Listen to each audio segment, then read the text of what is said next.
And there.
Okay.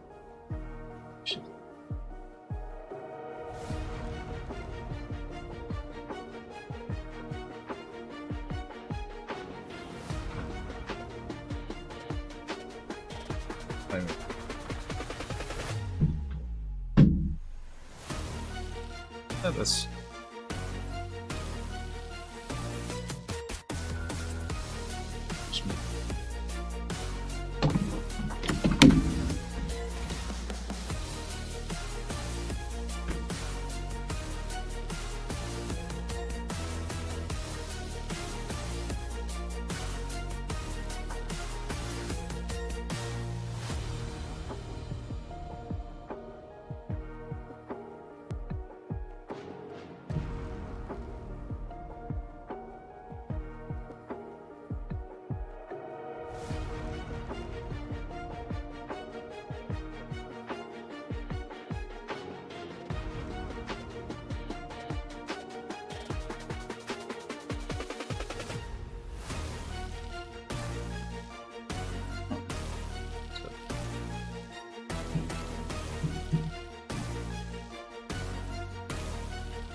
Yeah.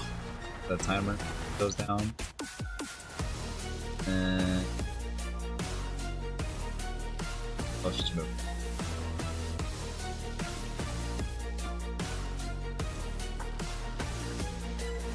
Yeah. Probably not like an hour actually.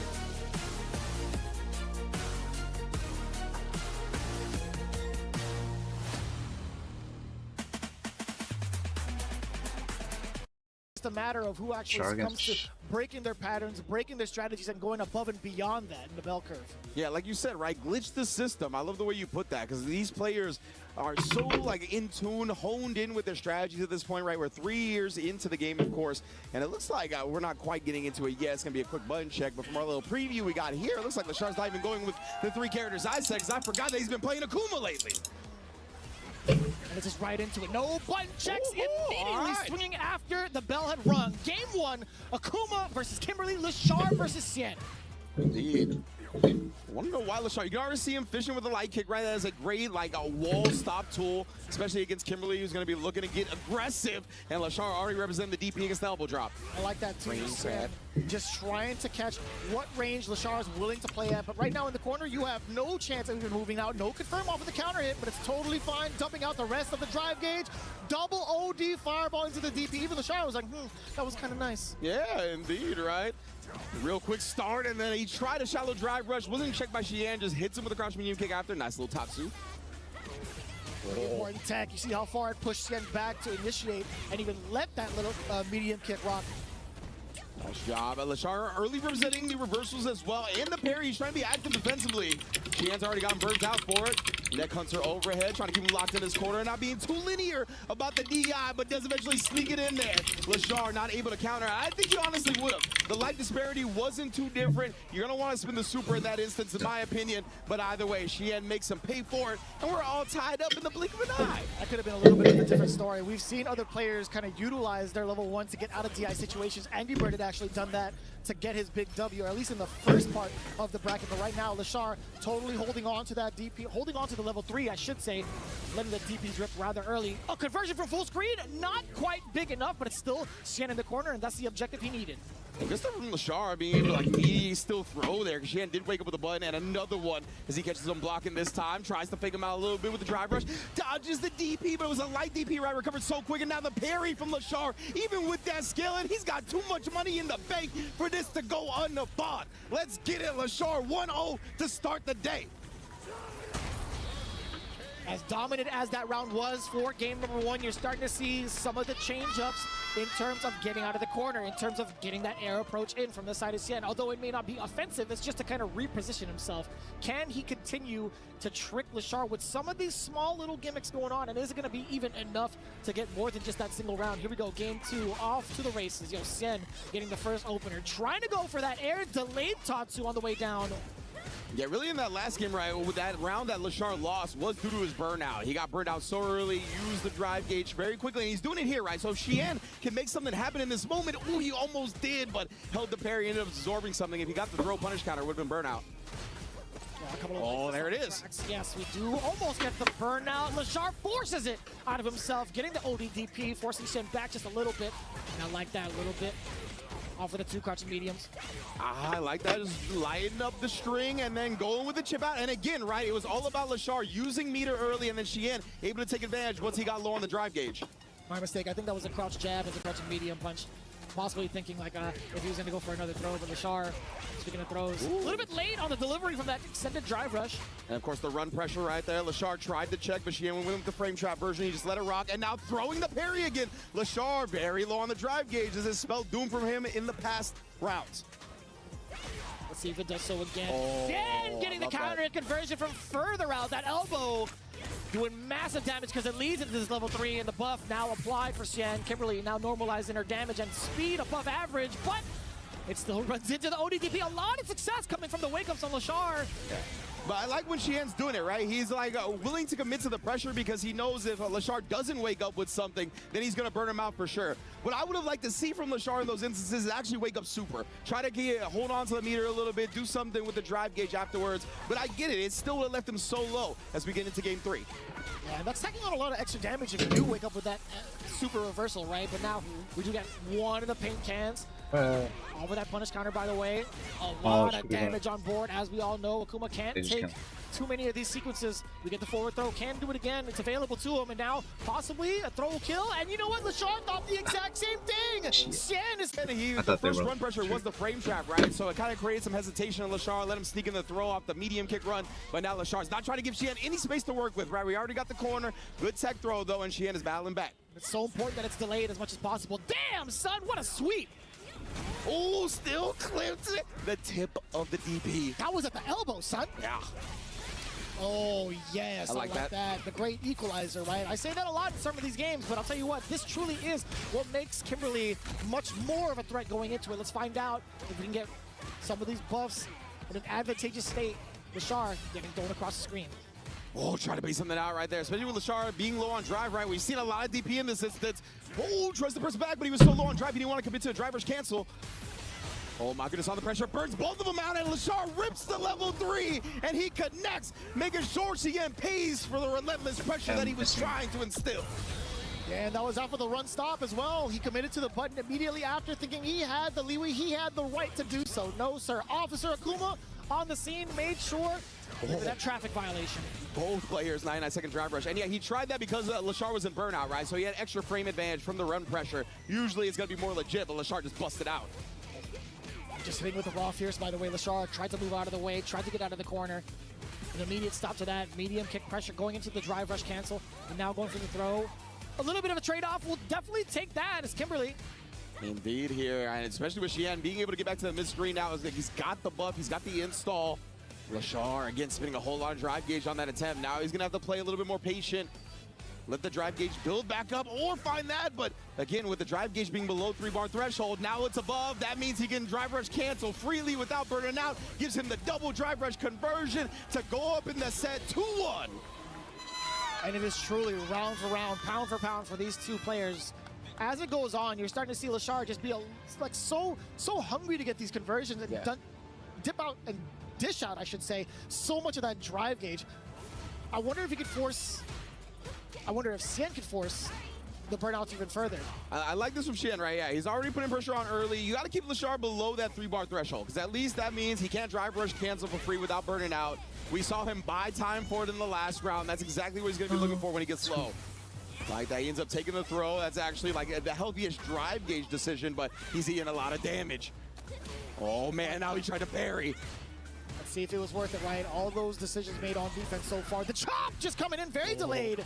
Very scary, man, when it starts. And Lashar willing to spin the drive rush cancel just to force the offense at this point, but it burned him out, putting Xian in prime position yet again. The chip damage coming in hot. Oh no, with punish that time, and he jumped the EX Neck Hunter. Oh boy. Perfect parry on the way down against the Demon. Firing right back, but on defense this time is Xian absolutely ready for it. Very hard to tell considering all the options Akuma does have after the Demon flip. Drive rush on the jabs. Now we get the forward throw. Wait. Nothing too big on this conversion just here. yet, but Okay, the corner so they all is landed pivotal. on- We've seen how much damage and how much control he has over Xian, and that's why Xian now busting out I got with him, the conversion fine. of his own into God, the level sorry. 3 already. Yeah, being down around, right, or excuse me, being up around, he's going to use it immediately. Try to get this level 3 as much damage, give himself a nice little lead to work with here in this Sorry, closeout round. noise. Once again throws the parry on the run pressure. Lashar does parry the light string, though. I always like parrying in that instance. Bottom left corner. Oh, tried to bait it out big right there with the backdash. Didn't give him anything. Charge fireball to set up the pressure to get close.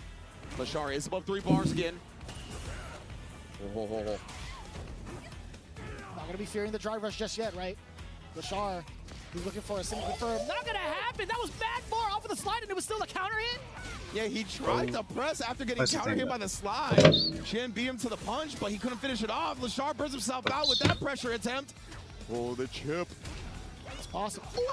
Recovered in time and then got the landing frame punish. We are all tied up to begin EWC Day 2. And that was just fortuitous for Xian, right? He was already committed to the elbow. Lashar had actually taken the jump option to get himself out of the corner. It's just a matter of the fact that Kim able to recover before Akuma does on landing. Yeah, it's one of those moments, right, where you jump while your opponent's doing a forward advancing move and your jump just completely whiffs because of it. Definitely bad luck for LaShar in that instance. Now we get to see the onslaught in the corner. LaShar now. Oh, I'm accidentally fast forward. My bad. Welcome back, everybody, to EWC. What an immaculate first match we had. She maybe I able to really rewinded. take advantage of the different habits and contextual decisions that LaShar was showing him throughout the set. I always love seeing parry gets thrown as well. LaShar going back in. Oh, pay attention. That was mad 4, excuse me. Luckily enough, no big conversions, obviously. No big conversion out the forward fierce like either. Sheehan's going to get an opportunity to put LaShar in the corner. Not a lot of drive gauge to work with, but nonetheless finds the counter and slide again. Wow, pressed on the plus frames of the roundhouse. Yeah. So Loving the spots that Sim's been playing at thus far. Up until that point, a little bit too far for the standing medium kick. I hear all of the Kimberly mains groaning at the same time. I totally understand it. I thought he was in within range as I well. like the joystick in this LaShar trying controller. to dance on him a little bit here. The forward into the back dash, trying to base something out again. But this thing is not Driver slide this time, SOCD. connecting from long distance. Nobody's found a significant hit Like just yet. They'll try to if I counter a press check one attempt. direction, press the opposite direction. The anti-airs all have been clean, all within range from That's not LaShar. how it should be. Ooh. And remember, LaShar pressed on that button last time, right? So can't Sheehan change it. took that spacing It's a into binary, account, it's a punished hardware, I him just for never that did it. challenge And I attempt. just never Beautiful decided adjustment. to do that. Now look again. Oh! Now baiting the OD reversal. It was about time he got one of those. The burnout is there. And remember, he's been spinning that meter. He's like, you're not going to burn me out. I'm going to burn myself out on my own accord. This looks like a She has scooter. baited it out this time and ties it up. We are in a final round. This is one hell of a set. Even Shen shaking his head. He's like, I can't believe you did that. Yeah, bruh. Definitely making some big adjustments to what LaShar has been showing him throughout the set. Oh, That's gets it huge. just in time, indeed. Punish counter. Let's keep it going. Oh! Worked out. Was I that don't the think he Fidel meant that. attack? Maybe. The dirtiest DI. Okay. LaShar trying to kind of collect himself, right? Let's slow down the pace a bit. Let's get the level 3 out here. Now he's got a significant drive gauge lead. What's Sheehan gonna do? Takes the hit, ends up maybe just trying to walk away. That's totally fine. Avoiding the fireball as well. And the driver's trap, he was too far away. Oh my God! Sheehan using the last bit of his drive meter to set up an overhead. He wanted to establish that he knew if it connected, he was going to go into the level 3. Builds half his drive gauge back in the meantime, and the throw will do it. Sheehan takes down LaShar to open up EWC. Back-to-back years on the big stage. You know how much it means to Shen. He understands. This man, LaShar, has been his demon for so long. And what a way to overcome the past and create a brand new future for yourself. It's a brand new day for Shen. Love seeing it, man. You can see the fist pump. Conquering a demon, there's almost no better feeling when it comes to fighting games. Love to see Sheehan start the day like that. And you heard him be interviewed by Ryan yesterday, right? He was like, my goal here was to get to the main event. I qualified through the LCQ. Now I'm going to be playing freely. And look at him, bro. He is playing immaculately on top of that. Unbelievable adjustments from both ends. It started off rather slow. We were kind of concerned if the Kimberly pick was going to work out. But man, as that set progressed, absolutely bonkers. And you can expect that even more. Right after this, we got more Street Fighter 6.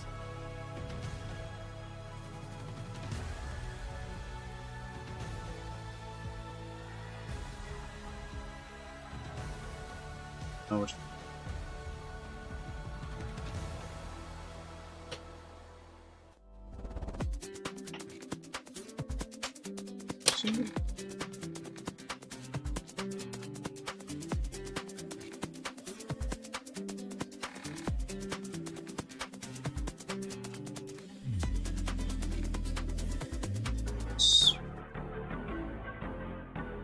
Yes.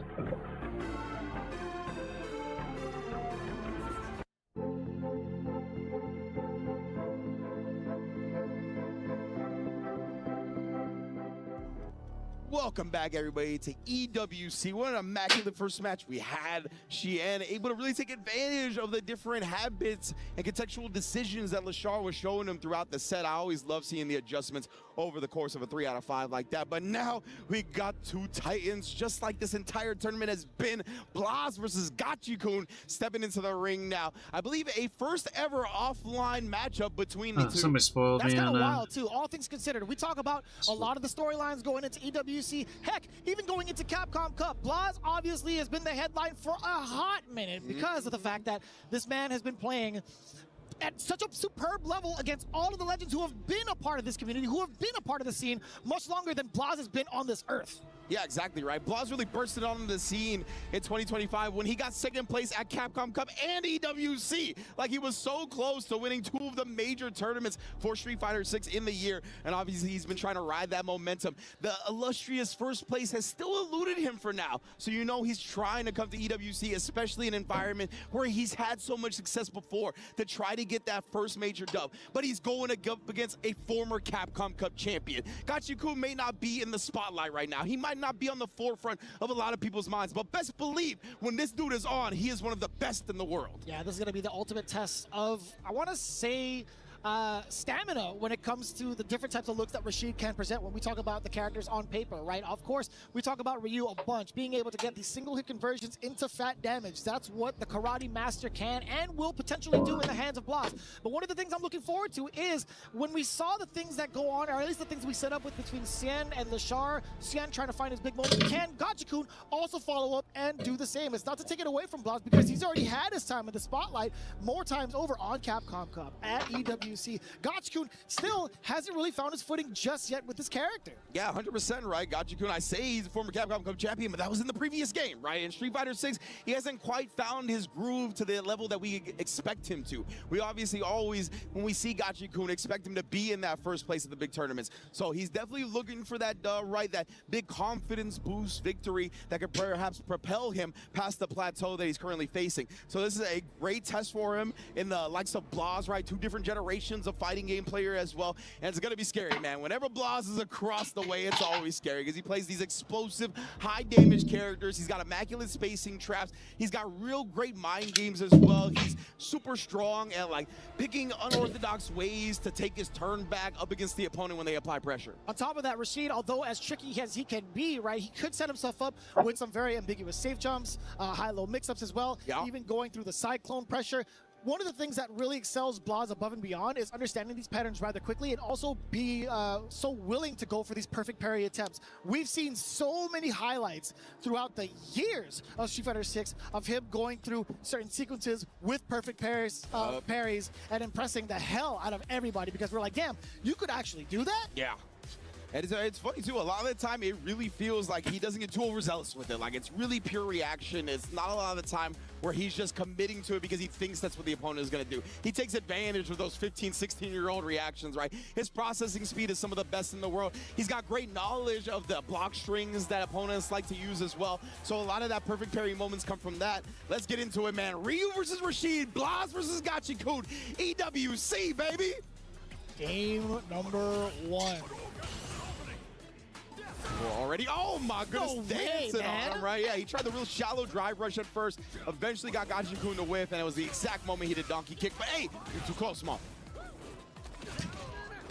Always, you always gotta let one rip. You got me. Always gotta let one rip. I broke character on that one, you got me. Backdash also got clipped. Oh, but he's not scared to do it again. I love it from Blaz. After eating the throw the second time, side switching. Perfect, too. Oh, that's punish. I don't know about all that one, Chief. Gachi-kun. Yeah, I don't know if he meant to do the drivers a little bit earlier or what ended up happening, but that was not the spot to do it on. Yeah, very unorthodox, very uncommon for someone like him. He's definitely, he's chatting it up with himself. He's got to readjust, make sure he doesn't make that type of mistake ever again. That's the thing, Blaz is never going to let you have the easy way out. Even right there, right after the overhead attempt, -3, he was like, I know you're going to be walking back, gets the crouch medium kick. Look at the space that they're playing at too. Max range on the donkey kick as well. Gachi-kun firing off with the first throw. Oh, trying those shallow drive rushes again, but Gachi-kun's not even playing that game. He's just walking away from them. Blaz hasn't let the drive rush rock or done a big button off of it. It's going to be interesting to see how this drive rush kind of meta develops over the course of the set. And it's been rather specific towards Gachi-kun thus far, right? Now he's letting a delayed drive rush come on in. That was sick! The SRK Super Rashid kick, perfect parry against the fireball. Attacking on the damage, but this is so important for Rashid. The corner pressure, backing away just a little bit. Again, we talked about the cyclone pressure, being able to perfect parry. That is huge for Blaz, or so we thought. It definitely looked like it was going to, but the side switch, and now Gachi-kun baits out the reversal. Very nicely done. to tie up the set. But you highlighted it, right? Blas is going to be looking for those perfect parries, especially in moments like that where you do the cyclone. But right now, off the fierce, just straight into the Isar. I like that, Gachikun. He is so sick with his conversion as well. Doesn't quite get the one framer, totally fine. Does get a counter hit, nothing too big out of it, but Blas, he's getting harassed right now, both on the vitality, on the drive gauge. Gachikun, he has been all for it, oh my god. Yeah. Oh, again, the drive reversals, the Aaron one's gonna make him pay for it, and Blas, I like that. Spin the level 3 because this drive gauge disparity now is huge. Blas has a complete control of this round because of that. And it's quite the cash out on such a subtle confirm, right? Yeah. A subtle punish, I should say. Exactly. You don't expect to pay that much for either health when you do something like that as Rashid, right? Blas wanted to make sure he felt it. Oh my goodness, just trying to bully him down now. Trying to get the meter, and he eventually does. Now just peppering on the fireballs, but one too many. Gachikun gets the jump in, no big conversion, but the Isar is here. Oh. You can't give him a chance. Yeah, you can't give him the chance to even try to sneak his way out of that one, either with a parry or even trying to drive reversal later on as the sequence progresses. Yeah. That was really well played out from Gachikun. I think Throw just eliminating those options was so smart. Loving some of these slight delays that Gachikun is putting in his pressure, whether it's off the Isar, whether it's on Oki, making sure that he gives Blas a little bit of space to do a reversal and he'll block it. Now trying to reintroduce himself within his closer ranges. Blas, he's actually doing so right now. Solar Plexus, mad plus. Oh man, the jump in, so much drive gauge damage off that jump in. Gachikun just willing to take the medium sequence after that. So big. Off the wall, no sir! You can't get out for free. Gachikun holding on to his drive gauge for dear life, but what a confirm from Blas, and the chunk of the Shoryuken takes him down. The fact that he hit him with the OD Tatsu as well. Yeah. That sequence, a classic. I like that, taking the minus frames of the Donkey Kick just to get point blank drive rush pressure. Smart decision from Gachikun. Both are swinging just outside of the ranges, and now the check on the drive rush. Gachikun thought it was his turn to try to play it with the green. Yeah, Gachikun's been looking for that a lot. Like these moments of minus frames from Blas, just try to drive rush in. So Blas starting to adjust a little bit, press back in those moments. Speaking of pressing back, ODDP ripped. Whew, what a time to press that crouching jab. It actually caught Blas. Wait a minute. There we go. Does finally get the drive reversal to set himself up for the SR. Oh, and Blas maybe wanting to get close and do a perfect parry. He had very trying little to find drive this gauge, right? I box. think he was going to need a perfect parry to hold on to it. Just slightly miscalculated, and the DI was there. Blas had 2 bars. Whether he had decided to holster it or not, Gachikun's going to take the round. Couldn't quite tell you if there was a little bit of an execution error or if he actually just brazenly taken the DI, all things considered with the light lead. Either way you spin it, Gachikun is looking rather nice this far in the set so far. Yeah, I think either decision was viable from Blas, whether you want to spin it or not. But another clean punish from Gachikun, the stand medium kick into the SRK. A little bit more of a threat with the fireballs if need be. Gachikun pumping on the brakes just a little bit because of that fact. Go forward. Hashogeki, exactly why, right? Oos! Oh. The first wake-up option we've seen. He has not been representing too much active defensively. Right now, though, anti-air there. Again, caught Blas coming into the down back this time. Whirlwind charge, but I like that from Blas. Just takes the opportunity to denture. You can see Blas trying to test the reactions and also the defense. Cleaning it up with the overhead. Drive rush on in there. Gachikun's got a lot to consider now. Pretty much evened up in life. Jump in, but again, right, Gachikun's picking such good whirlwinds. Able to recover in time. No commitment, and Blas cuts him off on the drive rush afterwards.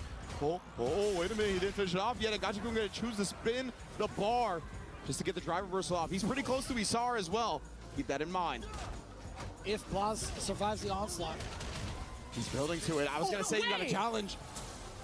Oh, beautiful stuff from Gachikun. I swear to God, if he had misplayed that and he ran into the level 2, I would have lost it. I would have lost it. And I get the feeling from Blas needing to get active in that moment because you eat one more block string, he has level 2, and you're getting chipped out. There's going to be very little things you could do to prevent any type of chip loss at that point. So I like him challenging there, but Gachikun was just one step ahead. Yeah, and it's so tantalizing, right? If Rashid backs off from the pressure to let the Isar rock, Blas, he can't really follow suit properly. He can't even follow suit safely, I should say. Yeah.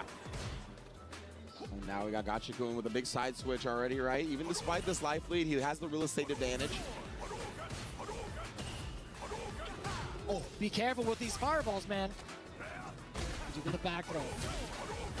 Blas trying to control the tempo. Yeah, Boss has slowed down this set a lot in this round. Gachikun, though, forcing the issue here with some trade combos. The forward throw getting closer to L2. Equalize it live. We talked about that fireball. A little bit too predictable now. Gachikun making the right read. The SR comes out. One sequence left against Blaz. Can't afford to parry at this point. Indeed, just putting up all that drive gauge. Chippy actually caught him there, but no conversion off the counter hit. Oh, what a tech throw from Blaz. Staying alive in this one. Very healthy from the side of Gachikun, but one confirmed from Blaz into a drive rush cancel could spell death for Rashid. Orto, and it is just barely enough. A huge sigh of relief for the side of Gachikun. A little bit of frustration for the face of Blaz. Match point now for Gachikun's Rashid. And you saw Blaz with the squinting eyes, right? He's like, I'm really kind of lost in this instance. See, maybe that was the squinting eyes to figure something out and make some adjustments. We got a level 1 here. It's a great start to this round. Oh, but he missed the whip punish. Having that speed of a normal being a little bit too short to the chest. Oh, lordy, on the way on the other side. Gachikun, the frame kill. Baiting Blaz into taking movement as a defensive option. Movement yet again, another defensive option being blown up. Blaz caught in the headlights. A lot of damage incoming. You could set yourself up for the level 2 if you do not finish it right here and now, which I don't think he will. Yeah, it's gonna be close, man. He's almost actually at level 3, but he couldn't get it at the end. One more throw will do it. Gachikun takes down Blaz 3-0. What is happening right now? What is actually happening right now? Wow, what a way to start Group D. Lashar being slain by Xian. Blaz being slain by Gachikun. On paper, I'm sure in the chat, that was not the way we all thought this was gonna go. A lot of favorites being highlighted all the way from day 1 up until this point. There have been so many changes. That's the difference when it comes to open brackets and invitationals. You get to focus completely on the path ahead set for you. And I gotta say, these guys have taken full advantage of it. Gachikun, again, looking for his moment to shine. This is an excellent start to his run here at EWC.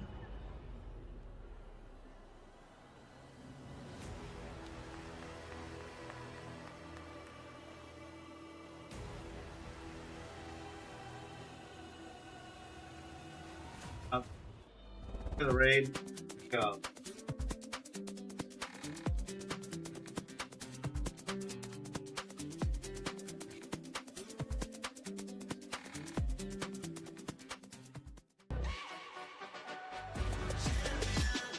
This ain't no regular thing. Came for the ring, you know what I mean. You see my name in the lights. Better get right, I'm champion.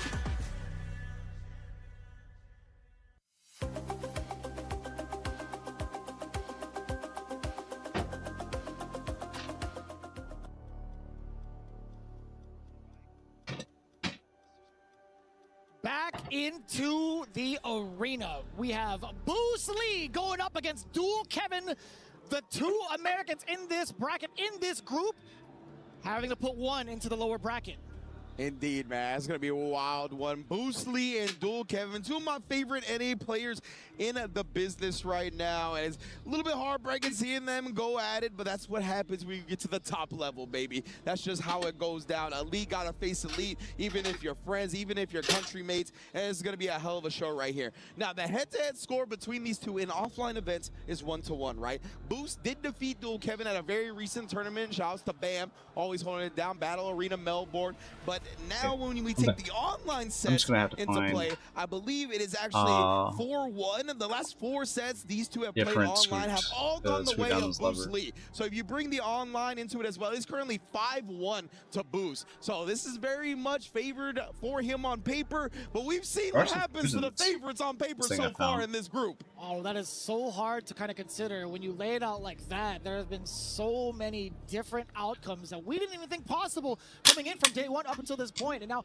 Dual Kevin locking in all the way from the LCQ. That is an entirely different Kevin with the momentum on his side. And although we are talking about the setup for the games, I feel like talking about the momentum from the LCQ brings out a whole different piece going into the bracket. We had seen that in week 1 over at EWC for our fighting switches in it. I'll do that too today. Fruition yet again for the side of Dual Kevin. But as you had mentioned, Bruce Lee, he has been so meticulous. You can see the notebook on the stage, by the way. Oh yeah. Right before we shown the close-up of Kevin. Bruce Lee is just so meticulous when it comes to character-specific notes, when it comes to player-specific notes, the kind of stuff that he's found out in the lab 16 with the character got it. he decides to main. He's got it all down pat, man. He is one of the premier scientists when it comes to Street Fighter 6. He's one of my favorite players to watch because of that. Just to touch on your note about the LCQ momentum, right? We just saw Xian take down Lashar from the LCQ, and he didn't even win the LCQ. Dual Kevin did. He took the whole first place. So you gotta imagine if there's momentum on anybody's side right now, it is Big Kev. But going up against one of his demons is gonna be fun to watch. Both of these players here letting it rock for a second as Bruce Lee continues to go over his nose before we get into the match for real, right? Wanting to make sure he leaves no stone unturned. This could easily be a grand final scenario, top 3, top 8 scenario at that. I mean, we've harped on that throughout the entirety of EWC. Oh yeah. But this one right here is going to be something we cannot afford to miss. 2 of our premier players in North America having to face off against each other this early into the phases. And I gotta say, man, what a treat. What a treat to start things off.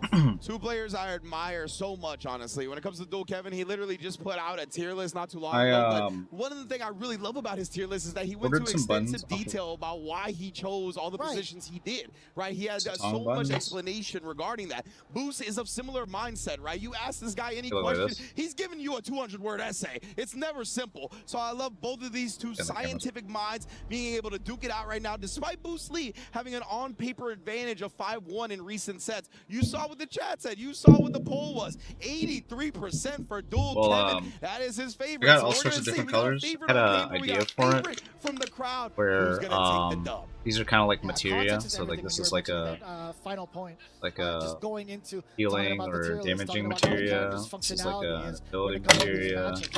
These characters, this players, is like I should say, have the passive full materia. and firm understanding of how that goes. Like that. It's just a matter of putting it into practice now. And this is How like is that going to play out as we get ready for it? We're locking in the characters. Magnify, Terry versus Rashid. Game 1's going to be happening very, very soon. Again, we appreciate you guys all from tuning in from day 1 up until this point. Hell, even for week 1 that you guys have been going through, it's been an absolute pleasure, and you're going to be thoroughly rewarded. The DI button, it's got to be linked to the green one. Thank you for tuning in to EWC as a whole, right? Celebrating competitive video games across the globe. This is the first time I've done this. Genres, and we are privileged and lucky enough to bring y'all the Street Fighter 6 action between 2 heavy hitters, 2 of my favorites, Bruce Lee versus Dual Kevin. Let's get it. Let me message Tier Wolf. I'm sure he'll stop by. And that potent stand light kick from Terry, that's always going to be one of those wall-stopping moves. You ain't going to be getting through it. And there you go, the jab as well, right? These 2 things from Bruce Lee already representing the lights to make sure Dual Kevin doesn't get comfortable approaching. The spacing is everything as well. Bruce Lee already getting Dual Kevin into the corner. And he walked him down initially with a couple of lights, preventing a lot of that movement. A little bit preemptive as well. He's understood the ranges to counterput quite well against Dual Kevin right now, and he continues to do so. Trying to maintain this control, trying to maintain this pressure, and he's reluctant to throw the fireball. And that's why it makes it so much harder when it actually does come out. Dual Kevin had run into it, and here comes the onslaught of throws. Yeah, good tech from Dual Kevin early, right? He bet on the throw loop. Boost tried to walk away, but got clipped by the edge. The tip of that crouch medium kick, but a big backdash punishes the throw. Oh, and then dancing on him a little bit of forward. It's a backdash, baiting out the throw and a crouch medium kick reward. We know how Terry gets down. Yeah, and then a little bit of a recalibration from the side of Dual Kevin, trying to understand what Bruce Lee's mindset is when it comes to introductions. Man, that standing light kick, again, get a lot of mileage out of this up to this point. The roundhouse, the big counter poke plays. Now Dual Kevin is the one staying within range to force that normal first from Bruce Lee. Yeah, I like that, right? Dual Kevin immediately adjusting his ground range that he's playing at. Kind of tempting Boost into a further buy-in. Hardware stream. Yep. Not going to be falling into that trap already. Bruce Lee has come in with the adaptations, forcing the air approach. I don't know if this is how I remove the buttons, but I'm going to do it. After the lights, and now into throw territory. This could be a little bit problematic. You're seeing a lot of delays now in pressure coming in from Boost, and Dual Kevin, he's getting a little bit shook. Yeah. Boost is being very unorthodox with his timings, and wow, nullifies the OD projectile with his own. If you need. Drive rushes right in, and Kev was like, damn, son, it's like that. He is perplexed, brother. Yeah, we talk that about was sick. Dual Kevin in terms of like how high-end his defense is, how world-class it is, and not even just this game in a plethora of ones. This is the first time we've actually seen him genuinely. I genuinely don't know how to. Yeah, for sure, right? He was like, man, using the OD Whirlwind to, you believe, to buy yourself some space and time, only for Boost to either call it out or react with his own, and then just drive rush in to get the punish. That was, yeah, nuts, man. It felt like Boost was just committed to that. He saw that. What's that my Kev restricted said gate of his choice? but since he was first on the square gate? button, he was going to be able to drive rush punish the notification. I don't know. I just Now bought. trying to This walk is back immediately. Bruce Lee still the Sama cracking down clone on the that I ordered defense from Express. against Dual Kevin. Forward throw, breaking the guard, getting a little bit of a trade-off. This is gonna be kind of a learning experience. I've never That was messed off with the this stuff. roundhouse again from Boost, right? Both times the roundhouse has not been working out. It's been Well, you the know, lights I and the like medium so far, build and that's why he's computers going with back some to that. He's starting to adjust himself. Sorts of consumer electronics. Oh, coming into the bird knuckle, always a little surprise jump scare. And a slight imperfect parry from the side of Dual Kevin. Boost Lee recovering from that, still able to get an opener against him. And now he's waiting for the normals, just at the right Good learning range. Dual experience. Kevin, he was I trying get to it. strike first, and again, looking off to the side. Dual Shit, Kevin really stop is kind of struggling. Yeah. And you can tell, like, that was, I think, meant to counter hit the roundhouse, right? It was kind of at that range, but Boost just didn't press anything, allowed him to whip punish with the These lightning. buttons are There's the old roundhouse, ones. finally Trying to take 'em connecting out. with it for him now. And still within, It's a keeps him within Thompson. range of the low medium pick as well. Yes, sir. Having to be a little bit more unorthodox with the approach, going for the jump. And now Dual Kevin forces the burnout against Boost. The first time we've seen in the set. Yeah, Your leg so fell they asleep, both better did stand pretty good up. About managing their drive meter. Boost did commit pretty early, ended up getting burnt out. But man, identifying the block string that's throwable. Didn't even have to spin super on that, and now he's back in the green. Damn, the scientists hypothesizing and actually getting results. And Oh, now man. getting the big throw, big punish counter against the parry. This is pretty huge. Boost can seal it out with one more throw, which he does. Dual Kevin has been stumped so far, and he's really been showing. This is the first time we've physically seen him show this much emotion during a set of frustration. I want to say like a frustration type of Am I emotion. stupid? And Do I just like slide this off or That's what? the word I want to use when it comes to how Dual Kevin has been reacting to all of these matches, right? Yeah, he is definitely searching for answers right now, and it's time to dig deep, right? It is 2-0 Boost Lee. You cannot afford another L before going into loser's bracket. Not gonna lie, Dual Kevin hit us with the Nikki from Obsession. These are the on. same exact look. He's like, Oh what? no, bro! Break free, Dual Kevin, break free! Somebody get the one wish willow, man. I just had to wiggle them out. Shall see though, I'm man. All wiggling right, them. he's starting to look a little bit more like his normal self. Ooh, Nice. oh my god, and immediately he's forwarding any chance of offense. And with the side switch, Bruce Lee is just so meticulously ready for this. Musa is a great momentum killer, man. He'll make a big bet defensively that just stops you in your tracks, which we saw there. But Cam starting to pick it up again. Nice immediate throw, beating the button attempt. We saw a couple of things from Boost, right? He's up 2 games, so mentally maybe he's thinking to himself, I gotta close it out now. You saw him take a little bit of a dash, kind of steal turns, but keeping it back to the groove that he had earlier. Now exposed to Okay. low forward, empty jump into the light, gets a counter hit against Razor Dual Kevin. The Hemi defense, switches? a lot of the delayed butts too, but this time Bro. coming in from the heavy, naturally delayed. Oh, man. Dual Kevin doing a good job that time, right? Didn't wake up with the button, didn't wake up with the reversal because we saw Boost. Not actually a kill yet. Wait a minute. ODDP anti-air. It's anybody's game here. Dual Kevin is still incapable of chipped out. That can't be what he wanted. I have to imagine he wanted to move forward and do fireball and ended up getting DP. The inputs behind lock and key, my man. That sucks. For lack of anything better, anything sweeter, that's actually the prime word for it. That does suck, Yeah, man. man. You can't imagine that's what he wanted at all. No, not at all.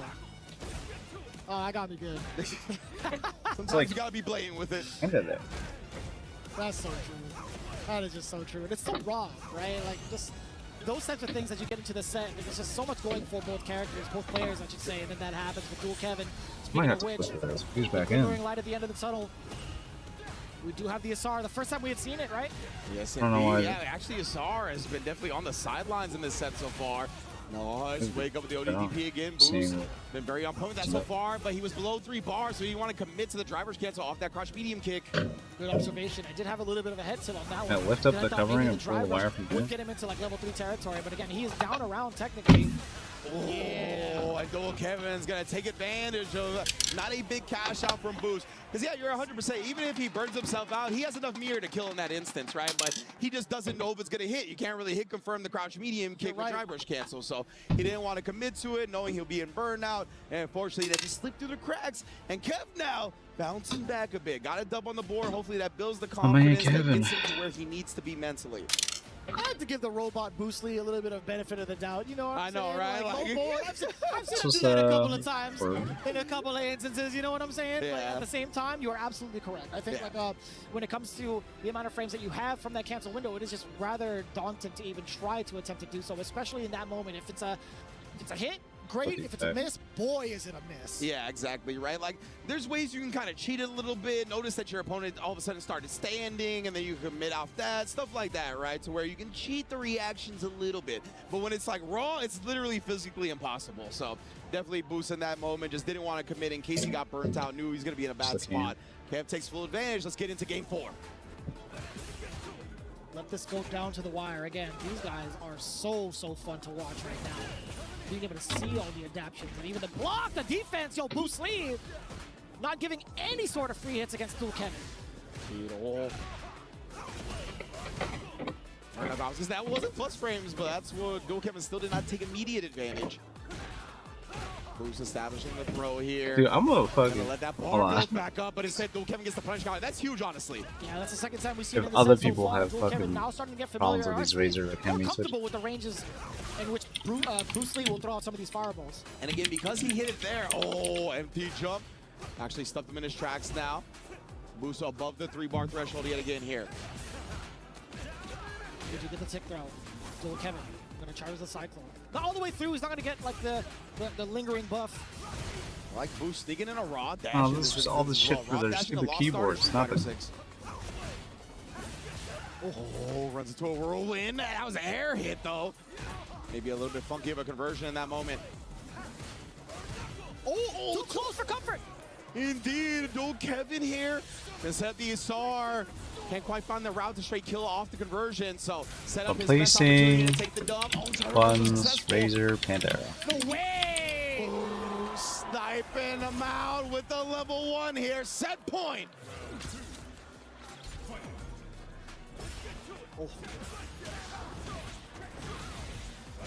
Already off to the races, Boost Lee. Looking to close it out this time.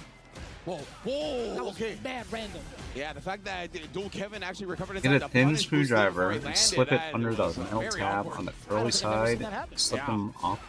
Oh, and then a little hezzy from The Kev curly right side, there bro. to blow up the fuzzy defensive What's the button. curly side? Love that. Oh, but too Fucking happy game. with the chops. Boost is going to be able to get the whip punish, the side switch as well. Put that fierce on him. Back dashing, trying to Don't dance yank them on him with out, the plus frames. or you Catches might him damage the holding back, connection and now to it's looking buttons. real scary. Oh, he messed up the conversion. He actually could have killed from that. And Dual Kevin actually was willing to let go off of that sequence. He thought he was dead as well. Yeah, he saw her established. Yeah, he's trying to build in these delays just in case Boost comes with a reversal. Barely missing the fireball as well. Level 1 does enough damage. Boost Lee continues wrecking shop up against Dual Kevin to move on in EWC upper bracket side. My man ripped the page off the notebook. He's like, that's one What? down. I'm putting that in my pocket. I don't ever have to look at this page again. I got Dual Kevin in my pocket. Now moving on into the next match. What a showing from both ends. And that was kind of dicey, man. Yeah. We saw 2 execution errors from the side of Boost Lee, but thankfully enough for him, That's for his supposed to side, I press. should say, it didn't lead to any big deficit. Yeah, especially because he got those dubs early, right? Playing with the lead, it gives you the luxury of some execution errors later. Beautiful stuff from Boost here at EWC Day 2.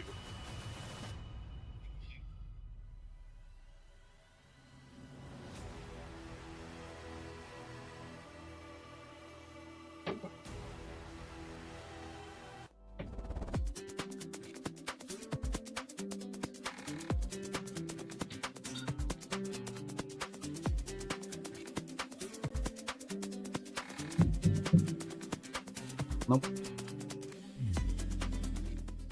We were there. For every click, every clutch, every respawn.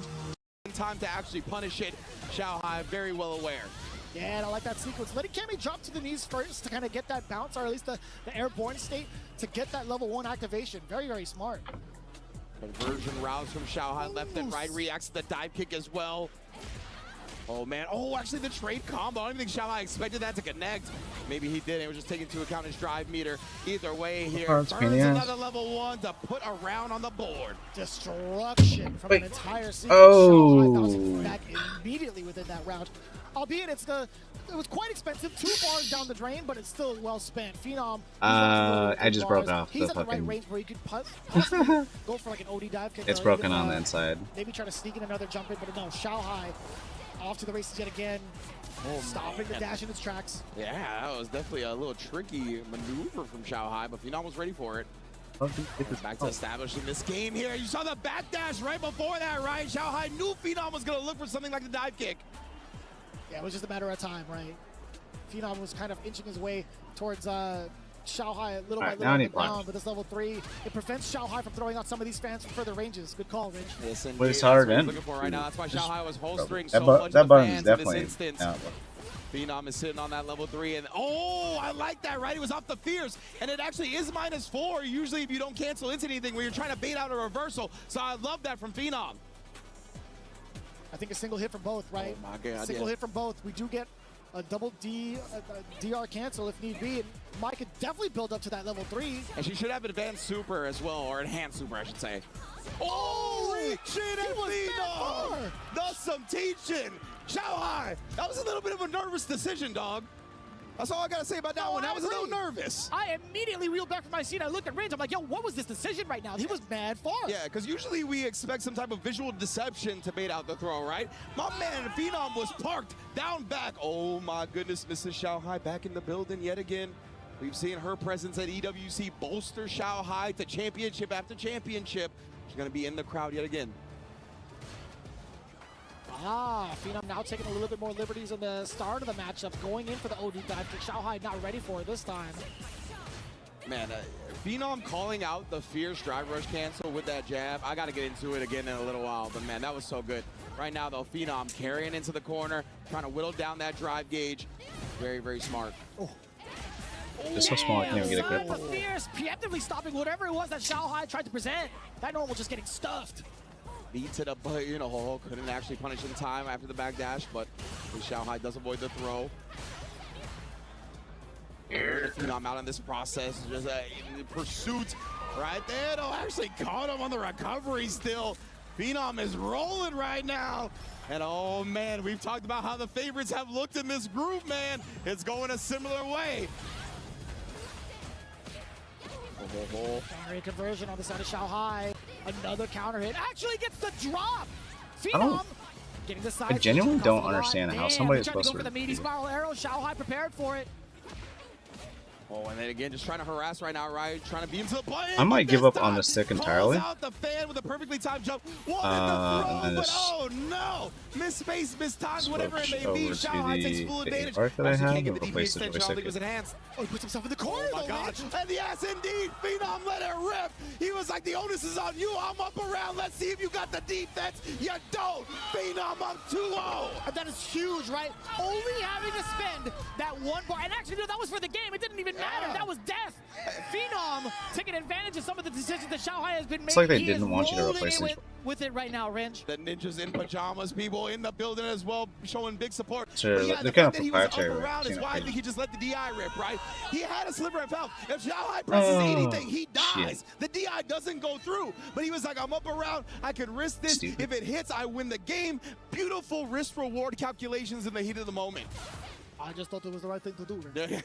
Exactly. You know that's what he's going to say. I can't wait to talk They to like him. don't.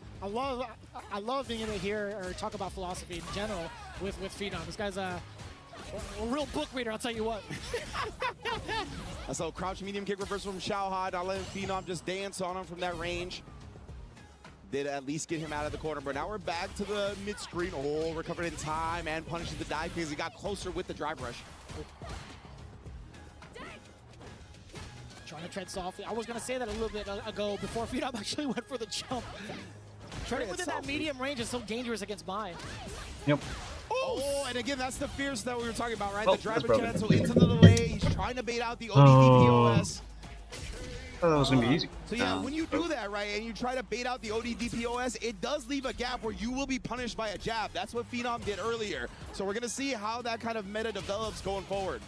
Again, right, he's not gonna do it though. Looks like for now, Phenom doesn't want to actually challenge that. In case Xiaohai does press a button a little bit early and frame traps his attempt at challenges. Oh my That was goodness. bad plus, by the way. Oh yeah, you saw the screen be shaking. Oh, that was awkward. Nothing too big out of it. You know what? Xiaohai recovers quite well and cashes out a lot of damage, and also damage to the drive gauge. Not quite into burnout just yet, but OD fans possibly. No, it's just regular Fierce, but now the OD comes out. Oh, actually with that time, but Phenom couldn't quite take advantage. It's very tough to whip punish that Fierce. Oh, give me that! I wonder if it's because of Soul Phenom that doing it's such a good fucking. job getting the throw. That's going to allow him to preserve this meter. Well, Xiaohai does manage to get back to the original side and will tie up that game. I shouldn't say tie it up, of course. He just put his first game on the board for 2-1. Rather scary too. I thought Phenom was gonna let that level 3 rip, or at least let a super rip at one point. And I totally forgot. And I was talking about the kind of pressure that Xiaohai can get. There's been so many moments where he's been so reluctant to do these types of like this thing is not. pressure. He'll always delay his normal so long as Phenom has meter on the board. Any super meter on the board. Jesus, that was a tough sentence to get. What is happening? My mind is melting from what I'm seeing right now that I can't even keep my composure. They're getting very high level, and they're doing certain things that you don't see a lot of, right? Like the way they're kind of routing around these fierce drive rush, cancel mind games, and just in general, right? Like Xiaohai is baking in a lot of delays just in case there's a reversal at any moment. He's really respecting that a lot. Phenom's been able to take advantage of some of those moments by putting in normals, right? And then reversals, right? So yeah, it's been very cool to see how these two have battled back and forth. I just And broke again, it. not challenging on that attempt. Okay. It's code gang. I think I like that from Phenom, right? Just kind of There's no way to this take come it, out. going into the block string, etc. Because Xiaohai, he has to go through a full DRC, genuinely. right? That's a lot of meter taken away from him, but recovers quite well. Xiaohai still It's supposed to putting on the be, pressure. Does catch you know, the back thing that dash. slides Really off. quick on the approach, drive rush drive rush into the low short. And yeah, Had to that replace, time, the that motherboard. just whiffed a little bit. The meaty stand medium punch allows him to And that connect shit was the Fierce garbage. even without counter hit. Oh, Nice. there we go. Beautiful. Oh, you want to see the Finds damage? the whip punish Here. on the Fierce this time. Knows that's what Xiaohai's going to be looking for, especially when he has so much drive meter. Looking to drive meter on the opposite end. Phenom, Focus correctly well there. spent so far to initiate this offensive pressure. Medium kick will do it as well. So the back dash after that as well, he avoided the proximity block of that Shit. stand Fierce. A little bit of damage from the overhead.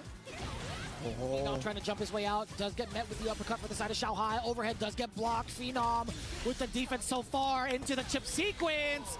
Well, Yeah, I mean, calculated. if I could Looking like at remove that it entirely, Phenom right? knowing that if he spins that drive rush, Oh, he's but going to be it's burnt out, and he's going to have to go for overhead, right? That's the only reason he'd risk burning himself out in that instance. Such That's a smart cook block, and then game. beats Can't himself reset. in here.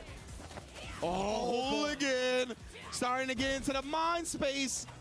Back-to-back throws. He hasn't done this all set. So see where it's supposed to be. Back-to-back throws.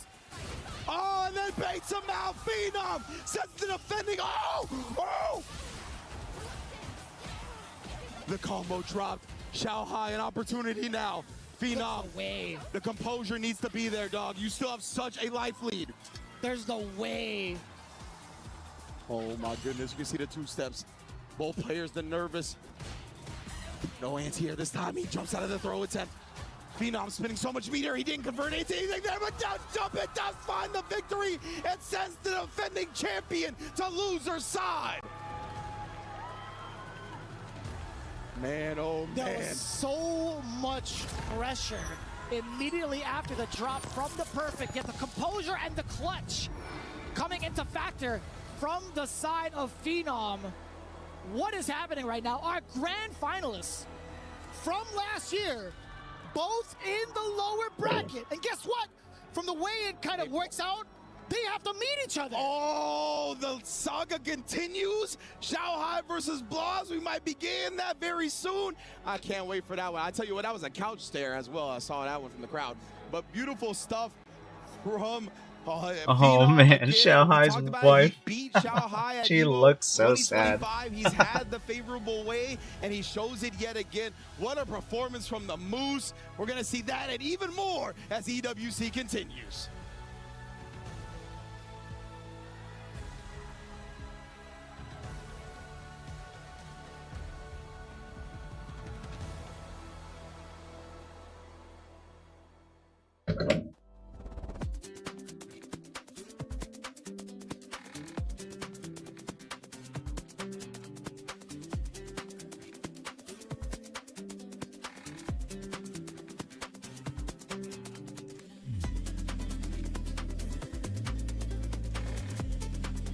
shit stuck in.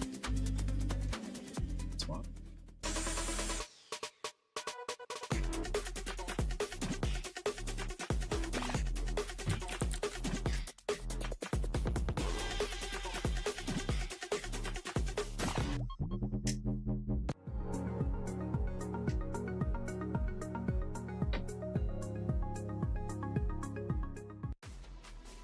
Well, Group D is the group of death for a reason. 1, 2, and 3 from last year already falling down to the lower bracket, forced to fight for their life in the tournament, protect their key at all cost. And Shanghai going back to back to back. Is it a reality? At this point, who knows how Group D is going to end up unfolding? Welcome back into the Allianz Vault. I'm Taylor Reflections Noble, Logan Sama, Yipes, boys. Yipes, talk to me, man. This is insane. I mean, look, at the end of the day, you want to see the consistency from Shy. Yeah, but I'm of betting course, that. we've been saying this like a broken record. The competition is fierce, and Phenom, we are not surprised that he's doing this well this tournament. You got a green jacket on, bro. What are we calling this group? It's not Group D, it's Group DD, right? Stands for Doomsday, ladies and gentlemen. Doomsday indeed, bro. It's actually insane. Let's go to third match, though. Boost Lee coming in big 3-0, or 3-1, excuse me, over Dual Kevin. Boost Lee, an incredible competitor. You know what he can do with water. What can he do on the sticks, brother? 3-1, that's huge. It was an incredible performance. Like it was a consummate display of knowledge, spacing, understanding. One of the things that really stood out to me was, you know, his mastery of the projectile clash. What a perfect clip. I didn't even line that up. The projectile clashes. He knew exactly what he could get at every range there. The drive rush behind him, getting the punish counter. He actually closed out the set as well, I believe, with a big level 1 behind a projectile clash as well. Boost is a scientist. He knows the details in every situation closing out there with the Buster Wolf. Dual Kevin coming in off the back of a huge LCQ performance, but Boost, this is a breakout. We had 4 breakout performances, right? 4 matches, 4 favorites fell. It was an unbelievable range. So one of the things I want to highlight with Dual Kevin and Boost Lee, Why are one you of the stuck in greatest there? information gatherers in the game, Dual Kevin, one of the buttons that got eliminated was the standing medium kick. That's what he uses mostly, just to set the tone and kind of get a whiff punish. But the thing about Boost Lee is he don't press buttons first. So he's just going to kick back, relax, and let you hang yourself. It And is that's how Boost Lee somehow played the match like immediately. loose Boost on Lee's the unstoppable, inside, but looking not. great. Love the name, by the way. One of the most Like, unique names I think might in be hanging sports up. that I've kind of come across, which is just impeccable. Dual Kevin, though, LCQ winner, now has to drop down and once again try to survive. Yeah, fighting for his life down there in the lower bracket. Of course, all that matters is surviving. It doesn't matter if you make it out in the upper side or the lower side. As long as you get to the next phase, that is all that counts. But as we saw, all 4 of the favorites lost, so there's nothing but sharks down there in the lower bracket now. Sharks and minnows. Who's a minnow? Who's a shark? Well, Shanghai now is down in the lower side of things, fighting for survival. He loses 3-1 to Phenom. Now, yeah, it's one of the things doing the research coming into this, the conversation was Phenom had beat Shanghai just last year. So we knew it was very possible he could do it again, and, well, he did it again. I mean, again, like we all know how great Phenom is, all the way from Norway, of course, always been representing for years. One of the most consistent players in the game. So at any given day, he'll give you a great also had the name performance. It's just Doku the when other day, and and where then they is had the their question. pinned message was, Yeah, I mean, look, we I know want to the give quality that Phenom has. head He might not pats, have the big but talents to back since it it up, was but such he's a long world-class sentence, player, and it's all kind it of said played was, out I there want to give to say he's head. underrated and overlooked, but the kind of accolades that are placed upon some of the other pro players that are out there, They're pretty good. Phenom doesn't have that level of, you know, respect put upon his name. The quality of his play is never short, and that ending was perfect. We've seen Phenom throw loop some of the greatest names in the game. Look at that little And that was smile. how he pulled out the win in the end. It was kind of fitting to see him close out there in Yeah, the corner. he was serious to the end, man, but he was smiling, and he was trying so hard not to smile when he knew he was right there knocking on the door. Yeah, they got Okay. some monsters out there So- in Norway. They might be 6'5" I'm gonna blondes, give or up they might be this one. 5'7" guys with Brother. hair like Now, Phenom. Or beards like actually, this. this You guy know, is, he takes all clever kinds. too. The Vikings. But the crowd, Yipes, was feeling it, man. Whether it was elation, whether it was just stress, dude, it gave a little bit of everything. But I mean, how monumental is it? Shanghai drops down once again, because again, we go back to week 1, he didn't make it out of groups, right? So when it came down to Fatal Fury, we might be looking at that same narrative, and it's rumored he's playing against Blaz coming up next. The faded battle, Shame man. that I At this rendered point, it's this one destiny. You see completely these guys in useless. the grandest of stages. Last year, that was the grand final. So I think it's safe to say it's destiny, and I feel like if he does beat Blaz, he's just going to go all the way with it. I feel like it. Ooh, it's going to be a rematch for sure of epic proportions. They hug it out, mutual respect, but you better believe it hurts for Xiaohai. But for Phenom, he's looking to make history himself. After all, that's what Xiaohai did whenever he won his first title here at EWC. Yeah, I don't want them to get too, focused on that great victory that a lot of these players had in this first round, because of course they still have to win another one to make it out into the next phase, and they might be, full of endorphins and adrenaline after securing those big wins, but they've still got to close it out. And like for players like Phenom, closing it out is kind of the thing that's held him back in his career. See how he gets on in the next round. That's right. Yipes. Got some stats up here for Phenom. What are we looking at? Total whiff punishes, I mean, that's definitely to his rapport in terms of how he plays. The footsies is definitely one of the greatest, of course. Shimmy's not so much because people respect Phenom's offense so much that they are going to take the throw. So that's why you ain't see too much this Shimmy's. one has like all working buttons. Towards the end of the clutch play. Really the big drop there on the... Big of a choke. I thought it was going to happen. The magical moment for Shao happened last year with Punk, if you remember, but definitely wasn't the case here. Logan, let's move into one of my favorite segments. We have a chance to look at the chat comments, see what they're saying out there. What do we got for number 1? I haven't got my glasses on, so please my kind of weak chat. I'm not too sure about that one. But.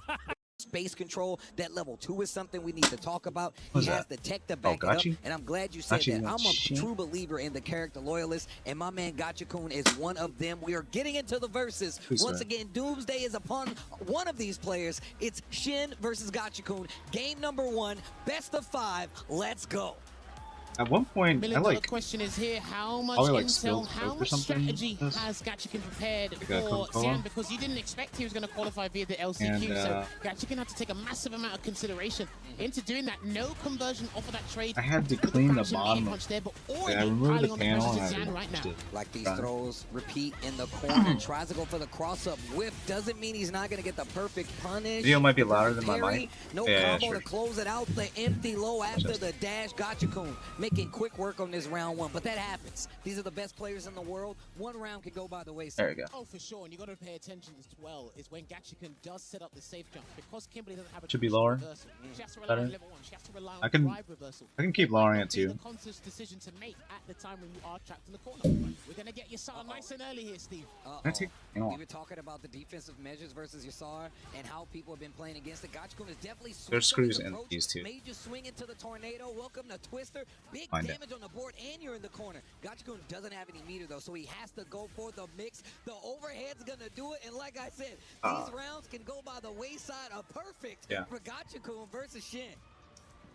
Well, a solid statement to kick off with that first game there. Everything basically went by the textbook. He said, right, read this, and it will come into play there. And you see it, right? When he set up the safe jump, he went low. Xian lost around for that. Now, after the tornado, the subsequent situation, he done a Franco, went for the overhead, got it connected. This one, I'm going to replace the lever. Xian, he did take a little moment to think about it. And let's see how he tries to counterplay this. This one's a little bit loose. I was having a hard time doing down inputs.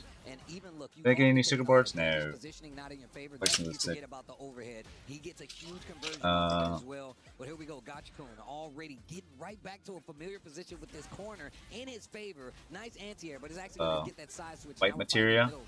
Drive rushes in, trying to go for a delayed overhead instead of a normal meaty forward heavy kick here, but he's still building an abundance of meter, and there is a substantial life lead on our Rashid specialist end, but lovely meaty into the vagabond edge there, and the check, he was hunting that drive rush just so he could check it, and a lot of the players are getting a lot better at dealing with drive rush from up close and personal.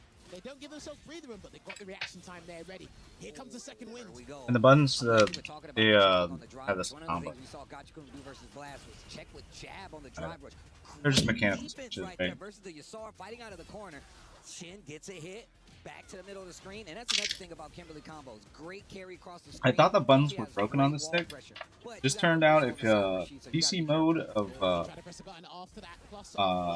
Stick doesn't function. Into Steam. the level 3, Or turn my music up. doesn't It's gonna function. last a little second. This power up is definitely something you can use versus a character like Rashid. I think he can try and risk a burnout here, Xian, and it looks like he tried, but we saw a perfect parry on Gachikun's end. Tried to go for a shimmy, but Xian gets perfect parried. That would be one of the most pivotal parries here because Xian has no meter to deal with. Drive gauge offline, which guarantees the stun. I don't think he's dead from this combo, Steve, but he will build a Yasar. The level 1 might barely do it, but I'm not sure. Squeeze it, everything. Do it. Survey says dead. Oh my gosh.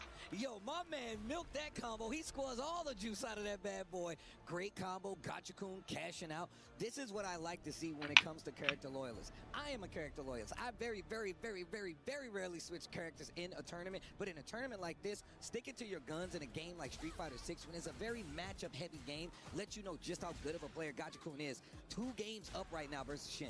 But he's failing to keep up at the moment, Xian. I don't know how much experience he has against Rashid, just in the Asian region in general. And it actually is showing in his gameplay right now because he's losing a lot of the interactions, especially in the first 19 seconds of the match, Steve. Already stuck in this corner, and this is a familiar situation for Shin, and this is not good. Gachikun in full control, goes for the throw this time. Nice little mini shimmy. Ooh. Yeah. So it's interesting because it is difficult for Rashid to get a successful anti-air against Kimberly. He blocked, I think he blocked, and he's going to close it out. Jeez. Not a perfect, but it was a ghetto one, so we'll take that. But anytime it's a dead zone that he can't really anti-air, he's going to go for a perfect carry. Xian doesn't expect him to do that because spinning mixer hits both sides. Actually. And on top of that, we got to say, Yeah, green materia, blue materia. Just overall, wow. Here he comes. Wow. He baited him actually. I got green, purple, yellow, blue. I was considering getting a red one. Okay, wait a minute. Summon. Let's see if Shin can get something started, man. We haven't seen I had like the idea of like kind of like my green layout. I kind of want to do that. No, you do not want to lose like that. He ran into 2 sandals and it's going to put him into the lower bracket here. Gachikun reigning supreme. 3-0 against Blaz, and now 3-0 in probably a faster time limit against Nemesis's own Xian. Gachikun, bro. Look, these are the conversations we have in the back. We were talking about the legacy of Gachikun and how a lot of people forget. They see the big names who's winning the EWC, some of these players, but they don't know about the qualification and how hard some of these players played and how much travel was there. Gachikun is definitely one of these players. If he's in any bracket, somebody's sweating. I'll tell you what, it might be sweating is that controller here, but it's looking good. But right now, you see it there. But we have got to go to a break. But when we come back, more Street Fighter 6 action here at Esports World Cup.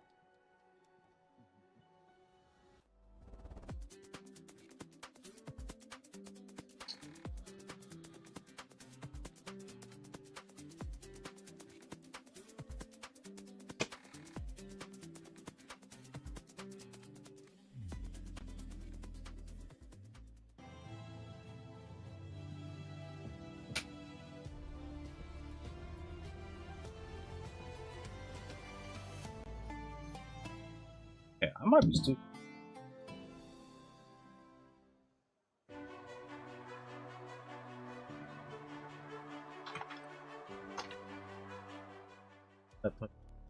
Group D continues here at EWC Street Fighter 6 Day 2. And look, I know you think you've escaped the horn, but there will be keys crushed. Tasty Steve I'm just Jammers, like I just put like a flathead in shout-outs to all here. my commentary brethren Turn the thing, holding right? down, But and hopefully you guys have been enjoying. This is what you came kinda for. like Elimination, Street Fighter 6, and of course, there's going to be another player getting their key stripping crushed. it. And I didn't tell people this, but when I went home, I found like a giant metal chunk in the bottom of one of my shoes. I'm like, what the hell is that? It was one of the pieces from one of the keys. Nah, I was like, what? I swear to God, I thought I was like, what is this? And it was literally a piece of one of the keys that I stepped on walking around here. One of the casualties here. And of course, you can see like the crowd getting ready for this next match. Bruce Lee versus Phenom coming up. And don't show me no more numbers about how good somebody is, man. I'm glad we were talking about this in the back.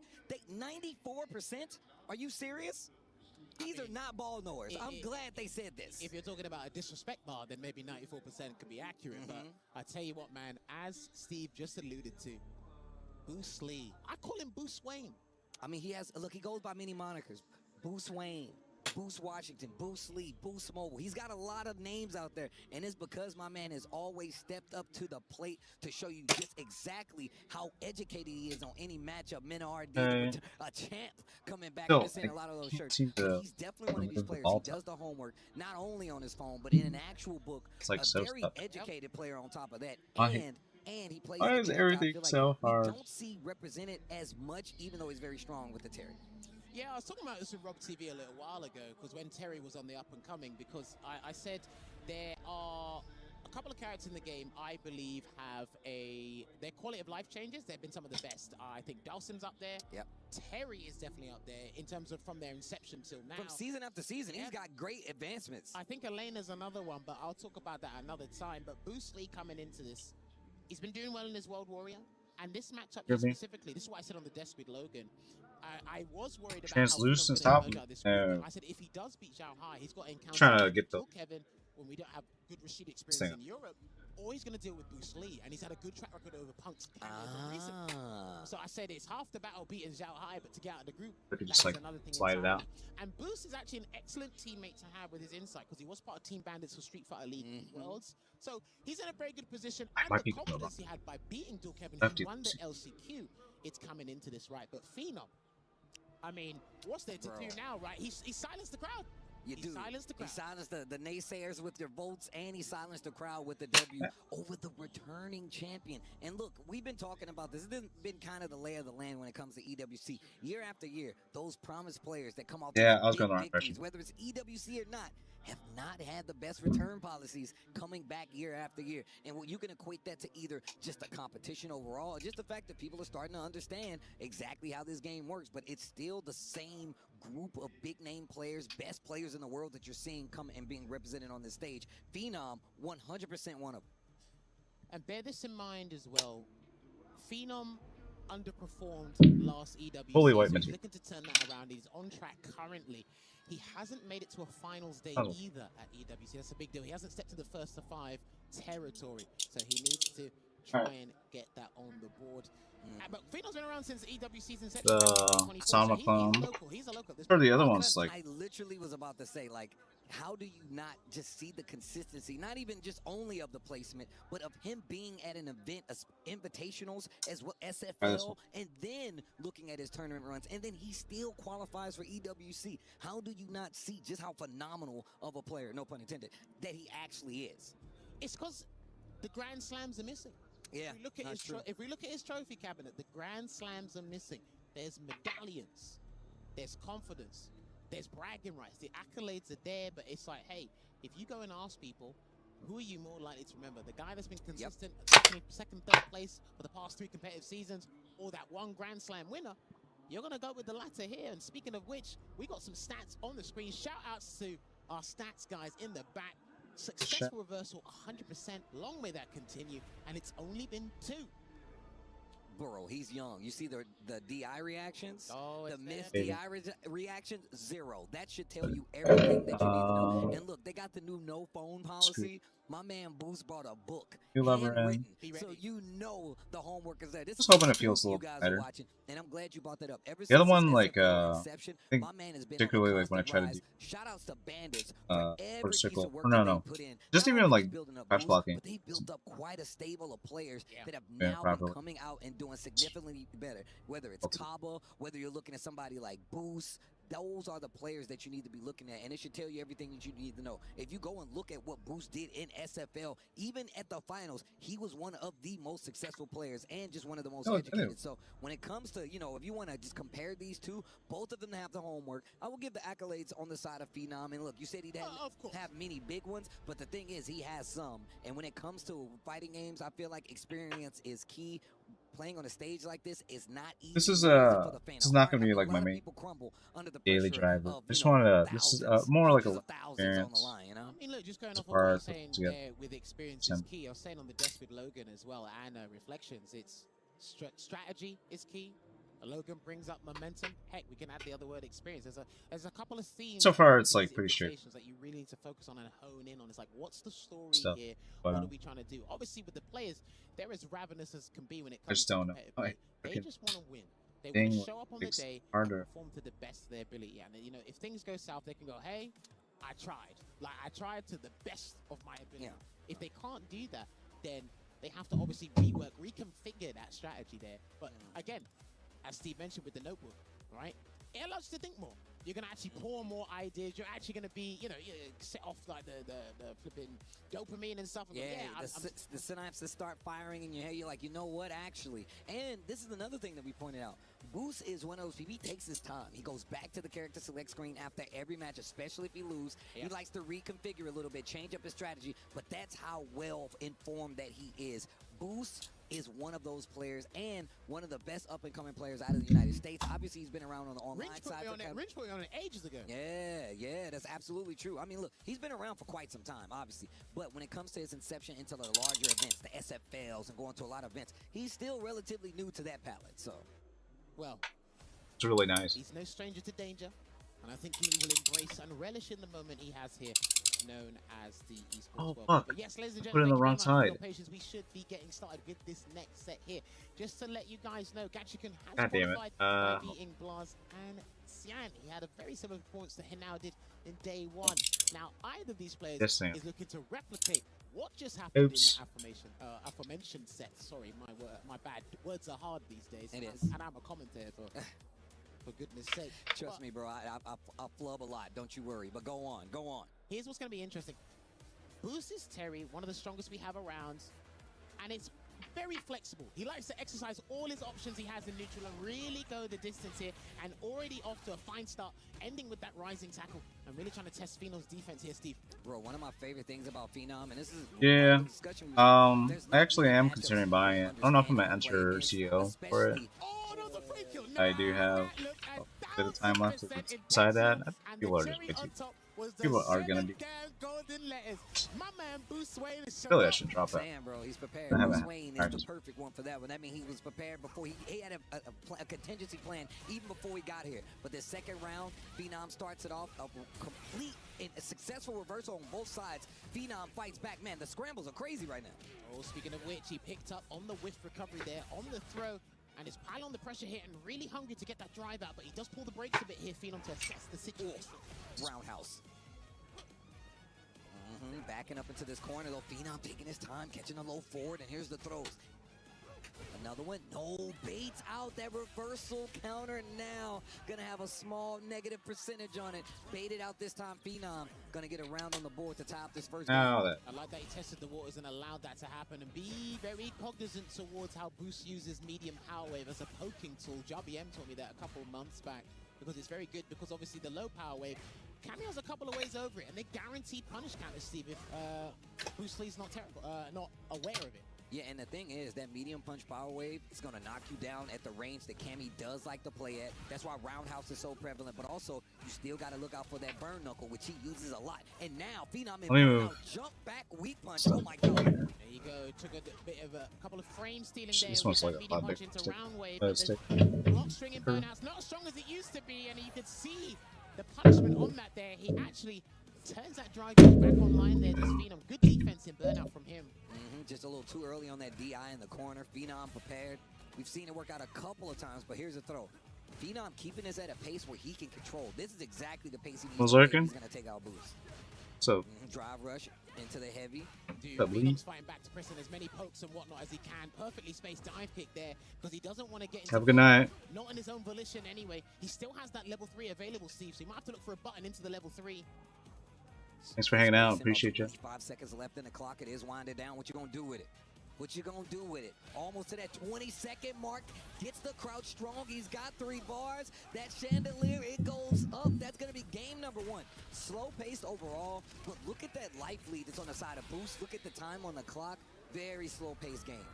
I'd say what else, a more nuanced take on that situation was Phenom was scrambling a little bit for his dry gauge, and he just walked back and just kind of assessed the situation, played footsies calmly. But as his dry gauge was slowly replenishing, Boost decided not to do anything either.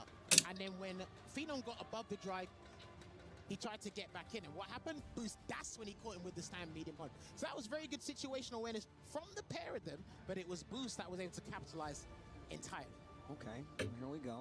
Game number 1. Not sure if you're ready for Tokon rank without stressing. That's chill. So this is definitely not gonna be I think I played casual matches. we get in a game too. 80% of the encounters with magic generally. Sure, it'll be magic, Blade, and Green Goblin still.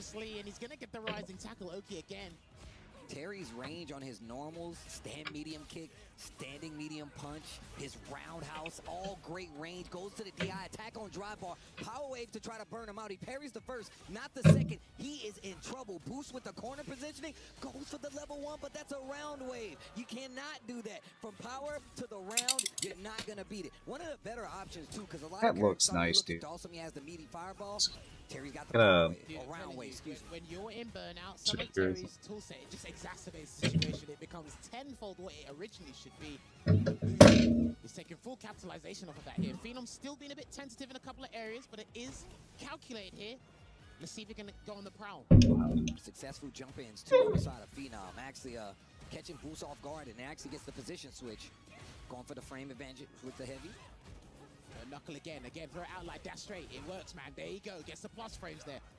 Swinging at this range, making Boost second guess those power waves, as well as that roundhouse. He's definitely been using it quite a bit. And there's the burn knuckle. Okay, reversal. He says he wants no part of that, but look at the drive. Yeah. Look at the drive. Roundhouse. We got that down. Oh, there you go. Really let him burn himself out of his own position, thinking he get that perfect parry in time here. But Phenom, he has been reacting to drive impact, but there's going to be no need here because he will cancel into the rising This fang whole thing shifts a and lot. close this out to boost his lead. Hey, To a 2-pointer. bro, you see what happened in the corner right there, switching up the approach. Boost saw that he kind of looked at the level 1 in the other corner and it worked. Got Phenom around. This time, stopped the pressure, even in burnout, saw that he had the 1, and actually waited for his turn. Great adjustment by Boost. Not even just to lose a match, but to get the whole match over. That's so smart. And again, allow me to recite the same lines as what me and Steve were discussing before this match started. I said, if Phenom beats Xiao That's Hai, the AliExpress. you're going to go up against someone who's got a good track record against. That's the AliExpress difference, man. The board solves. A switch, and this is a true test because now, again, fundamentally, Phenom excels in that. He's efficient. Yep. Exceeds at fundamentals, right? But we're going to be testing the waters. How often are you going to deal with burn knuckle? How often are you going to deal with power wave? How often are you going to deal with malicious buttons in your face? Also, that power wave being able to get under fans is another thing. Changes up the neutral game quite a bit in this matchup, and that's one of the main tools that you see people really have a hard time. And we're gonna try in general, whether it's charge fan, OD fan, and then even powered up fan. Wow, super easy, super easy. Shit. Making some headway with this my switch, but the burnout easy. is definitely. But he don't even need to worry about easy. it. Powered up fans. Now we're playing.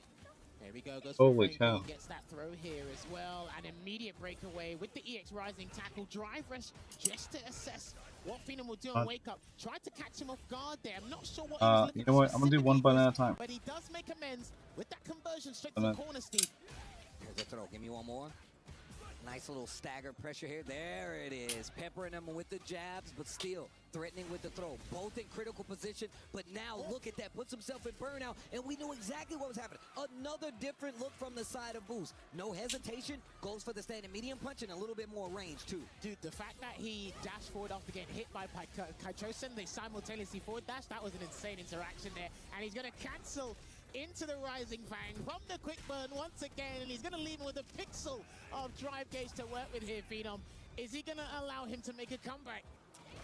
Ready for the rising tackle after the jump in. And this is going to be dangerous. He's not going to die, but this next interaction could be a bad one. Okay. And he does not have much drive. Watch out. He tried. That was definitely a throw. Oh, he done a delay. Yeah, like, and that's not what was going to work out. So it was unfortunate. Oh, yeah, but absolutely fortuitous. He is elated. Right. You can see it in his gameplay. And boy, has Boostly showed up first, here at the Esports first World button. Cup, and he will be qualifying for Phase 2. These are screw-in, so it's reason. And look, we've already seen Xiao Hai better. already lose his first set versus Phenom. But look, this still puts you in the running. This is group play after all. It is best of 5, and you still got a chance to make it out. It just depends on how the rest of these games go. And look, we're used to having these head-to-heads where you get a double opportunity to win, and then you still have that elimination process on the lower bracket. You don't get that here. This is the only time you get to really play multiple games and stay alive in the tournament. Staying alive in the bracket here. He's down, but he's not out, Phenom. But I tell you what needs to go down is our mindset and our energy while we take a quick break. But when we do come back, there will be more action here in Doomsday Group at the Esports World Cup.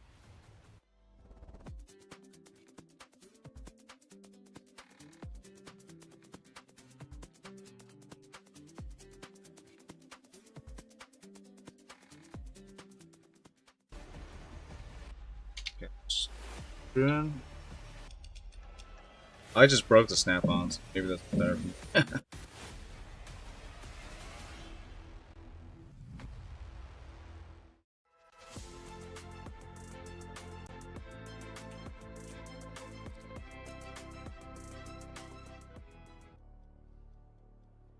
the insanely exciting action here continues at the Esports World Cup 2026. And I tell you what, damn, I just looked at my screen. Runner-up of the Esports World Cup 2025. Going up against third place, so it wasn't that far behind. They both got medallions, they just weren't gold. Right? That's what it really was here. Oh, But I man. tell you what, man, it is insane to be here and have the privilege to be commentating these matches. Not because they're high level, but to be sitting by my boy, Tasty Steve. Tell him what up, baby. Likewise, likewise. It's been a minute since we actually shared the mic, but this is going to be a banger. Lashar versus Blast. This is right here. It's something you want to make sure you tell people that you were able to see when it happened. So tune in now. Look, Blast is one of these players that everybody is looking forward to seeing. Definitely one of the best up-and-comers out there, and just a heavy contender for somebody I will say that people are looking at to take an EWC title. However, Lashar already cashed that big check, already a big-time winner, now has an opportunity to get a good spot in this group play and take out a player like Blast, who went down that first group versus Gachikun. Well, it's all about reframing the mindset, and you need to bring the bloodlust in Street Fighter 6. Sometimes I think it's better to play this game instinctively That sounds so quiet. than methodically. That's what it works depending on the context. But I'll tell you what, in this context, you're going to need a little bit of column A, a little bit of column B, but we're looking at Blaz right now. Now, I hate to say it, but this guy epitomizes close but no cigar. He epitomizes that saying, man. He's always there. He's always in touching distance. But it's like looking at the trophy through the glass cabinet, but you can't open it. It's the other guy that gets to open it and touch it. And again, I'm talking about one of our top 5 players in the world. Steve, look at that match predictions. 78% people think Lashar's going to take it. You see what I mean? These guys, look, if we're just going off of how Blast has played today, look, that was one set. And we know how fighting games work. It can go back and forth either way. Let's take a look at Lashar's stats. With punishes looking crispy. Successful reversals, just the same at 5 across the board, but 83% overall on the reversals, and times in burnout 6. Means nothing, because Lashar is one of these players who has definitely fought and navigated successfully in burnout. So I would love to see what's going to happen. And of course, we saw first time the Akuma. Super easy. We discussed the Akuma and how Lashar plays, but I don't think we're going to get the Akuma this time around. He's not playing because he always likes to pick characters and see their potential. I actually discussed this with Steve off camera, and I spoke about Shoryu Sengen. Shouts to Shoryu Sengen back multiple times. I promise you, when I watch Lashar play this game, everything is done with intention. Yes. Every defensive decision, every offensive play, even the character choice. It just feels intentional, long-term investment. But he's gone back to the tried and true that put him on such a heavy rain in the past 2 seasons. He's gone back with the Ed, but Blaz on the Ryu. We're getting a classic one here, Steve. All right, let's see. Let's see how this works out. I mean, especially with 2 players of this caliber. We already know just how prominent the Ed is, but he requires quite a bit of focus, man. He's not one of these characters you could just pick up, and he's pretty precise. Working on the second button now. A lot of options to deal with this range game. You got to look for flicker. He's got great buttons. Oh, snap. And that snatcher, too, with the throw pressure. But Blast navigating all of that, gets a knockdown, drive reversal to alleviate the pressure on Lashar's side. It's chill to bend the pin just a tiny bit. And every decision is going to hold that extra weight. It might have to move up to the next weight class, and it will be. Oh my God! 45-degree. It's the single Hadouken from full screen, and he's lost his super meter here, but he's still got his color saturation here, Blaz, Steve. Yeah, and his look, that burnout on Lashard's side, keeping him at a distance. You can see him using a lot of Snatcher and that Fireball game, which is pretty good comparatively and very different from a lot of the other characters in the game. Well, he's about to be moments away from being completely refueled here, unless Blast can beat him to the punch. So he is going to allow the refuel to happen. Drive gauge back online. Going to get that forward throw. I'm going to go back into neutral. Could have been a lot worse. Back throw would have put him in a better position, but Blast takes the advantage into the super, and a pixel of life left on the side of Lashar. Walk up, sweepy, try to kind of make sure he stays back, but he actually attacks the Fireball. What's interesting as well is when he's doing the Psycho Spark, at least the first part of it, he's actually in with punish range to catch that medium kick as well. So that's actually well calculated. Good situational awareness, or top situational awareness from Blast himself. Taking the knockdown instead and They're the so round. cool. So no matter what, it would have been a great call. See, I think he's trying to hunt. Before he was reacting, there might be a couple of things he's trying to hunt and disrespect Lashar with that sweep. But I tell you what, it's got into the mind of our Korean technician here. Check. That And he is going to cancel green- into the Psycho green chamber, and it material. will leave Material, blue material. Blaz with a slither of drive gauge to work with here. Is it going to be wake up drive impact or something more audacious? Wake So- up drive impact! What All a right, call. I'm awake! What a call. I'm awake! Yo, Jammers, okay. Okay. Uh-oh, wow, wait a minute, Blast. This is like me having it so close to the Lashard, mic. Gonna give him something to drink with these knuckles. I'm gonna shout out Justin one real quick because he's literally sitting on the desk next to us and he saw me jump out of my seat. Oh, man. What a call out, though. Go forward into that donkey kick. Oh, nice walk up sweep once again. So that's consistent then. He can't. The thing is, right, we have to wait for this game to be finished and then I'll get into what I'm Totally. thinking here. But he is gonna get the burnout, Steve. Yes, he is. Oh, no. What are you going to do with it? Drive rush. Level 1 quick answer. Blaz likes to do that, though. He loves doing Hashogeki pressure when you are in burnout, push you to the The corner. mic, So even if like, you do filters get back down. in the green, you're still in a Fine. disadvantage situation. Drive rushes in with the crouch in medium punch. He's going to get a full conversion. I'm pretty into the stoked. Tatsu here. This is See, kinda fun. honest liver, good discipline to just stay blocking low and ignore the So, overhead. He's not going to got cancel into the green Psycho material. Storm, but he's going to have to get one clean hit. He can't throw that fireball again because he's lost because of it. Drive rushes in. Oh, wow. And that's what you were Then, talking about. Sometimes you got to play on feeling. I can either do green, blue again up here, right there. Taking the drive rush, that's and 2 yellows and 2 purples, smart move. or Forward throw. He's going to chase do him down again. He's going to be ravenous with green, the leaders. blue. He's got Lashard trapped from the corner, Like, but so one of the this is, best plays Lashard like, can vertically do it's is the from the matches. corner, but he Green, doesn't blue, have green. Psycho Cannon there available. So he's going to have to do this the earnest way, Steve. yellow and the There's purple. that fireball again. Nice deep uppercut. Or right yellow there on the to keep purple. The position in his favor, but still, Lashard not having a problem playing with his back to the wall helps him out a Figure, little bit with the Tatsu, but they actually switch sides. Materia, however many ways. But again, you see what I was talking about before? So if he throws the Dude, that's- fireball, the sweep feels catches nice. the same thing. So he's actually assessed the optimal range here. This is what I love about the top players, man. They're trying to find a way. Lovely whip punish. He's not going to live at one, but damn, I didn't even know that worked. Bro. And now you can see Lashard switching up his approach, going for different avenues, especially at this range where he knows he's been reacting with sweep. Tried to go for one of his own, gets him with the snatcher. Wow. And now that range that he's been so comfortable, that Blaz has been so comfortable with playing at, Lashard is making him pay for it. Immediate round start there from Lashard. I don't normally see that from him when studying him in different tournaments and replays here, but right now he's actually looking to double that healthy lead he's been creating slowly but over time, despite what Blaz has been introducing. But the Shin Hashigeki will come out, and it will put him low on drive gauge here, though. Blaz already in burnout, though, so you can see him playing back. And that's why Lashard's been taking that drive gauge advantage by just drive rushing in because he knows Blaz has been playing back. And he pulls him in with the What do you side think? snatch tech there. Remember, you build less bar back, but he is going to close out the round and get it. You build less bar back when you get throw tech, so in burnout, it doesn't help the recovery process as much as it used to. What? Already? Oh, Yeah, cool. okay. He's like, yeah, you're going to attack me? You know what? Now I'm going to attack you. Both of them going for this I kinda wanna make scramble. this, He's like, got 2 bars. You know he's going to spend it. yellow on And we saw him practicing this bad boy. I feel like we might not get a drop So- to the corner. The dream is alive, but the corner gets the knockdown. Blaz in trouble. Not in that critical area just yet. Fakes him out, gets the throw. Lashard trying to close it out. Oh, If I have it just like there, but he is vertical, not going to convert. He might need to. can't really there tell. it is. He didn't Or, think Lashar would do the psycho uppercut there, but it's in but I those feel like he's like game-defining moments where you think, I think you're going to respect the scenarios that, no, the hell I ain't. And on top of that, that was the first time he's done that it this weird? entire set. So you already know it's been on the back That's kind of the vibe for I want. quite some time. Yeah. And you know, It's gotta be Blaz the has been thinking about it when it comes to his offense. same like One of the material reasons he's been setup a little more comfortable taking that offense because he hasn't shown that whenever I uppercut play from the from jump. 7. Gets up with the audacity to walk up throw here, and you can say every situation is holding much more weight. Because remember, this is an elimination match. Blaz is on the verge of losing his key here at Esports World Cup. Gets another successful sweep on punish counter.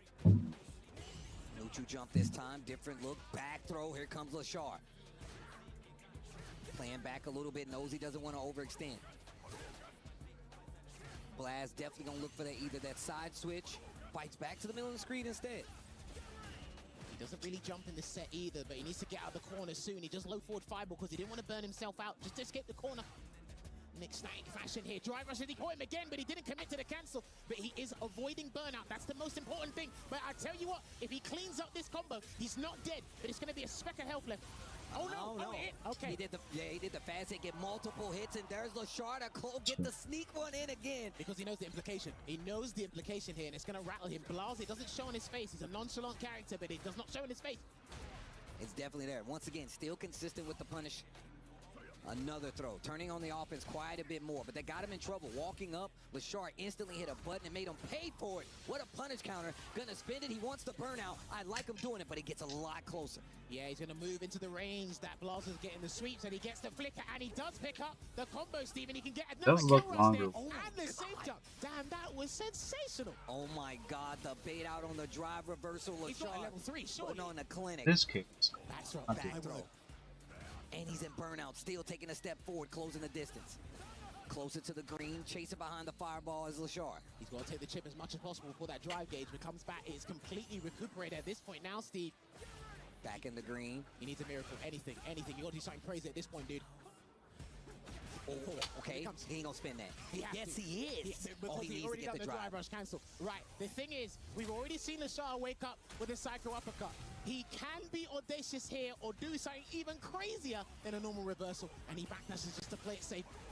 OD fireball, look at the drive on both sides. Lashar threads the needle, and the level 1 to close it out. A key is crushed, and that means Blaz will be going home. Not gonna make it through Doomsday. Not everybody does. That's why it's called Doomsday. You Or have the runner-up of last year's event bowing out in the group stages. We did not have this one on the cards, judging by how Blaz has been preparing for Esports World Cup. But you know as well as I do, Steve, in Street Fighter 6, everybody has a plan until they get punched in the mouth, and you just don't know what to expect on the day. But hey, let's give full credit to Lashar because it looked bleak. It looked torrid at the start with the way that clinical process was working out for Blaz. But over time, he said, I figured you out. I'm going to take the dub. Bro, but we got to talk about this. This guy, Lashar, the choice to go for burnout, the backdashes, the kill rush extension on the combos, the whiff punishment has been crispy the entire time. That is a proper clinic put on by Lashar. But we're going to toss it to Rob TV on the stage for this key crusher. Kid Crusher? Did he call him a Kid Crusher? And now it is time for Blaz, last year's runner-up, to hand over his key to Lashar. Ladies and gentlemen, put your hands together for Blaz. Blaz, last year's runner-up, but right now, Lashar, congratulations, brother. Hey, Rob. One more win. Rob, 1 second, please. We've seen how you handle the keys. I need Rob the builder back, please. Please. Bro, this guy's on a one mishap with the key. Put that on, man. This key is Lashar's to crush. Thank you. Thank you, Damascus. You dropped one key around here in the chat. Blame you for Shein losing and everything. I got to wear a whole damn helmet on my waves all of a sudden because I dropped one key, ladies and gentlemen. Blaz officially being eliminated from the tournament. Lashar, you can't show any mercy here. You hate to see my young dog go out like this. All right, you can let it go, Lashar. That's straight intensity, killer intent. We right here with it. Congratulations again, brother. Officially, Lashar is only one match away from qualifying to the next phase. Will he get it done? We will see. Let's keep things rolling here at EWC.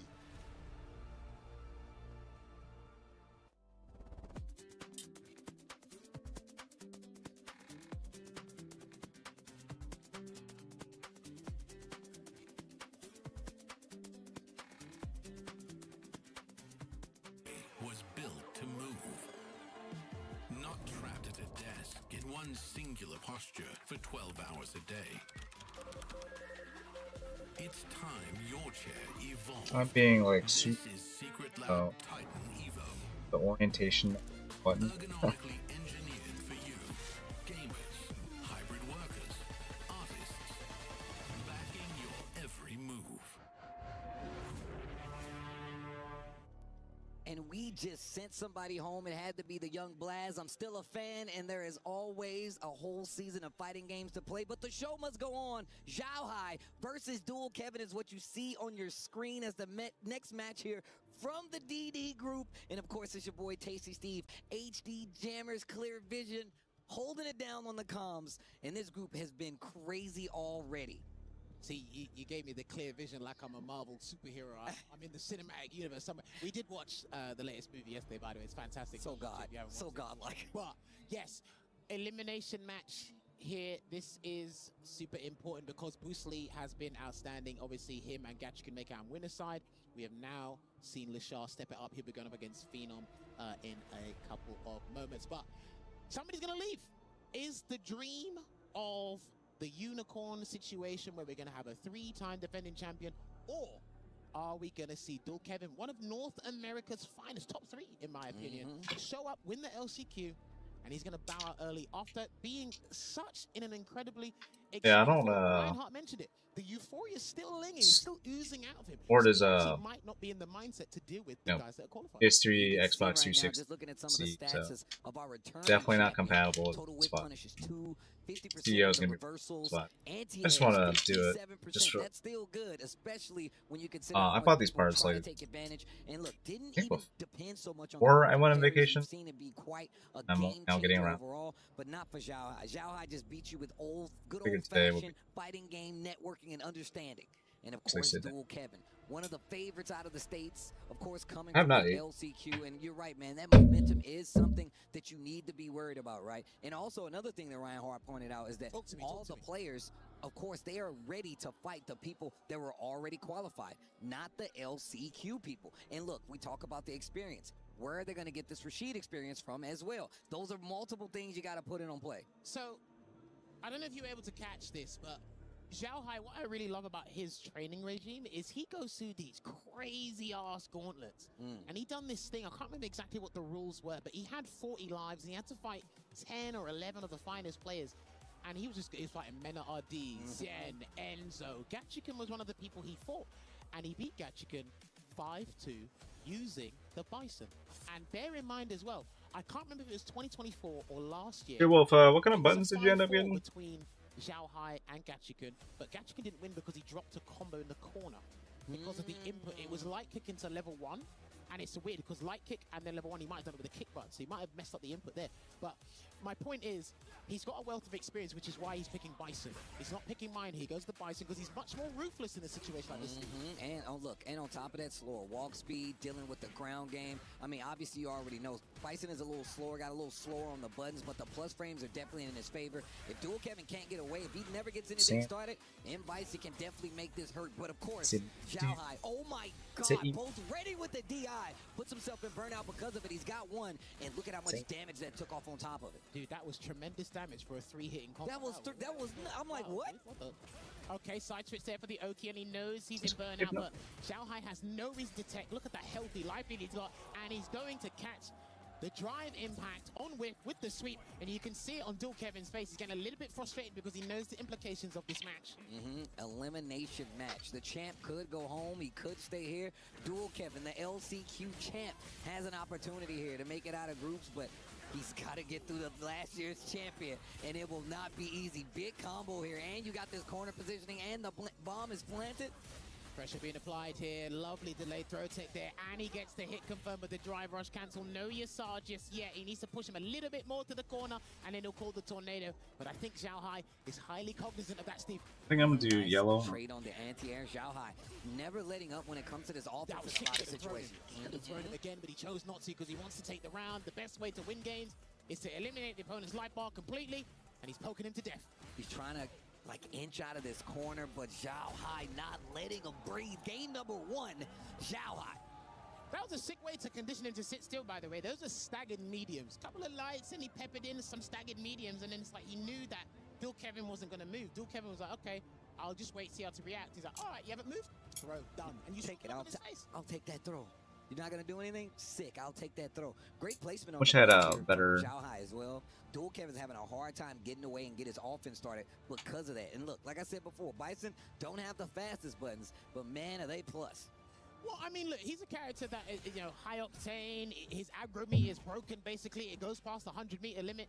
And it's like, you always got to be conscious of the Psycho Mind, because once the bomb's flying, as you mentioned, it's like, dude, you got a different layer of decisions to start making now. The pace of the game changes in Bison's favor, right? You're not going to be moving around all wildly. You're not going to be hitting buttons all loose. And you got to be conscious of the time of when that mind's going to go off, because you know Zhao Hai is thinking the exact same thing for taking back that pressure in his favor. Great use of the normal buttons on Zhao Hai's side. I mean, I expect nothing less, but still, you got to let him know.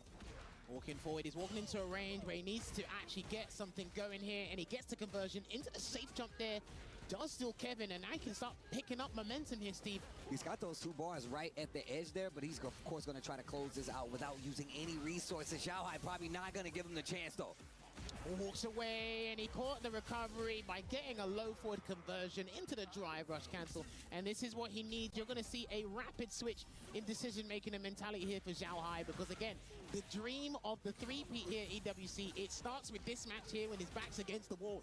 Look, we still got to talk about the fact that, look, it's not the easiest to come and win in EWC. To win 2, oh my God, to win 3, who do you think you are? But nice pickup here by Dual Kevin. Wakes up, that wasn't punishable, because Rashid does have a hard time dealing with light scissor kick, because it is -5 on block, but his lights are very stubby, one of the worst ones in the game, and that was a trade. That was a very unorthodox trade scenario, so I like that Zhao Hai didn't pick up anything from that. I'm glad you called out that light kick scissors, because look at the range he's playing at. It's perfect spacing for it. Drive reversal? No needs. He'll take this. Yeah, okay, last minute there. You need to give him the illusion that you've got it, and that's actually very fortuitous here for Dual Kevin. He can't get the kill, but it's close enough. He's got to get the hit. Zhao Hai taking a chance to swing 2 times over, and Dual Kevin spacing it out just enough to clip it, get the hit, and close out. Dual Kevin looking a lot better. 1 on the board versus Zhao Hai. The craziest thing for players, or one of the craziest things for players in this game, is getting that first win for yourself. Not in the set for yourself, because it gives you that reassurance. In here they have you down a little bit and lowers your BPM just for a couple of seconds. That's pretty to deal with that. Back throw too. Casey, you Position want switch, keeps the corner with the forward throw. Dual Kevin landing on with the drive rushes. What a storyline this will be if we get runner-up and the champion bowing out of the Right, has the Hori button. stages here. Well, they don't call it Doomsday for no reason, but what a jump over again, and the conversion into the sweep. Counter hit confirmed, gets the knockdown. Again, small combo in the corner. Gets another throw. This is where Dual Kevin and Rashid really work out. And you can tell it just the same. He has the bars to close out. Doesn't need any of it. Just the OD. Now Dual Kevin looking a lot better in these later games. Look. And still trying to, again, adjust his spacing. Get that spatial awareness on point. Great drive reversal early on. Reset things into neutral. Zhao Hai's been getting a little bit in. He's been getting in too easily here, Steve. Like I said, Fair. slower buttons, but he's using them to try to keep this range, right? The threat of scissors kick, like you said before, these big, heavy buttons. Dual Kev is not able to keep the distance, and Zhao Hai's making him pay big damage here, and the knockdown with the bomb planet. Finally, we get the reversal. Dude, a lot of his defensive choices actually been working out, and slowly. I just realized this layout. Over time, and he walked into a standing heavy punch, but luckily, You look stuff. he didn't convert. Back through. Are we calling Yasar? Not quite. He's gonna hold it. All right, here we go here, and trying to get one button medium. It's got to be a medium, and then Dual Kevin's one. Needs to be careful doing this versus Zhao Hai in the medium. But it was a heavy. Excuse me, was it the It was a heavy. It was the heavy. I should have said medium minimum. Yeah. That's what I should have said. But he is going to catch you in 4K, 60 frames per second. I think we're going to be a 2-1 lead here to Dual Kevin. He's going to have to take a moment of respite. He's going to have to pause here, Zhao Hai, because Steve, what's going on? It's elimination point. Once again, the track record for players returning champs, regardless, has not been good for EWC. People know who they have a potential to run into outside of the LCQ. Mrs. Zhao Hai over there, just nerve-wracking like crazy. I feel like it's even worse when you have no control and you gotta hope somebody else wins, you know. And obviously, it's more for support than anything. But the tournament life, EWC life, is on the line here for Zhao Hai. If he loses this game, if 2 rounds go by the wayside, Dual Kevin will be eliminating Zhao Hai. But we got to get there first, and you can never count out the champ. And you can definitely never count out Zhao Hai. Some say it's destiny, others will call it doomsday here, but we're going to find out potentially. Last game here for both players. Let's find out. Catches the toes this time. Let's see if he's going to get a little more comfortable playing at a closer range. The overhead. I like that. Switching up. Stand light kick here from Zhao Hai. He hasn't been disrespectful enough. I haven't seen drive rush overhead. I haven't really... He's throwing out buttons, but he wants to convert. He doesn't want to scare Dual Kevin in different departments because Dual Kevin's defensive choices have absolutely been sublime. And also, that reversal. Dual Kevin's not swinging with it too much. He's only used it, what, twice the entire set, and it's worked out both times. The threat of that on the table is definitely going to keep Zhao Hai at bay. And what a check on the drive rush, not dead just yet. And Dual Kevin's in burnout. Block on the overhead, Zhao Hai. Psycho Crusher, you got to watch out for Psycho Crusher. Good block on the overhead, and he caught him.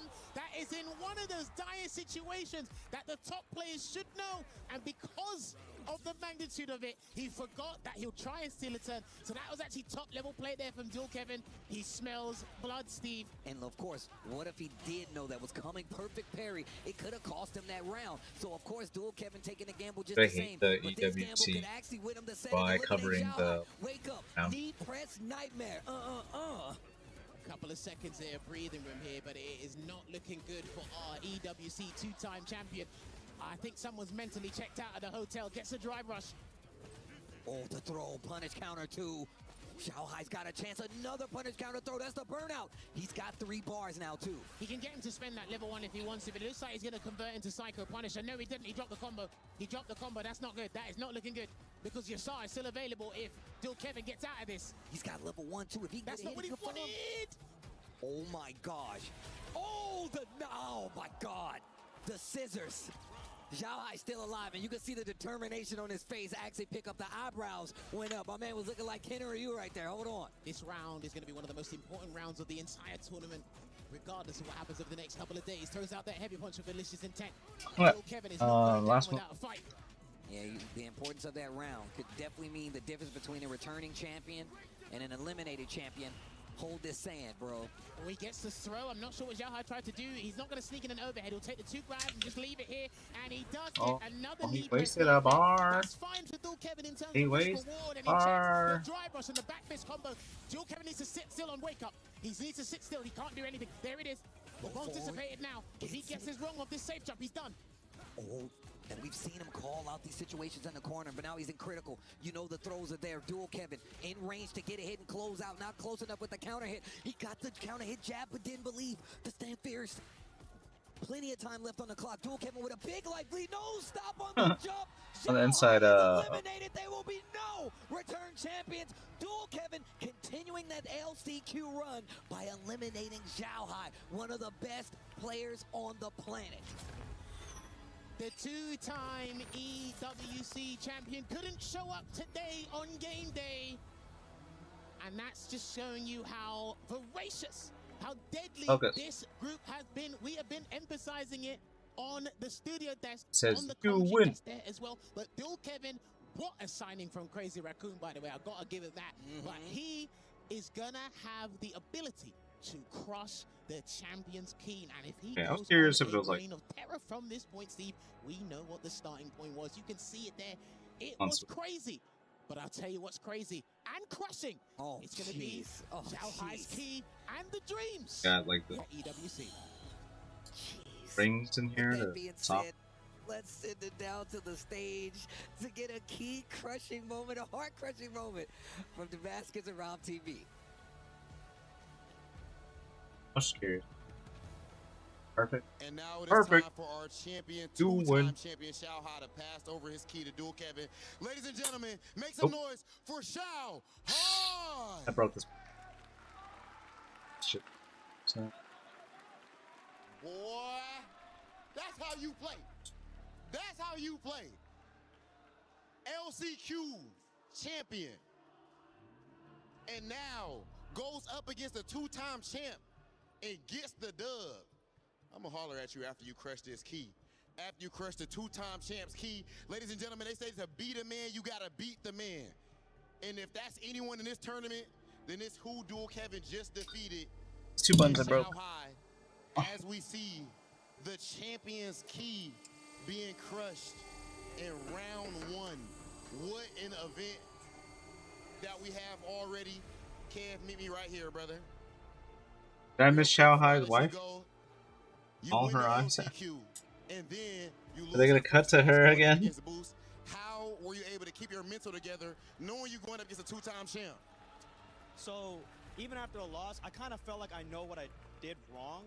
I was playing way too robotic, and I try to remind myself that, like, just play how I play, not like when I'm forcing myself to play, because it got me to dub here, to get here in the first place.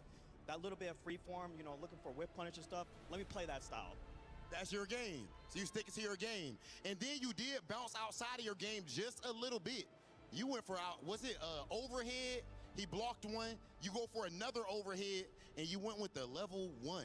Are you random? It kind of is a little bit, but, you know, I feel like in the heat of the moment, and when you're down, because I believe I was up 2-1 at the time, you kind of have to make a move. And so it's hard for anybody to refuse himself to not press there, right? So I felt like it was right at the moment. Okay, and right now in this moment, EWC, man, all year you've been looking forward to this, close to qualifying, had to go to the LCQ. How does it feel being up there on that stage in front of all of these people doing what you love? It feels great. It feels good to be back here. 3rd time in a row, and this time as Crazy Raccoon. Take a look. It's cool to see all the fans, even from Japan, still supporting to this day. It's great. Much love, Dual Kevin. Shout out to the whole Midwest at home, of course, supporting my dog. Only one more. It's like materia. For the next phase. Good luck to you, brother. Let's keep things rolling with our. I think having it to where like these are adjacent in the way makes it feel. I am having it colored vertically. I'm equipping it. Do my equipping. I don't know.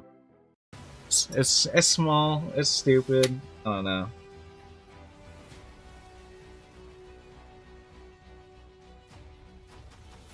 Yeah. Back panel back on.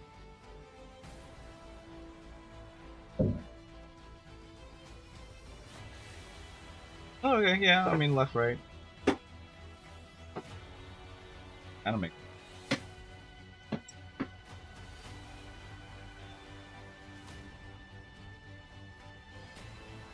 Some boost up this one.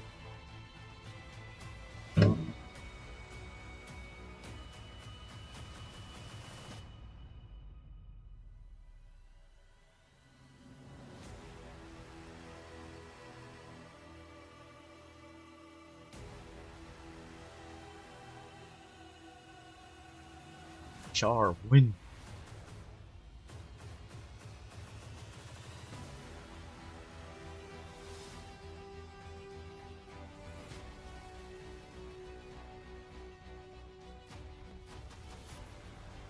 I'm just trying to.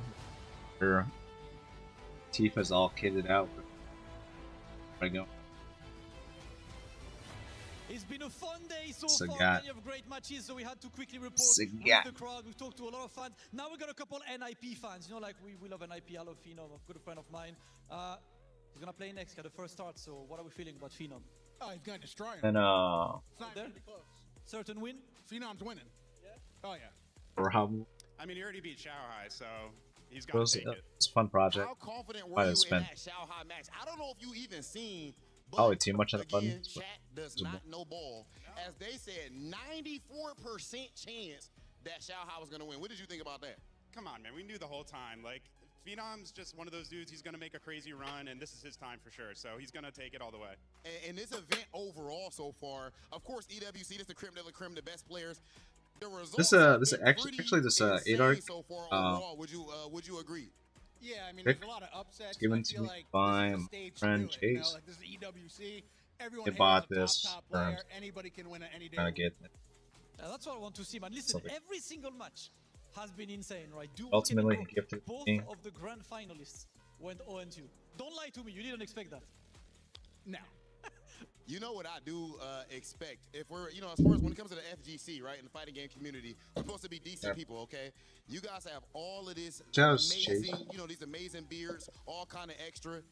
You can't lend Damascus just a little bit so that he can have a hairline, just a little bit. Look, man.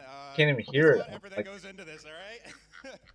We earned this beard. I'm like, hey, they got nice beard, but a guy with no facial hair like this cannot talk.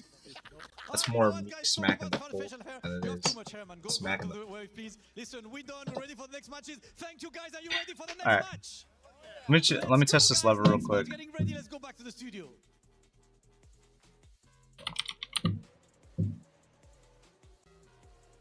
My goodness, what is happening? 2 more matches to go. 2 more. I'm not bringing this to CEO. But a momentous occasion. This is this doesn't work on PS5. Titans out of the tournament. But if you want, I could gone. bring the button. From last year's 2nd place. I can bring it. Shanghai, the back-to-back champion. I was gonna have like I was gonna bring the levelesses. The man Abdul Kevin getting the win 3-1 Logan. This tournament is not shaping up at least how many thought it would. Yo, Shanghai's wife crying. Over the last couple of days, that there are no players here that are making up the numbers. Everyone is dangerous. Anyone in this bracket with 32 on their day is capable of winning this tournament, and we're seeing that here. There are no guarantees that you're going to even make it out of the group phase, let alone take the title.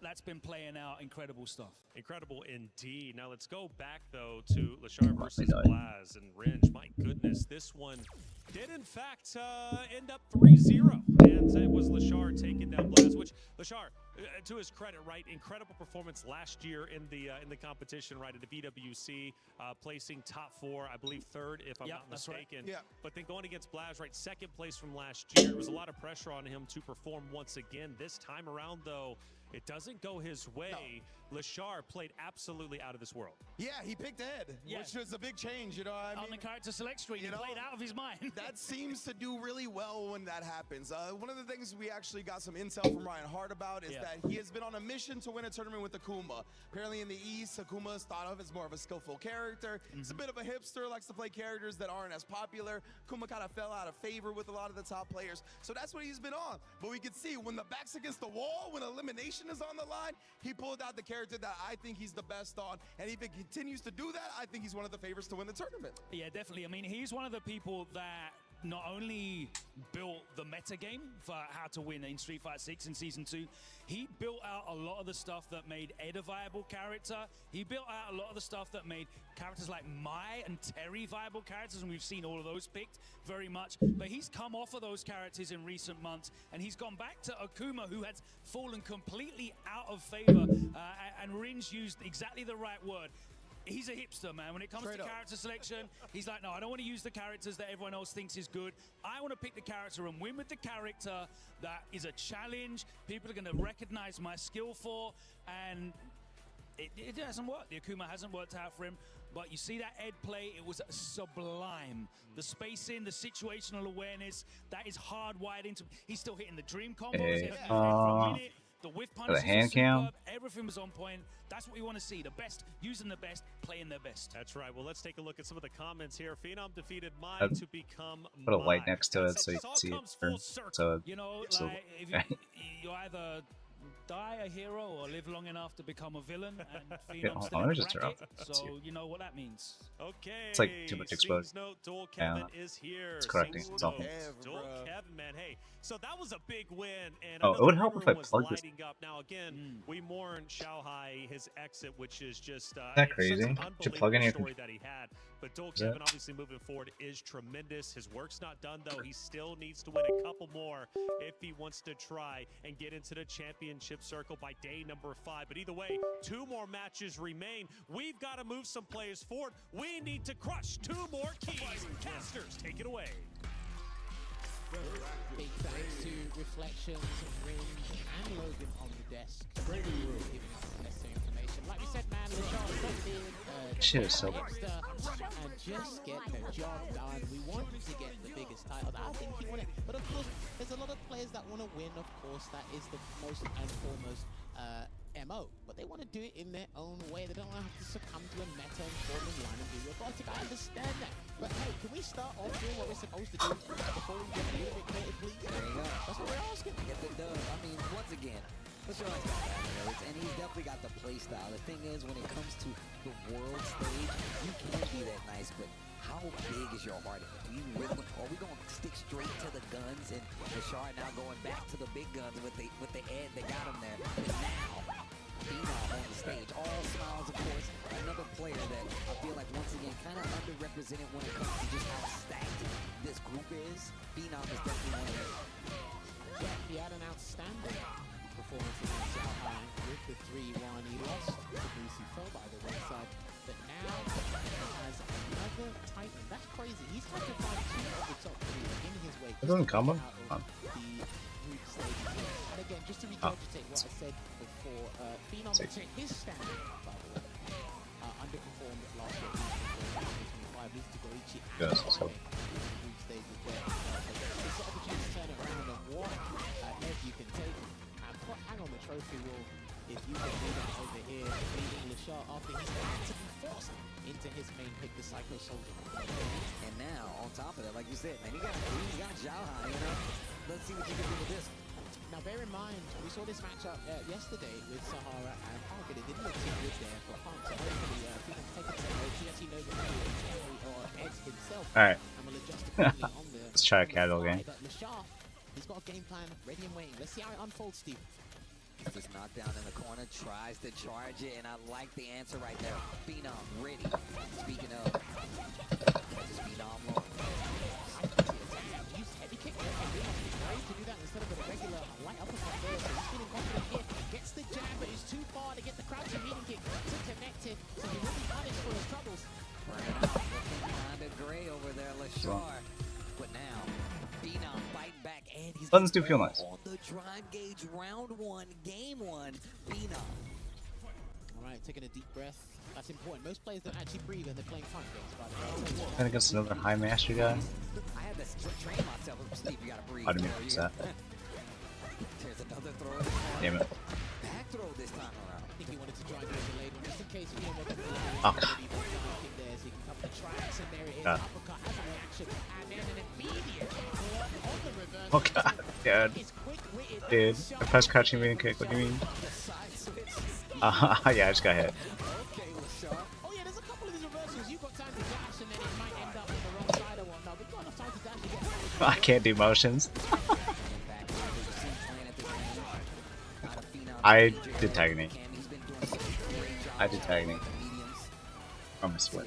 Dive kick 2. Shaw hasn't done too many options for dealing with the air approach already outside of that uppercut we've seen. And Phenom definitely second get. There's another anti-air with that big uppercut. Didn't spend any meter, just clean as well, and now we get closer to this corner. At least I'm not actually jumping. No, I want to. Risky to turn it into a safe option there. Good throw technique from the Shaw, but it's back in the corner, and he's got to be careful here. So he's going to get a conversion. He's stopping to the Psycho Blitz though. Big damage on top of the 2. Remember, he's got Psycho Prime ready and available, but if he gets a heavy, he might connect to that super hard. Look at how Phenom is playing versus Ed right now. This is kind of dangerous, bro. He's got to do it then because he has to endanger himself. Oh shit. Dude, I tried to level 2. I tried to level 2.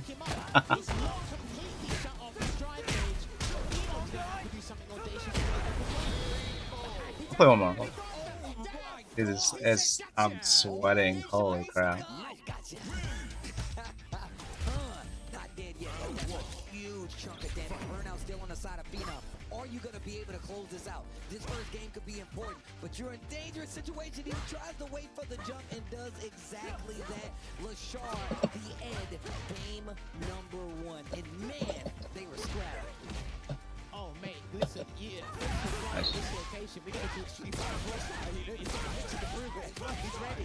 He's getting more lethal with these photo shoots. I like that. He's improving the shot. He's definitely got better I didn't mean to do that. the photo shoot part of what we do. Remember, man, this guy was called the Golden Finger for a reason, like an SFL World, man. He'll bring it out here. Yeah. Ooh, nice dive kick. This guy's just like trying so hard and casual. A little too shy on the spacing, almost got himself in trouble. Round 2. Delayed No there. button. Again, another unsuccessful reversal there from Nope, Phenom, I and didn't. his reward Stance. is going to be burnt out. He is looking a bit pale. The fucking flag, man. Man's need a drink over here. He said electrolytes. Oh, he did not want that. That blunder is going to cost him the entire round as rounds are resources and the Psycho Storm the last hit to close this one out. And dude, you cannot be handing these rounds to a man like Lashar Phenom. Get your head in the game, Brody. Damn it. A lot of preemptive buttons up from Lashar to try to catch the approach from Phenom. Wow. These drive rushes, they haven't even been 15 seconds in his drive. Damn it. Almost completely depleted their speed. In this corner right now. Heavy buttons on top of it as well. Drive rush to close the distance. Almost got a whip on it. Oh, no, that's chip. Oh, nice drive reversal. Lashar still got something to think so when it comes to the drive. Wait a minute. Dude, I can't be playing some tablet skill. A different peripheral. Come on, come on. There was actually a pretty damn smart move there, and the back dash after the forward dash. He said, "Let me show you why I'm a nimble boxer." Maybe a little bit of a Dempsey roll. Oh shit. Show you what's up. Well, the Dempsey roll. Man, Lashar. Oh, I swear I'm doing a core circle, bro.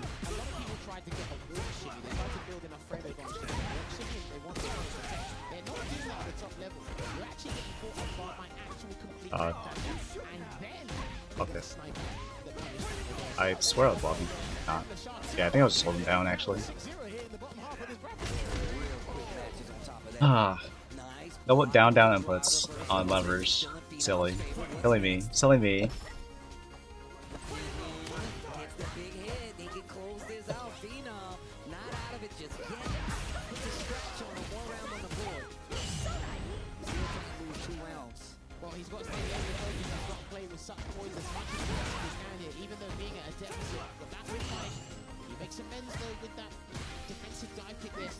Very punk-like jump dive kick right there.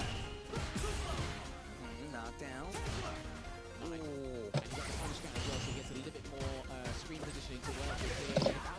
I swear I'm doing. Lashar's got level 2, so he might have to backdash, and he doesn't delay, no cancel. He just got the light kick. I think he needed a punish to get the conversion into the cycle blitz before the conversion. No, it doesn't click on diagonal. Well, actually, stuff. Highly conducive to him, and that's why he took advantage of it completely. Okay, early back throw in the neutral.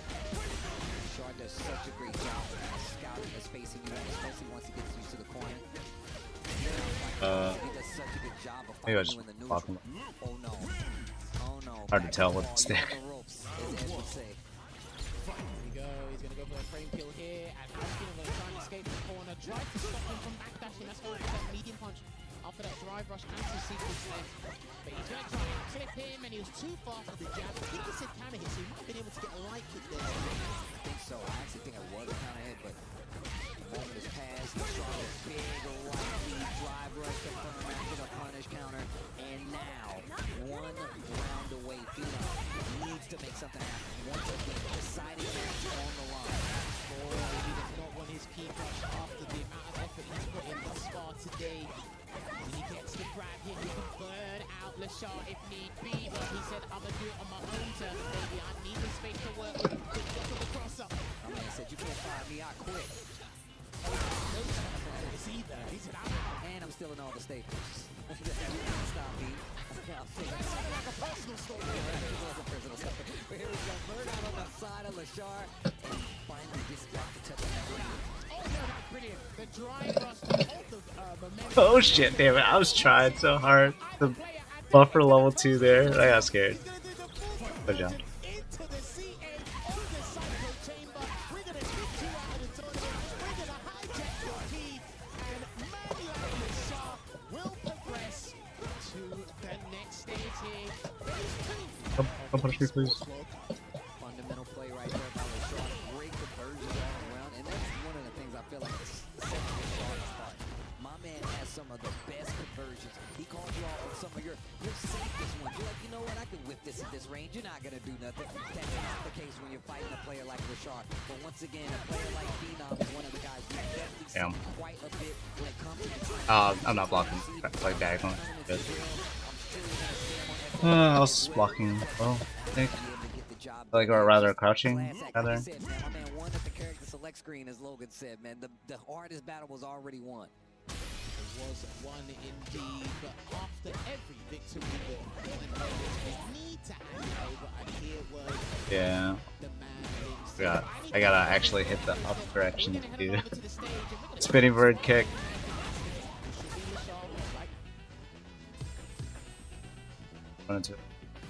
Nothing hurt to stick. I tried as a cabinet sent to jump punch, probably go to Chun-Li though.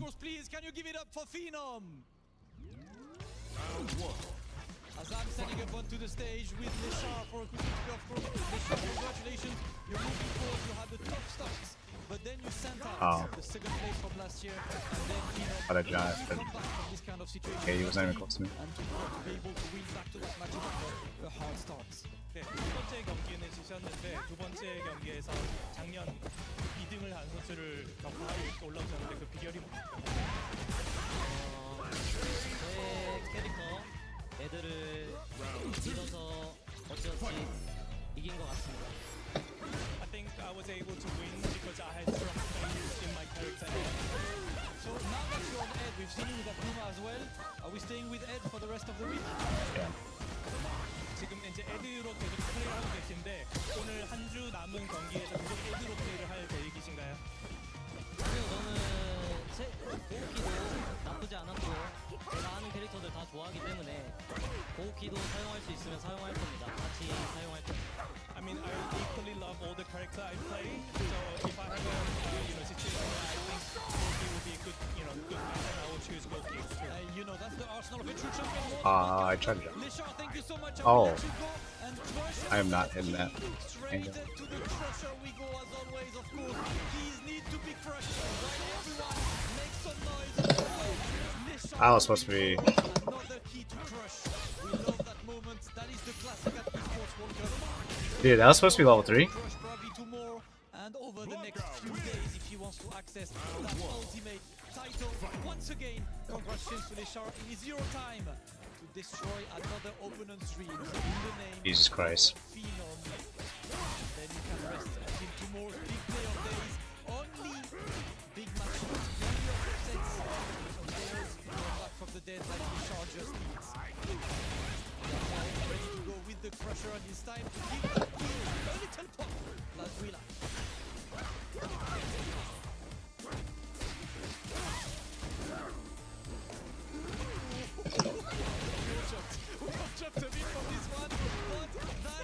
Oh my god, dude. Only the beginning maybe for Leshar. Leshar, congratulations. We will see you again tomorrow. Big GGs. Have a good rest. Get a good French dinner tonight. Can't do motion. Have a lot of fun. Congratulations to Leshar. We have Even on this level. coming up. Stay tuned.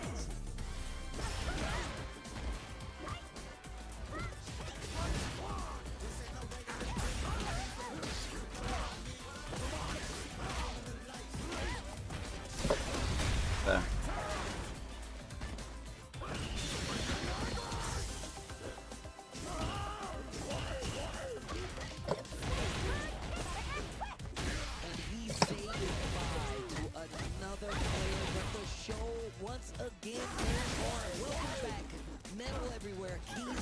Oh, dude, I'm so bad.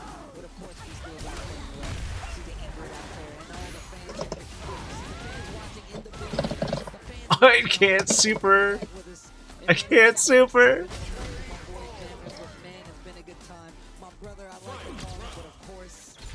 These games are getting heavy. The next one, Shin versus Dual Kevin, going to be a banger. I was a little afraid of Dual Kevin first, man. My man came in, I was looking a little afraid, but once he got started, he started cooking, he was back. Dude, I tried to forward, but soon. Will has another opportunity. This is a deciding match from this Group D.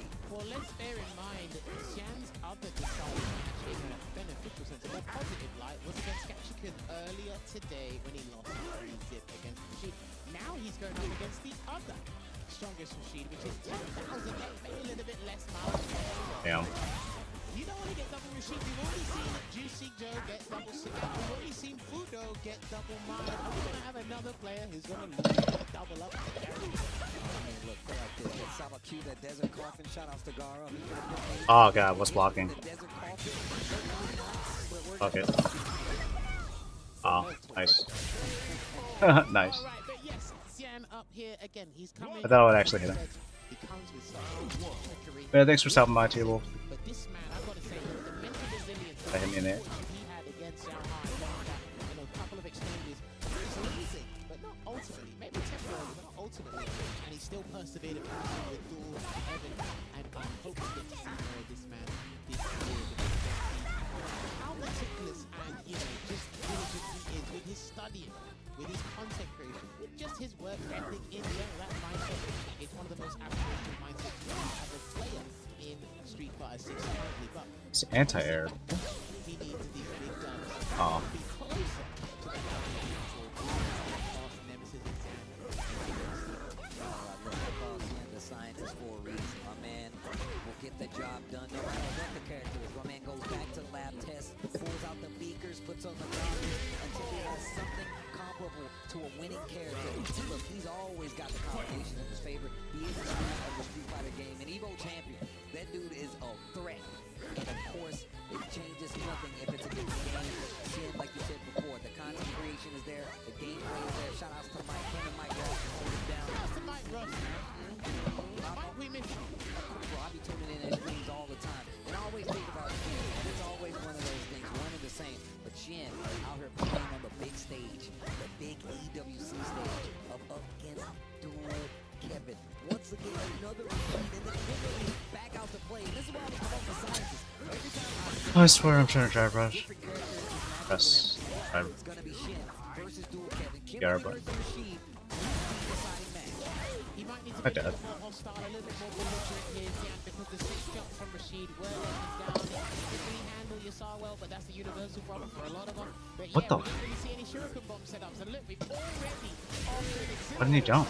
He might have actually gone before the game shot because he's looking to take this first round. Uh-oh, that's dangerous. Uh-oh. But you got 2 over there. That's not good because he's going to set up the safe jump. If he gets the one frame link right, no, he missed the bounce. Goes up there from Xian, and he's going to pull this operation. He could have finished it. Kimberly's able to get away. Defense. I cannot super.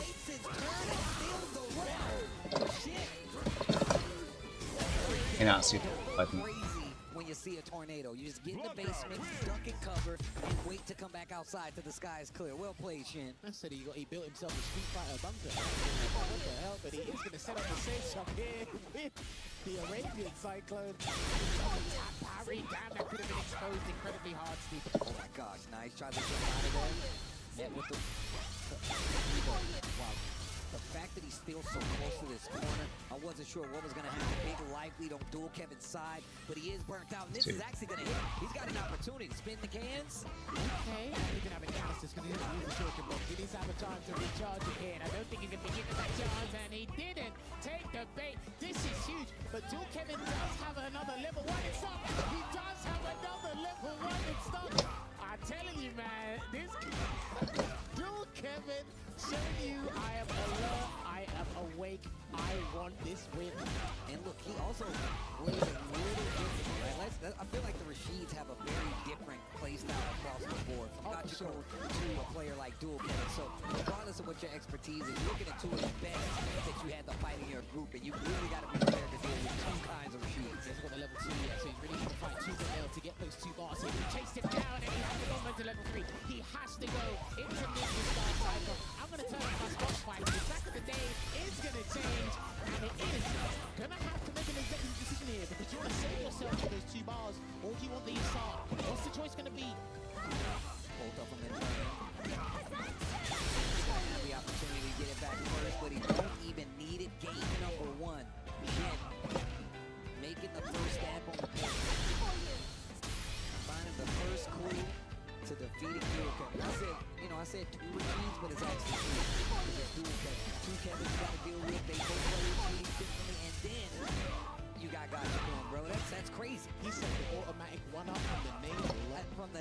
alone. Just get on the ground. There we go. Already went in, double roll, perfect parry there from Sian. He's going to get the counter hit conversion as well because some of the changes Kimberly's got over time, especially that standing heavy punch moving forward a little bit more, has been significant in the way she plays neutral and starts to start this combo speed. It's always been significant, bro. I've always got hit by that. In the corner right now. No context fire rush just to help you get some breathing room, get some space out there. Doesn't get the follow there. I like how Kevin just keeps inching closer, waiting for an opportunity to get a whip punish, get a knockdown. His neutral in footsies is good, but you have to remember you're going up against Kim here. She's not looking. That's not her forte. And he catches the sky high. And he is going to build Lucian scramble, but he doesn't need it just yet. Keep the defense alive. Critical on the life while on the side of Dual Kevin. Drive rush back throw. 2 bars. Welcome to your SAR. Over 10 Okay, little tip throw.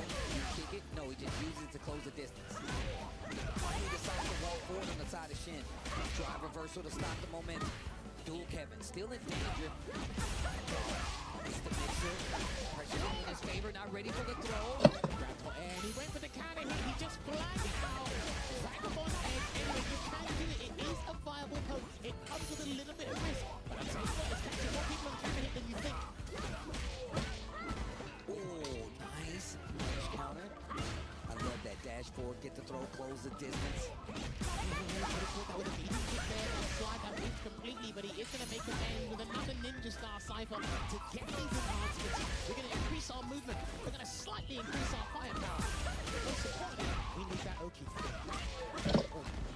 Throw, another one. Called it out. Fights back to the middle of the screen. Big down there with Vertec there. Over the cycle. They went for the wrist. He's actually starting to throw a lot of arbitrary moves here. The throw on Dual Kevin's game. Yes, he's going to go for the empty gun throw. See what's the next thing going to be. He's going to take these grabs. Still Kevin is. The heavy punch is coming. There it is, goes level 2. Yeah, he takes the front. That is ambiguous. He does stay in front. There is a way you can go behind, but it's not easy to do. It's the forward throw. Dual Kevin still in there. Oh, he could have done some mix of the one to catch him out of the air, but he didn't. Oh, the drive rush, the shot actually catches him, the light kick. Dual Kevin, we've seen this before where he's fought back from these deficits where it seems like the momentum's not in his favor. And just because he keeps it close, like a race, he keeps it close just to fight his way back. And that first game didn't go his way, but this second game, third round, looking a lot better. Notice how Sian hasn't had any time to replenish his shuriken bombs either, so he's had to do this the earnest way, as I'd say, in a couple of This is also works. And there is another spinning mixer to break away the brain trap. Brain trap. There it is, that's the brain trap we were looking for. Roger Strong not going to be able to do it. Oh no, he's too far to get a conversion that he wanted, and the interrupt, that was a beautiful interrupt here. He's going to get rewarded with a second win. And Sian's got to be careful, he might have to do something audacious here. But he plays it safe with the parry, gets a perfect parry into the back throw. Dual Kevin still has wake-up options, and he jumps out because he used the amplified whirlwind there. To get the jump. Okay, wait a minute. Spinning mixer. Overhead. Dual Kevin coming back with the second game in the books. That's second Kevin. He's in the driver's seat now. He's like, you know what? Let me get the wheel real quick. Dude, the way you said Kevin, I thought you were going to do that. But no, honestly, one thing we really have to pay attention to, and it's actually been used by some Rashid players for a little while now. Overhead and neutral from Rashid. It's a viable poke. It's very good. +3 on hit. It's a nice little mix up. People try to run away afterwards. You can just start a couple of lights here and there, and people normally get on counter hit by that stuff. It's a really good situation awareness once again from Dual Kevin. A fine start running with the bases. And add to it. That's why I feel like Dual Kevin's punch is so successful. He leaves out just that one instance of the overhead, and when you start to get stationary, then he starts to put that overhead in. Look at the range they're playing at. Fishing for some big punish counters, or even a counter hit on the side of Kennedy. The momentum in the side of Dual Kevin's favor. That's it, and he's gonna clip him and get the conversion, and he had to splurge all the meter. It was well worth it to go to the next round by having that extra buffer. Finally getting the lead in the set. Push to the corner, set up the whirlwind. Hold on. Slide and a throw. Didn't work out in Sian's favor, so he's had to parry just to make amends, and he pushes him out of the way and takes advantage of it, Steve. Smart Smart stuff there from Xian. Great defensive series right there. And now presses back to the other side of the screen, spins a little bit of the drive to get the momentum. And I love that those 4 I mean, he's definitely a lot stuffier with the normals now, and a little slower too. Dual Kevin's just so good at placing. Anti-air, allows Kevin to get out. He tried to bait a heavy spinning mixer with the tornado jump there, but Dual Kevin did not take the bait. Trying to overhead to sneak it because he needs a conversion into the level 3 here, but Xian's on his last lane, trying to early parry. That Dual Kevin's taking advantage of.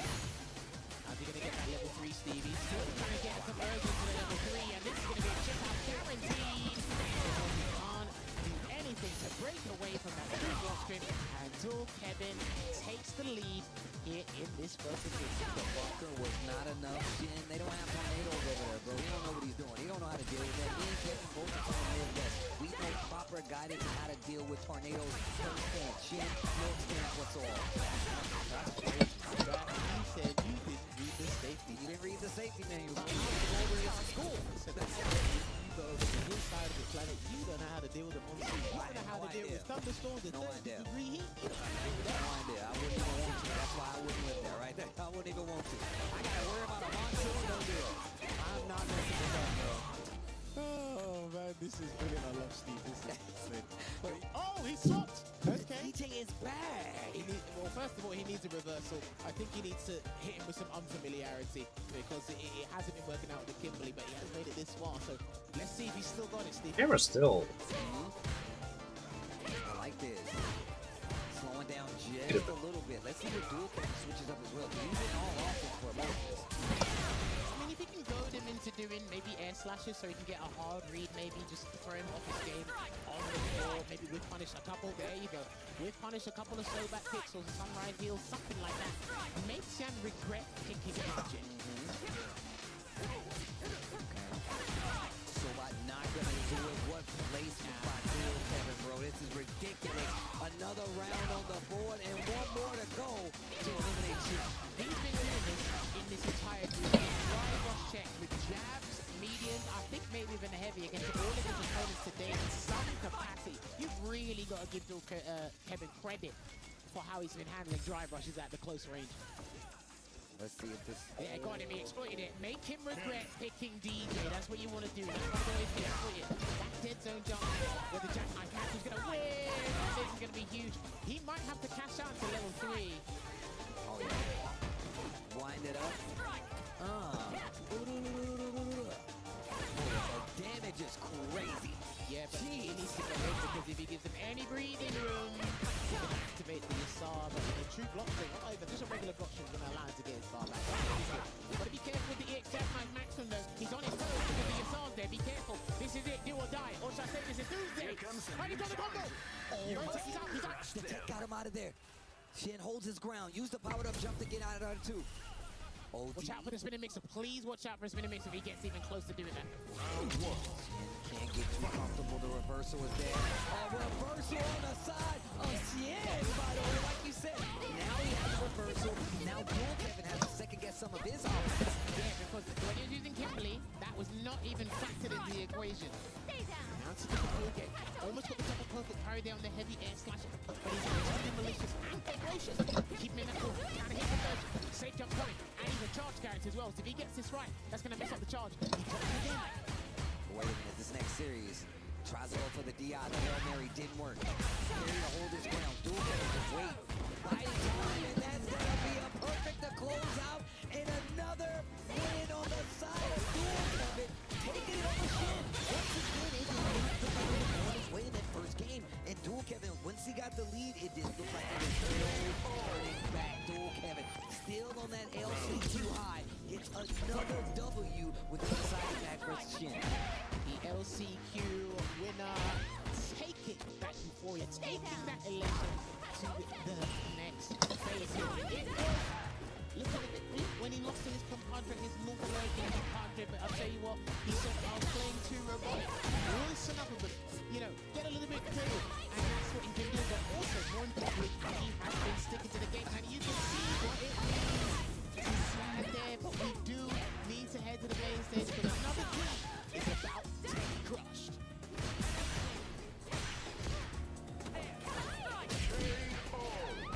And now officially time for Can't do supers for the life of me.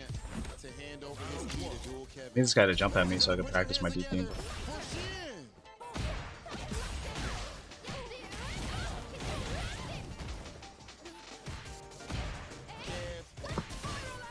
Oh.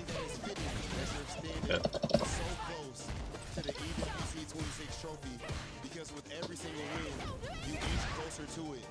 How does it feel to have qualified for the next phase? It feels good, mostly because, like I said earlier, I want to keep trusting my play and how I usually play. So as long as I got that in my head, I'm going forward. And overall, winning EWC, I feel like as a player, you have been the most consistent player in America, one of the best players in the world. And here at this event, if you were to win EWC first place in the trophy, what would that mean? Oh, I thought I hit him. Just all the hard work and everything that I put into this game and trying to compete the hardest. I should have fucking. Just all the support I got to receive, even before I was known as. Why is it so good? Like even back home, back in America in the West and everything, it's like it would be a great feeling for sure. Last thing, of course, I gotta let you go ahead and prepare for what you have to do tomorrow. You got any message for all of your fans, of course, back home in the Midwest, and you have thousands of fans all throughout Japan and even in this crowd right now. Just keep supporting, and I will keep appreciating. Even before I qualified, they believed, so thank you. Ladies and gentlemen, put your hands together for Crazy Rap Fools, Dual Kevin! And the well-deserved vote of glory for Dual Kevin going to crush yet another key, validating his ticket for the stage 2. He fell into losers early, he said it himself. He felt robotic, he loosened up and hit him. I'll look out for jumping and stuff. Now it is time to get that key crushed. Another dream crushed, but this is what EWC is. A land of dreams, and his dream is still alive. Let's hear this one.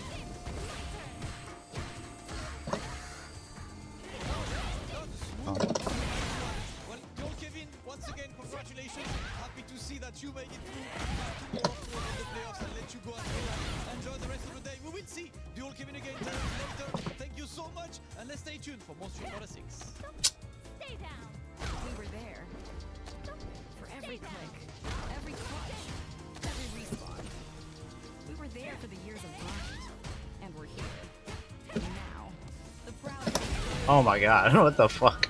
Powering the biggest event in gaming, shoulder to shoulder. What a nut. World's best, making history. Greatness deserves a stage. Lenovo Legion, next to impossible. Oh.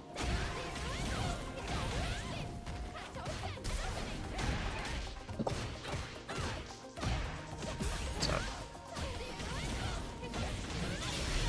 Well, Group D was absolutely exhilarating. I suck, bro. Into it 1, 2, and 3 from last year, entered the competition, but only one moved forward to top 16. We lost the back-to-back champion. We lost the second place of last year, but it only opens up more opportunities for a new champion moving forward into our format. We'll get into Allianz Vault, Top Tier Reflections, Noble Joe by Range, and Logan Samba. Boys, those last 2 matches were incredible. We were talking about them a little bit, right, during that little segment. Stand like.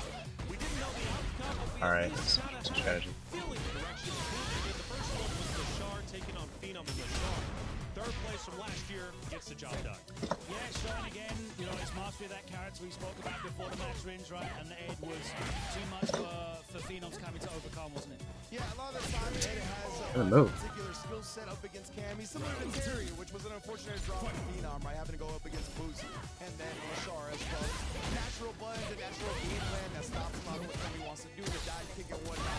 So excellent play overall. Excellent play indeed. Now for Phenom, he did get a big win earlier in the day, right? Beating Shanghai. But one of the things we mentioned, especially I believe it was Jai when he was on the desk saying, well, I hope he doesn't do that as a winning out this group, right? He needed to keep his head in the game. He moved forward, and then he ended up losing to Bush Lee, unfortunately. Now taking him down, he drops down to the lower bracket.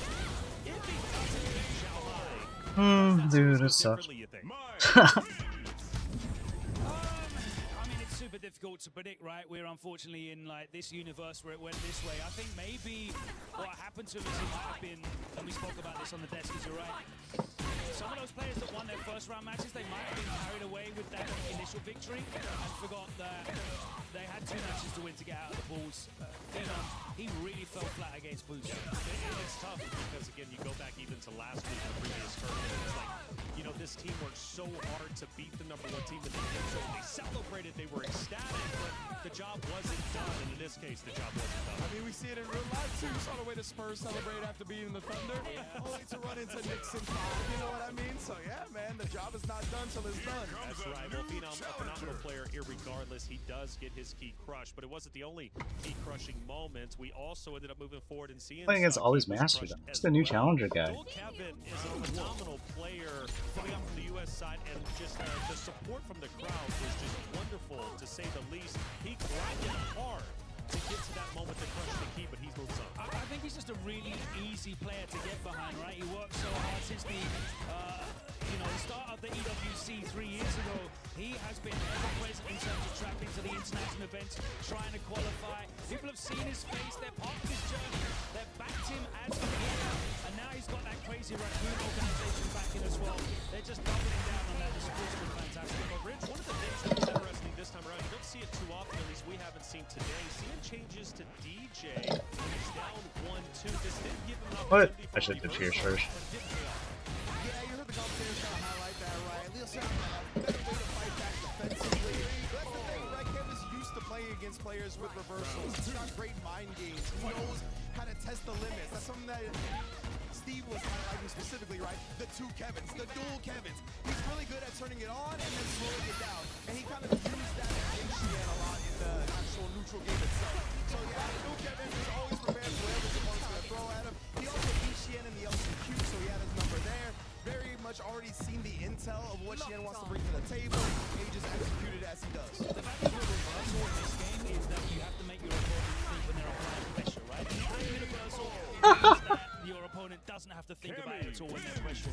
But Kevin is very, very, very good at adapting his playstyle around the tools that you have. And you saw a number of times, you know, that reversal became a double-edged sword. It didn't really matter, it didn't really change. One and done in casual matches.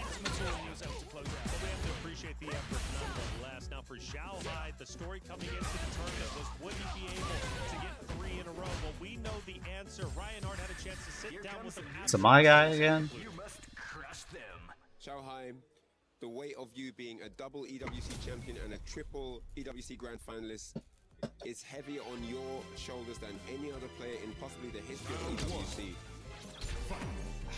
Do you feel that the pressure was part of the outcome that happened here today?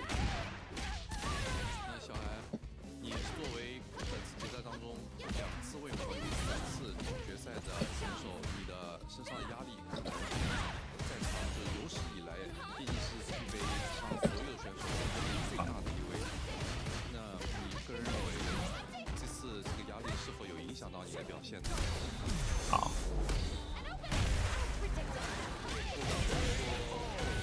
我不敢说压力有影响到我，我不想说这样的借口。确实 Why they 打得太 just do that? 我感觉我说什么都不是很对。I don't want to make any excuses for myself. I think, you know, blaming and stress is not a valid excuse anyway. I just think that I absolutely underperformed. I did not play to the best of my ability and very disappointed in myself right now. Totally understandable. Coming in as the champion from last year, he knows what he's capable of. Bro. It's too close?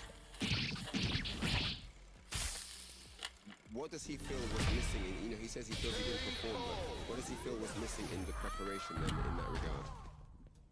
那作为2次的卫冕冠军，我想我们都知道你很清楚你自己的实力所在。那你个人认为这次比赛当中，就是可能调整或者这个准备时期，还缺点什么？能不能就是给我评价一下？可能就是我用的角色有一些点打加米不是特别好。Dude, forward heavy kick sucks. 去突破这个点，这导致我打加米这个角色成为捕手，这是很关键的。然后 I try to attack for some reason. 打 Kelvin 的时候，其实我信心还是有的，但是可能反而就是太过抓他习惯，没有把一些平时我打的那种打法打出来，反而是看了他太多的录像去打他的习惯，反而被人反利用去躲掉很多的招式，这是我输的最主要的原因。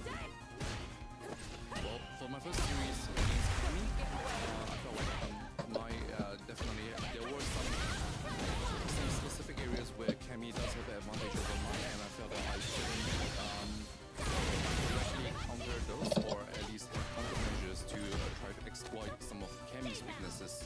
Then for the second match against Rashid, I actually felt that I definitely could have. Excellent pressing carry. The mistake that I might have made was that I leaned too much into trying to break the opponent player's habits, because I was watching his replays, I was watching the way that he fights, and I was, trying to get into his mind and trying to catch him on some of his habitual playstyles. And I think that kind of backfired because he ended up countering me, countering my counter, and I think I probably would have fared a lot better if I just went back to the foundations and just played my own style as much as possible. Thank you so much for the translation, and thank you very much, Xiaohai. Always a pleasure to have you here. Thank you. Thank you. Tough interview for sure to look at, especially with the B-roll. Of course, the wipeout there, tears going down her face. It's tough to watch that for Xiaohai. One thing I do respect. They're playing against high match. No excuses whatsoever. He understood mistakes were made. Bridge. That's what makes him I'm a new challenger, Cammy, bro. Fascinating the growth and the stages we go through as humans, you know what I mean? We see the 15-year-olds like Kanao and Blas out here playing free, right? There's not much responsibility beyond the game and whatnot to it. And then you get a little bit older, you got bills, you got careers you're looking after, and then you get a family, you know what I mean? You can see how New much challenger, it takes Cammy, on his please. family members, but himself after losing like that. Obviously, incredibly disappointing result for him. But I love the way he broke it down at the end, even giving us nice little insights right there, right? When he tried to play around Kevin's habits a little bit too much. And in Street Fighter 6, it can be very punishing when you try to counter your opponent's habits, and that's not what they're doing that game. It's a little bit more staple of a game plan to try to force your will and impose your offense. Well, Xiaohai, he's still a tremendous talking point. Anytime he steps on this stage, we're going to have to wait, though, until next year. But for other stages, of course, for Trav, as well as Chris Nunn, they've got the club championship update, and I'm interested to hear what they got to say.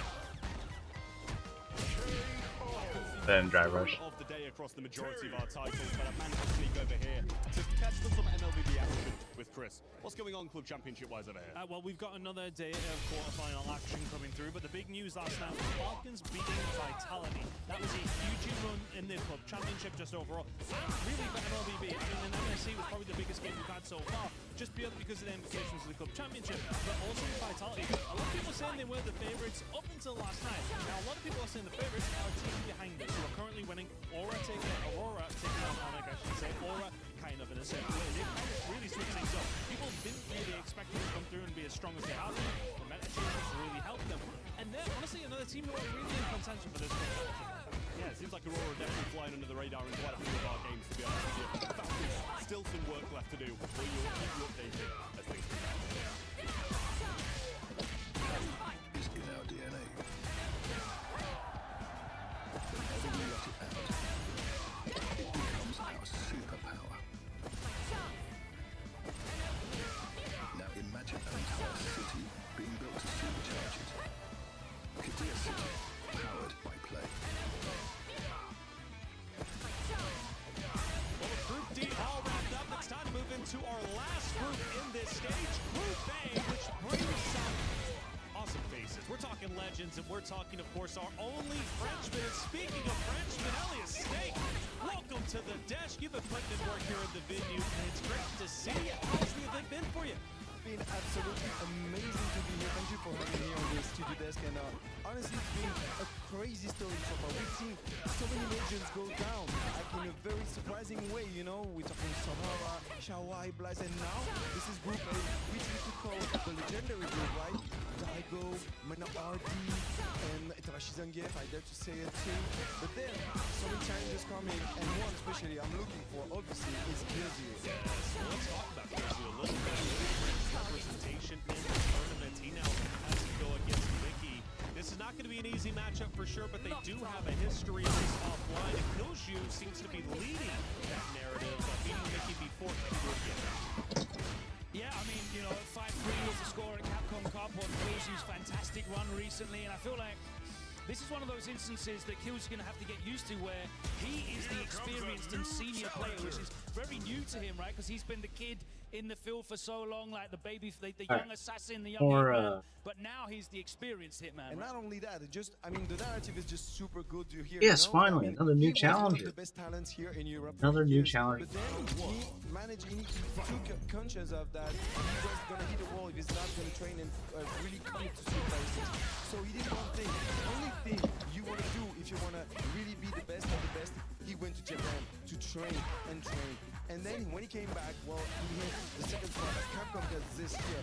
And then after that, he's been making top 9, top 8, you know. And now he's here. C'est Paris to try to make it work. He's here, and this is hollow ground. I mean, it's his home ground. It's his stomping ground. It should arguably be one of the crowd favorites out there. It's going to be fun to watch Killshu. But you mentioned some other legends. Minna RD will take on Hibiki coming up next. Minna RD is a phenomenal player in his own right. A legendary player, and arguably one of the biggest legends in the tournament. You know, Minna RD is a player that has a cavalcade of accolades. He has won almost everything there is to win. He hasn't won the Esports World Cup yet. And for these players, the money's great, but they're stable in this game. They have a modest lifestyle for most of them. They're able to commit and cover. What they care is about becoming the greatest, securing the titles that cement their legacy. Xiaohai, we just saw him. It's about legacy. It's not about, you know, the grandiose prize money. It's about being the best. And he's arguably, said by many, the best ever in the modern era of Street Fighter, but he needs an Esports World Cup. Yeah, he He's needs definitely capable of getting it. And just to finish off with a quote, this is the only title I have left to win. That is a powerful statement. He'll be taking the stage in just a moment's time.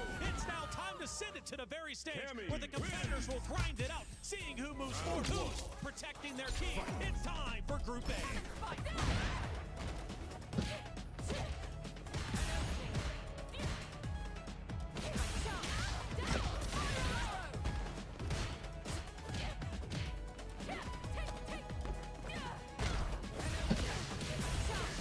It is time indeed for Group A. Group D was incredibly high, but one last group to close the first stage of EWC. Listen, Robbie.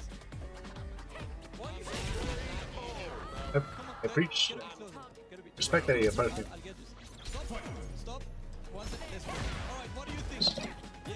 You got that. Let's go. The last group was absolute insanity, brother. I mean, every single match on winner's side was an upset. And then Xiaohai, the two-time back-to-back champion, already getting eliminated 0-2. You can't make it up. No one's seen it coming. But when we do see it coming, it's how amazing this group is about to be. We're going to get to this amazing match that we have right here. But what are some of the matches we have here? Killshu, Minna RD. Daigo is pulling up, man. Like, so many of the beats are coming up right now. And now, of course, Big Bird and Kobayan are going to be there to kick off that group. The players are getting ready. We are all ready to play. Rob, ready for more bangers? Well, I actually did want to hear one thing from our man's Big Bird before we go all the way. Big Bird, we haven't really seen you travel as much lately. I'm sure as a professional that you are. It was evenly matched for one. Okay, wow. Traveling as much, and how does it feel to finally be able to show what you've been working on at EWC? Honestly, I haven't been traveling a lot because I qualified for EWC early, and I think that made me feel a little bit lazy towards, you know, all the competitions. But I'm excited to be here. I'm excited to be competing again. Win or lose, I just want to give my best and, you know, have fun. Big Bird, the consummate professional, ladies and gentlemen. Oh no, I don't want to do it. Ever. I want to do the charge DP version. Absolute dog and professional, that is Big Bird. It is about that time to get started with Group A. Kobayan versus Big Bird. Let's get started. Round one. And ladies and gentlemen, welcome back. It's an honor to get back on this hot seat to watch some of the best Street Fighter 6 action happen all around the world. Of course, I am IMC. I to my brother to the right of me. Ladies, VCs, how you doing? Bro, come on, man. You've been on the mic, I'll tell you what, maybe about a week or so, but for a good reason right now. We're bringing all the action coming in from Group A just to break it down.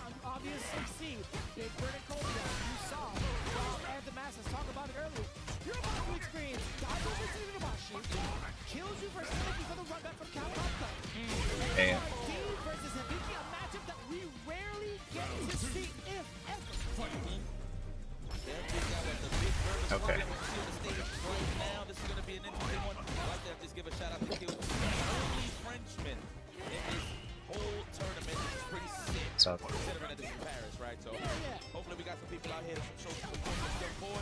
But that's here, no there. He's thought about it. He's also mentioned it on Twitter. He's like, I've been really excited at the thought that I get to represent my home and hopefully perform well for the crowd. When I look out there, it's all Japanese fans.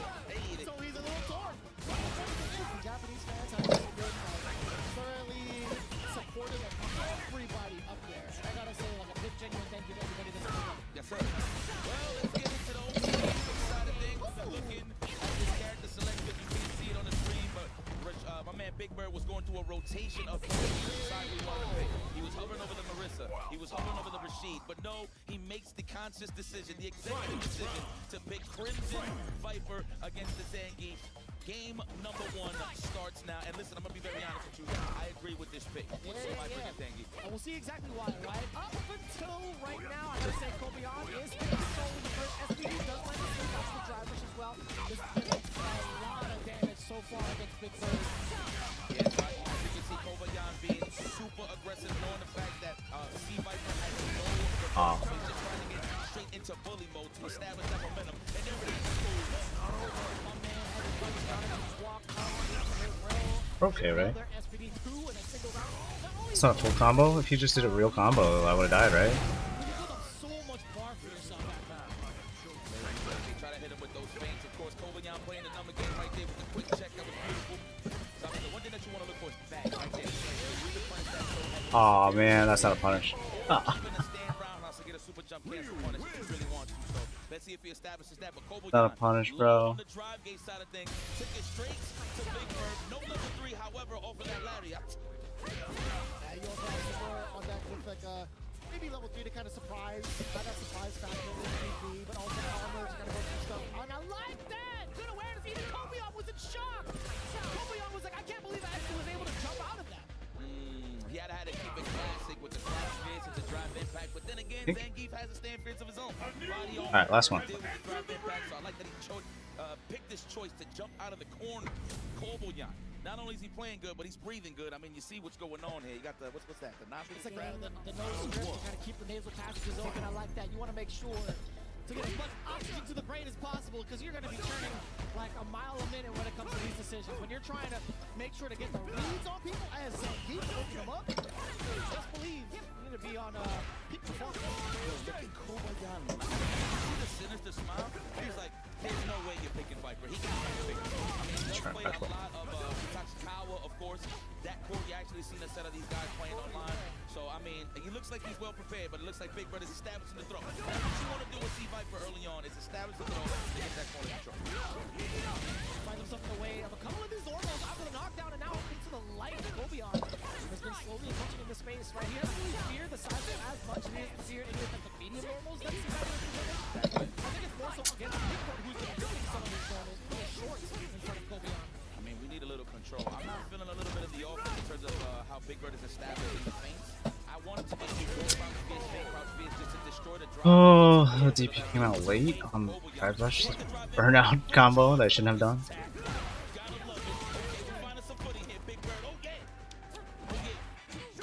I'll block him low. Crouching.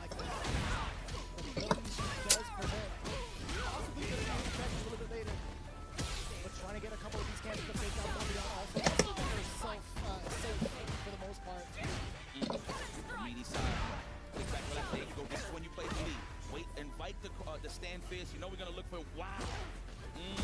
The cassavas were strong there. Very nice. Yeah. I didn't mean to walk forward. That button's like actually.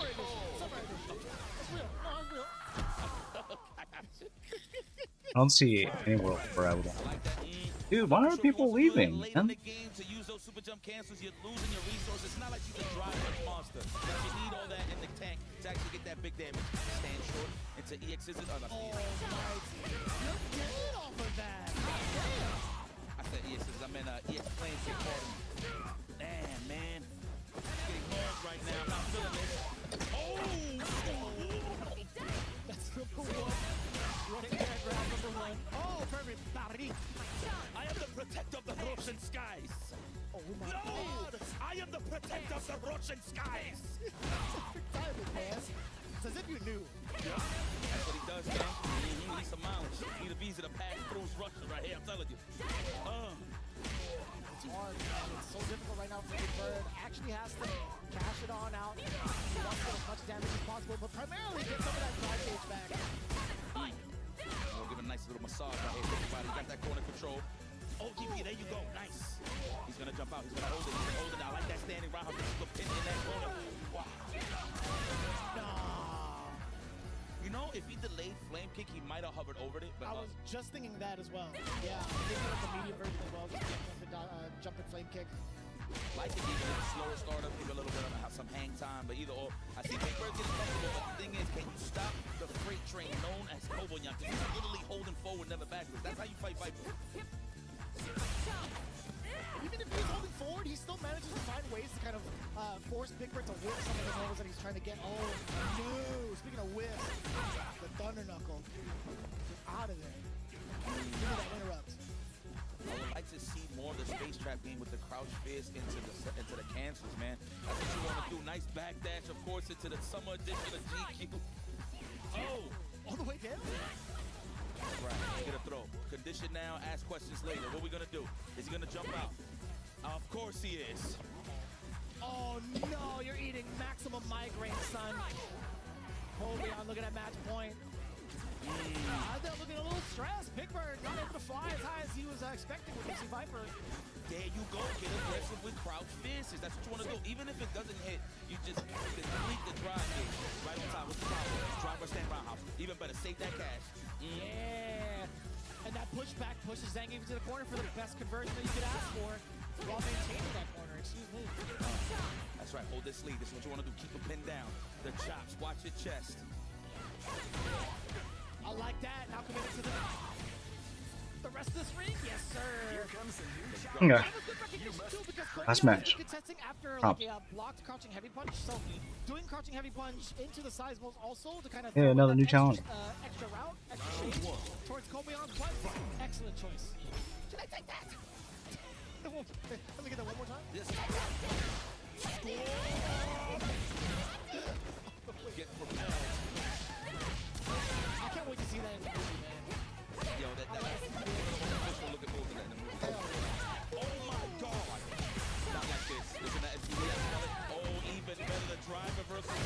I have to win. In dominant fashion, Koboyan, confident as ever, taking it over Big Bird. Oh, and you see it from the beginning of the match how confident he was. Smiling. I've seen this before. I mean, again, he's running training with Taki Kawa a lot. What's up, man? It's a job. I think it was more so on the side of Big Bird to kind of show some different looks. Just based on the information that is given against those kind of matchups. I mean, like Kobeon is very open about his practice sessions as well. It really was up to Big Bird to do something with this battle, which he didn't even have time to do, honestly. I would have loved to see him exercise the machine at least once in the middle of it to go back into the C Viper, but Kobeon showing up completely prepared. You can see it, the big 3-0. We'll see if we continue to do so in the next round here at EWC.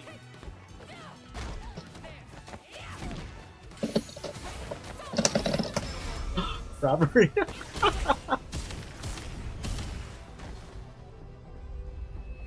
Just relaxing after a long day of moving. That's right. Hopefully that's going pretty smooth. Alright, this guy's a come on. And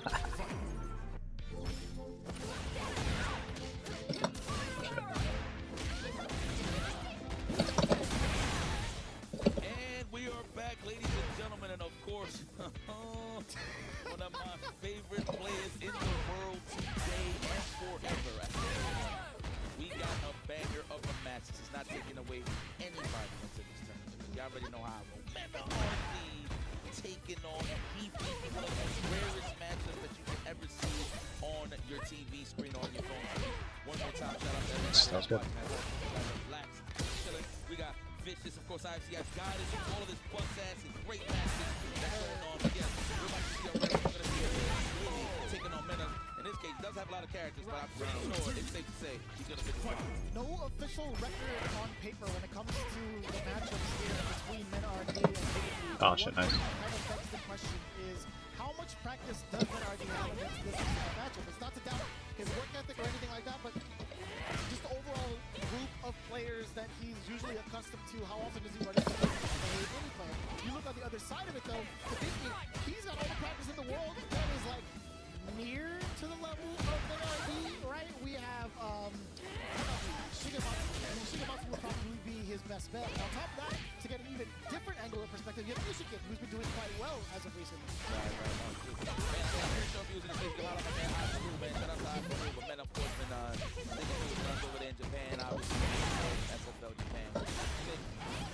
This is going to be an epic one. I actually figured he was going to pick Bison at first, but we do need a reversal considering that Lily does have a command throw. She does have ways to really try to check on your Numenera. You're going to hold up on a command throw, we got low for you, that leads us to a nice knockdown. But we do have a command throw, and it does good damage with drive reversal attempts as well, so you got to be careful for that.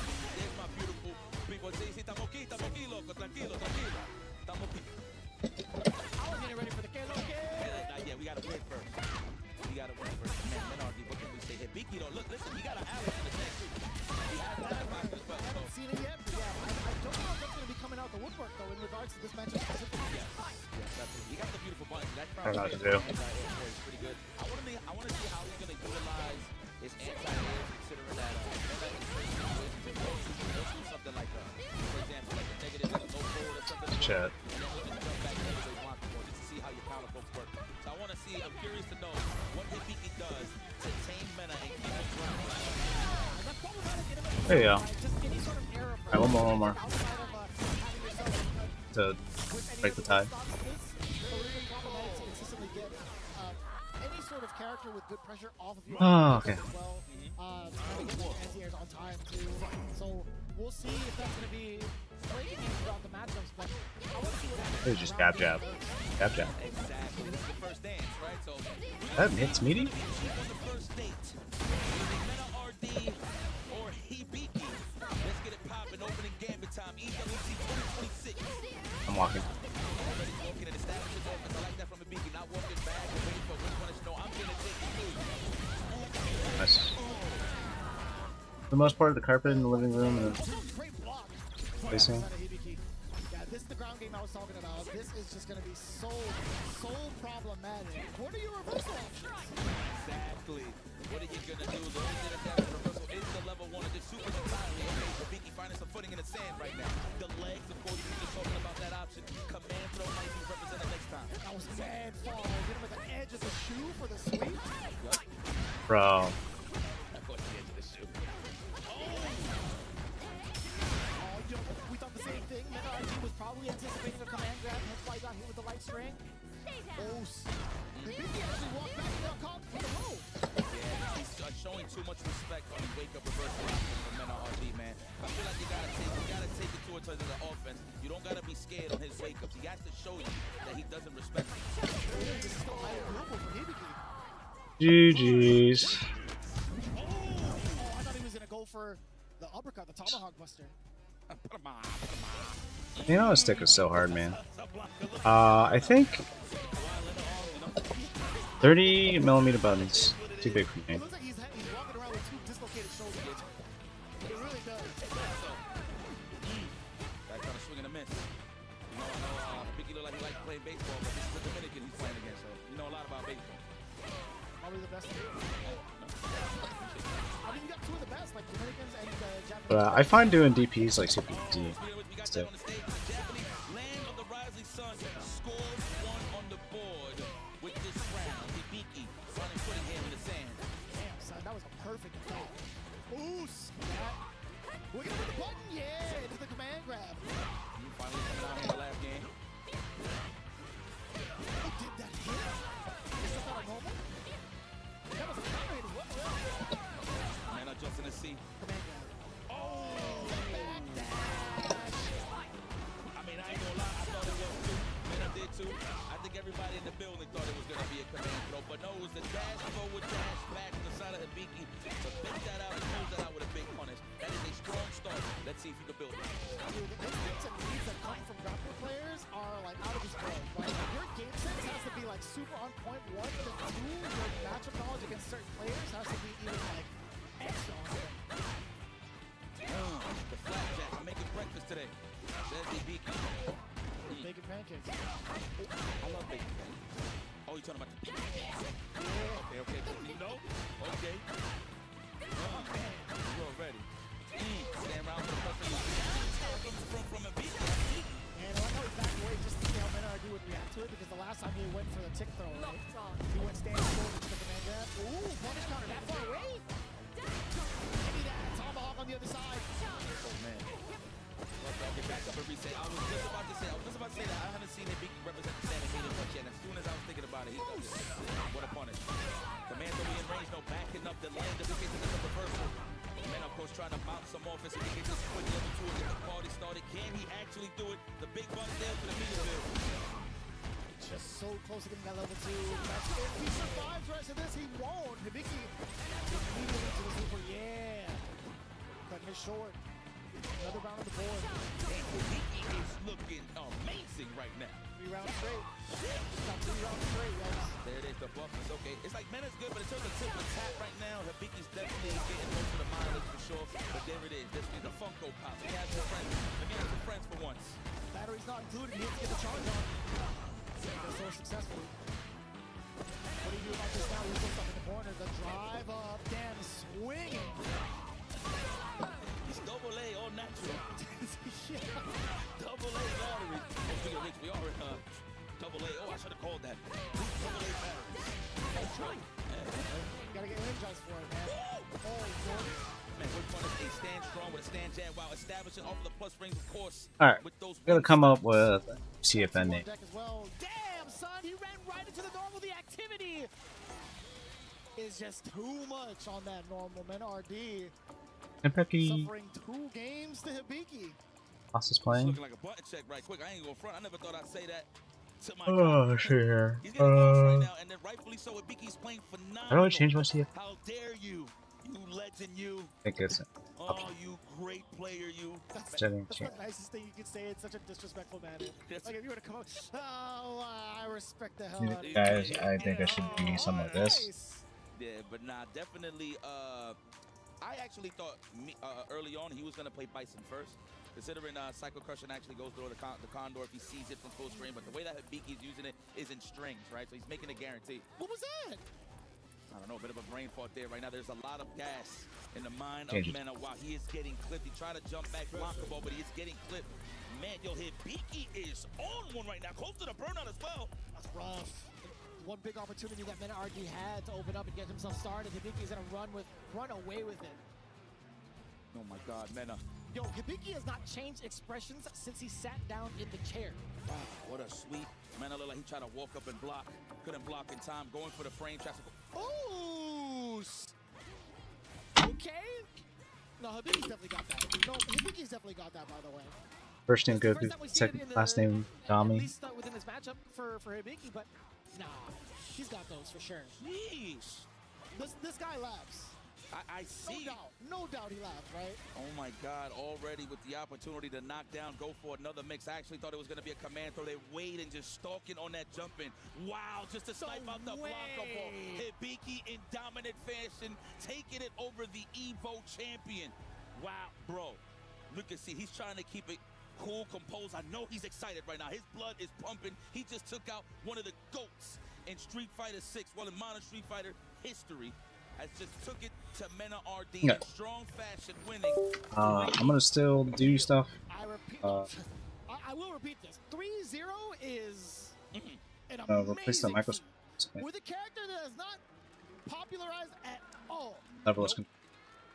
Man, it's like, you know what? It's one of those things where you at the tournament and you say to yourself, do I have anybody? Dude, this is the sound of like my regular arcade buttons. Very loud. The bracket was already set, but man, New ones, they have like the O ring around the mechanical switch. Very soft. It's like a soft. Very quiet.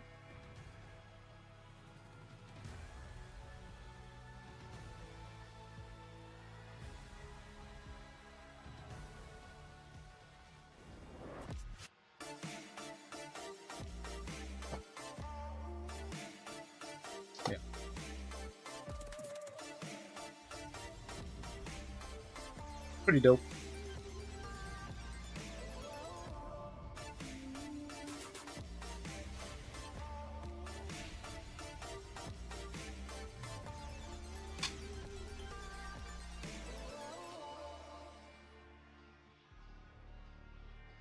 Two matches down, two more to go, and one away to kick off the other half of Group AA. We have Daigo Umehara stepping up to the plate against Itabashi Zangief. Now, you guys have been tuning in to the beginning of the year where we had seen Daigo in very rare form, where we had to face off against Menardi, who had just fallen short to Hibiki in the Kimono Michi. And, you know, it's been pretty wild to see, like, where he has been since then. You know, going into the matchup now against Itabashi Zangief, they did play off against each other at Blink Respawn. Itabashi had the better half of him, but, man, it was still rather close. Daigo's been pretty damn sharp making his way through here to EWC. And mind you, these are all open bracket tournaments, right? But when it comes to an invitational like this, and Daigo has the advantage of just focusing in on, like, 2-3 matchups to qualify and then go into the next one, I feel like this is where he excels. And a lot of people will attest to the same thing. Okay, rightfully so. Like Itabashi Zangief, of course, the legend. And it's funny, if you follow Street Fighter for years, these guys have been fighting each other on the grand stages for quite some time. You've seen the matchups, the Evil Ryus versus the Zangief, the Giles versus the Abigail. You know what I mean? Like stuff like that. Jesus, I forgot about that character. Good times, oh man. The good times. But this is going to be interesting. Of course, Itabashi Zangief's season, as always, one of his biggest wins in terms of Street Fighter 6 when he did win East Coast Throwdown, beating Idom. That was like one of the reminder to the people at home, like, yeah, I'm still here, I ain't going nowhere. And he was laughing the whole way, by the way. Yes, Sinister. He watched the camera, or at least was there in person at that East Coast Throwdown. He was laughing all the way to the bank. Yeah, man, I would too. He always has, look at the stick, man. The stick alone says that he's sinister. For whatever reason, that's just how I feel. Daigo Umehara, of course, gaining his entry here. Damn, y'all disrespecting the legend? 32%? How dare y'all, people? How dare y'all? But I don't blame y'all, because Itabashi's dangerous. But anyway, Daigo, he, through the SFL finals, of course, in Japan, won, of course, with Team Zeta, I believe, right? Was it Team Zeta that won? Yes. Yeah, I think so. I think it was. Don't kill me, guys, if I'm incorrect here. But, yes, winning, coming through that, right? And he actually said it on stage. He said, listen, I was on the cheapest team. This team is too strong. You know what I mean? Pretty much saying, low-key, I appreciate y'all for sending me to EWC. Now, obviously, in between time, ended up playing Mena RD and that legendary 1st and 10. And it's that no reject. I'm so sorry. It's not Zeta. So forgive me, guys. That was my bad. That was my bad. No, I had to look it up. Nah, you good. You good. That's what we're here for, baby. We fix it. You want it, we'll give you answers, ladies and gentlemen. But, yes, all the way from the reject side of things, he wins. But, yeah. And after he played that 1st and 10, even before that, he was saying that he was starting to get that life back. That, like, yo, I'm playing with a purpose. Like, I'm actually training properly. So even though he did fall short against Mena RD, that did not stop his hunger to keep, you know, considering playing the game. Because, you know, he was already speaking on retiring. But he's like, you know what, I'm here to stay. I still got some time. I'm still here to represent. And that's what I love to see, man. It's still, like, very inspirational to see either Daigo or Itabashi continue to take on the stick, to continue to take on Street Fighter in the ways that they have been doing. So I'm actually kind of curious now to see if there's any difference between where he was at the last time he fought against Itabashi up until this point. And Itabashi, he's actually moving on to the Morisa pick versus the Akuma. Interesting. Look at him smiling already. Now, good options, of course. You got the Gladius. If you get a good read on a dive kick, or like a Demon Flip dive kick or Demon Flip Fireball, that's when you get some massive damage. But, I mean, that says a story right here. The fact that he's not picking Zangief, that's how you know in the back end when they play, I don't know, sessions back in Japan or whatever the case may be. He knows that Daigo looks like he has, oh, let me shut the hell up. He's going to the Russian Cyclone. That's what I'm talking about. Stop gassing me up. I'm here trying to sell a story to you guys, okay? That's just what it is. But Itabashi Zangief stays with the bread and butter. Zangief. Yes. Scope, the Scoop Master. I like that. Great match coming along. Oh, man, brought the Tony Hawk Pro Skater fight stick along with him. That's what it looks like to me every single time. The ergonomical. With probable wins. I'm just trying to find words to rhyme. That's it. Okay, we're going to play from that standing strong range on the side of Itabashi. But You know what? Even though you're holding a parry, you're still in that blocking animation. Goes for the dome piece. Daigo Umehara with the lead, and he's going to hold his position right here with the standing light kick, big toe into plasma. Yeah, and he's just outside of the range where Itabashi wants him. That's been so frustrating. You literally see it on Itabashi's face. Oh, no. Oh, no. Power bomb. Hell of a risk. Drive rush forward, command grab. Ooh, no. Step away for a second. So say goodbye, guys. I just want to tell them stick. My goodness. Color stick. The smile. I love that from him. You know, I love watching players really have fun when it comes to playing any fighting game. When you see it on their faces, you see the expressions a lot more vividly. I think it's pretty cool. Happy with it. Join my heart. Forward throw. Give me that punishment. This like ball top. Yes. Another one. So clean. Oh. My man waited for it. He didn't even skip. Yo, I actually low-key thought he was going to wake up to an SPD when he delayed it. But it's all right, though. Daigo definitely found his foot. Is that a hooray picture? He's like, hooray! Buttons. I did it. So quiet. A big, like Really impressed with the fight they are. Now it's like it's a profile mechanical switch.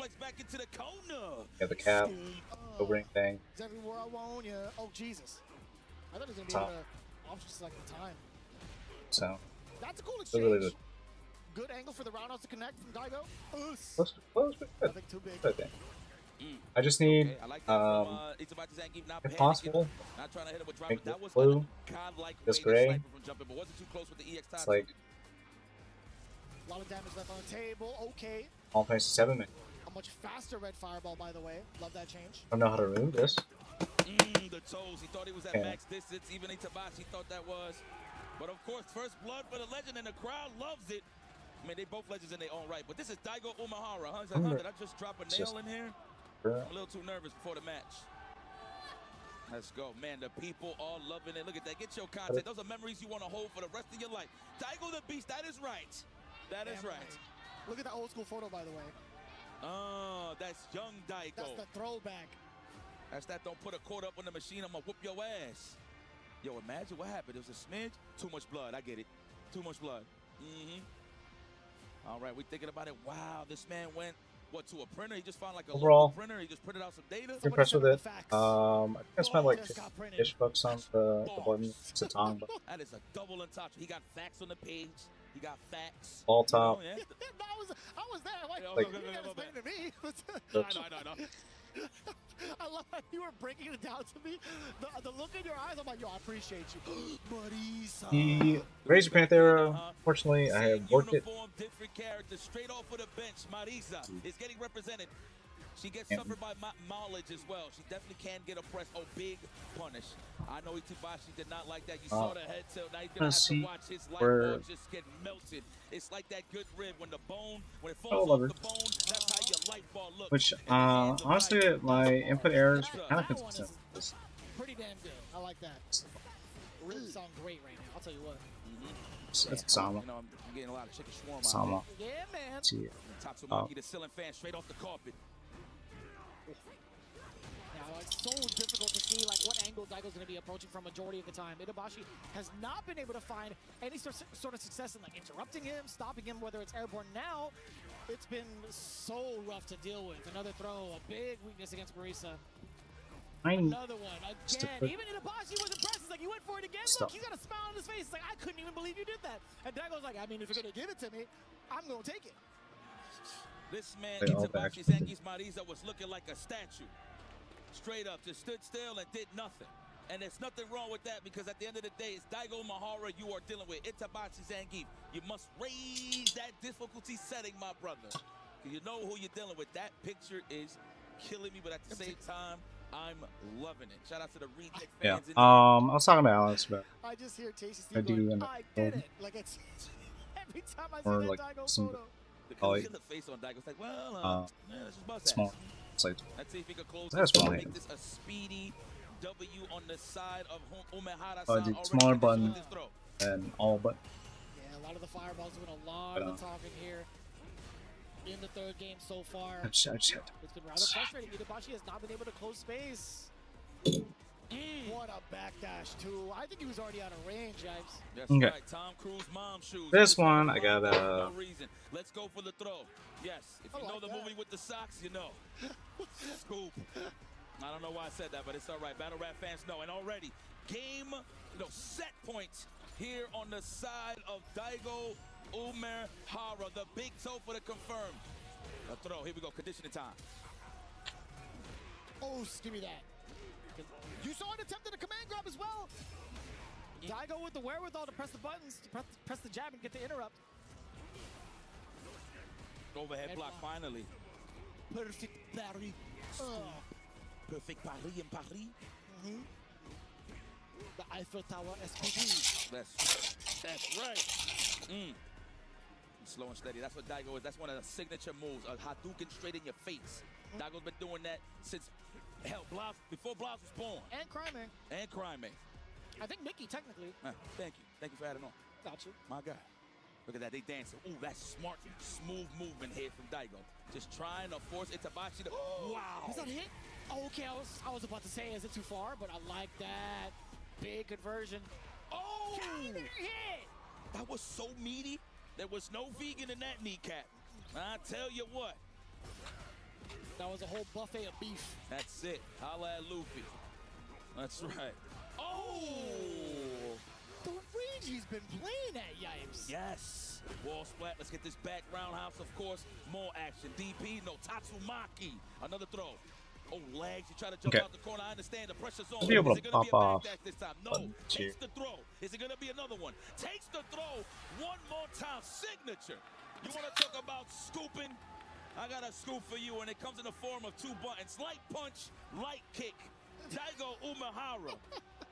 Whoop some ass today. Itabashi going to the spectator seat for a little bit. Wow, dominant. I just love the expression coming in from Itabashi. Although he lost 0-3, the fact that he lost in that manner, he's like, I'm actually quite surprised that you went for it again. And then it panned immediately over to Daigo's face. He's like, I actually can't believe you just let me do that. You're really just going to let me get away with that again? All right, I'll take it. My God, that is a big face. Like, Daigo is so pro. I like how she put her head down and was like moving the little action figure around, or like the stick figure around. I love that. But man, pure dominance coming in from Daigo all the way through, whether it's in the corner, whether it's in the neutral. So much of an advantage throughout the entirety of it. And look, I'm looking forward to seeing how he presents himself even further on. But as it stands right now, we gotta wait until find out. Taylor Farms left. Street Fighter 6 action on the way.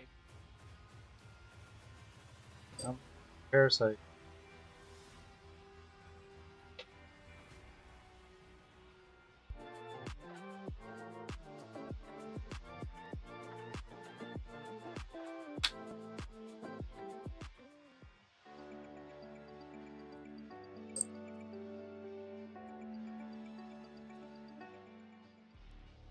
And we steamrolling through this group stage. Of course, we got Kills You versus Mickey, my cousin. I'm going to have to bring this picture. I have this little lore where Kills You actually looks like one of my cousins, like in real life. So it's funny. Every time I see him, like, wow, you really look like this guy. Shout out to my cousin Lenny. You already know what it is. Man, my man Mickey, one of the killers in this tournament, of course, representing the Falcons. It's going to be a good match, of course. We've seen where he come from, you know what I mean? First time I seen him. I mean, I seen him in the results in terms of World Warriors back in the day, but big entrance when he got that 3rd place Evo of 2025. I do believe, yes, it is 2025. And, of course, Kills You has just been killing it. Of course, top 3 at Evo, top 2 at Capcom Cup, one of the most best players in the SFL EU side of things. This guy has done so much in the world of Street Fighter at such a young age, man. It's incredible to see this guy on this stage, let alone in his backyard. Yeah, he's looking like one of the prime I remember competitors going into this arena for the most part, right? A lot of hopes are on Kills You right now, considering the current hometown, the home arena of being in Paris, France. But on the other side, too, again, Mickey, having that breakout performance has not stunted him whatsoever, right? His transition over to Mai and also balancing out the Kami has brought him a pretty good amount of results. I kind of pulled it up just to kind of double check here in his 2026 career. He has been traveling. Boy, has he been traveling. Look at how many top 8 performances he's had throughout that year of 2026, since the very beginning. Sheesh. Mind you, I'm just talking about his great placements on some like top 3, top 2, but yes, consistency shows throughout this whole career pretty much at this point, excuse me. in Street Fighter, man, in general as a whole. Of course, making that splash, that wave in Street Fighter 5 with that Karing. And now still representing Steve, still going in his prime. I feel like he's not even in his prime yet. I feel like most of the young guys that's in this tournament, like Kaiman, Blas, Kills You, they're not even in their prime yet, which is scary to say. It's terrifying, but it's great for us. We get to watch all of it happen instead of experiencing it. Yeah, from our side. Yeah, I'll take that 9 times out of 10. Yes, sir. Most definitely.